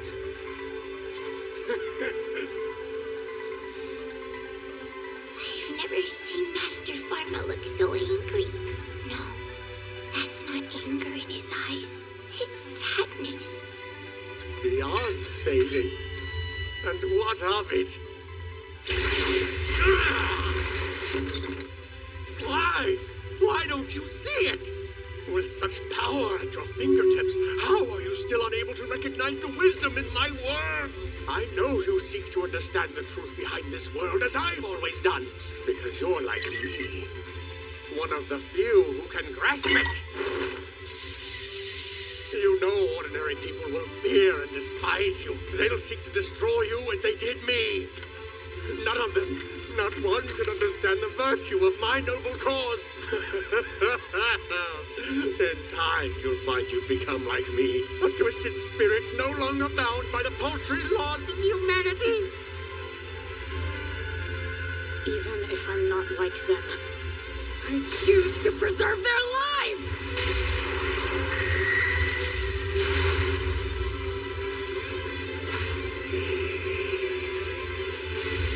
Be gone!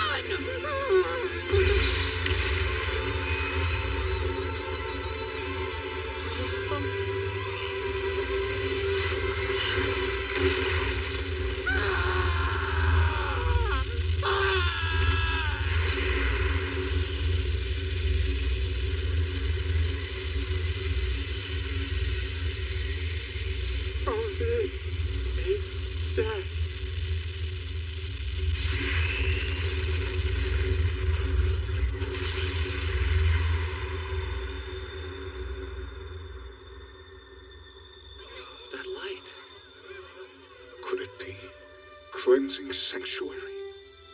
In legends, the Panic Rakdos bears a number of miraculous abilities.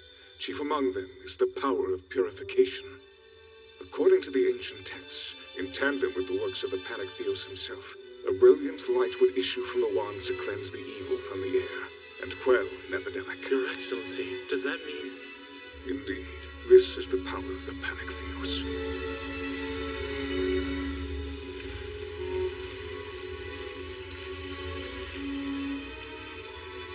You're a fool.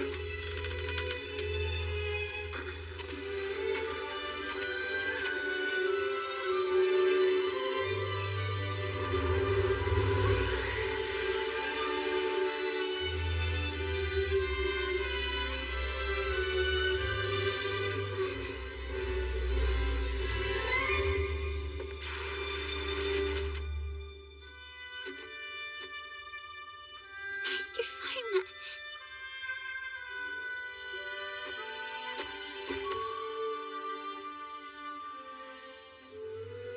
I'm glad to see you home.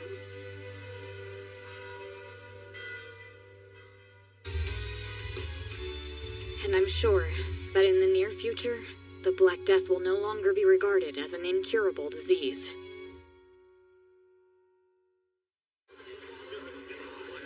Now, 2 months later.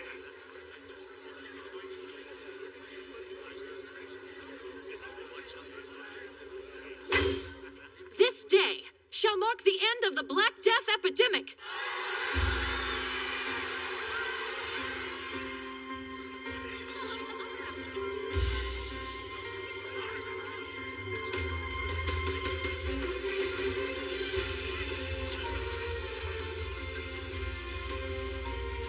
And so, as of today, our parallel world pharmacy resumes operation.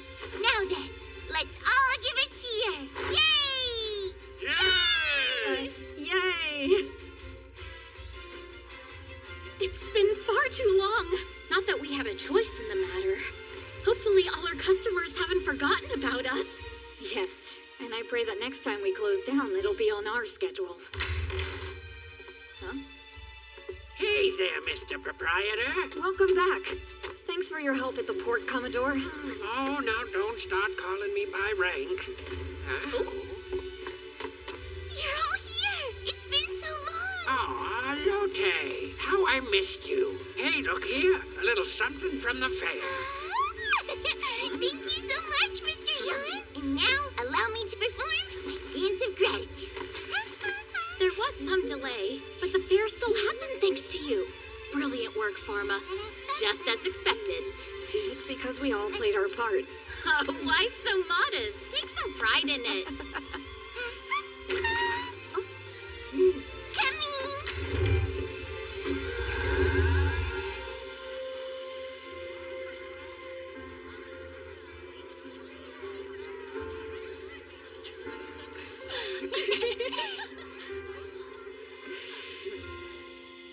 Good to see you all. Welcome to Parallel World Pharmacy.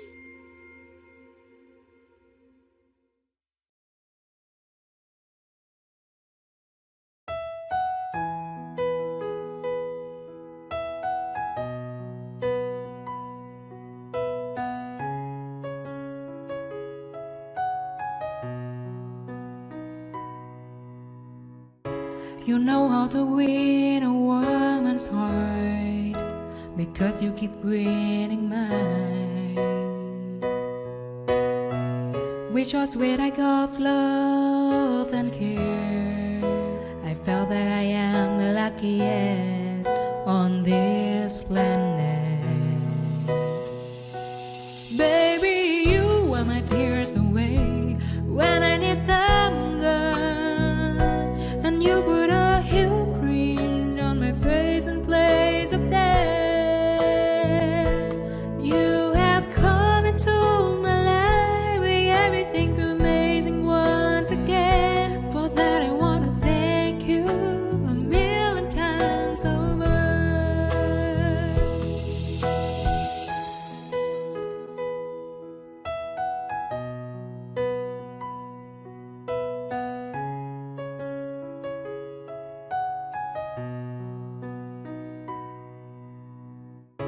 You know how to win a woman's heart because you keep winning mine.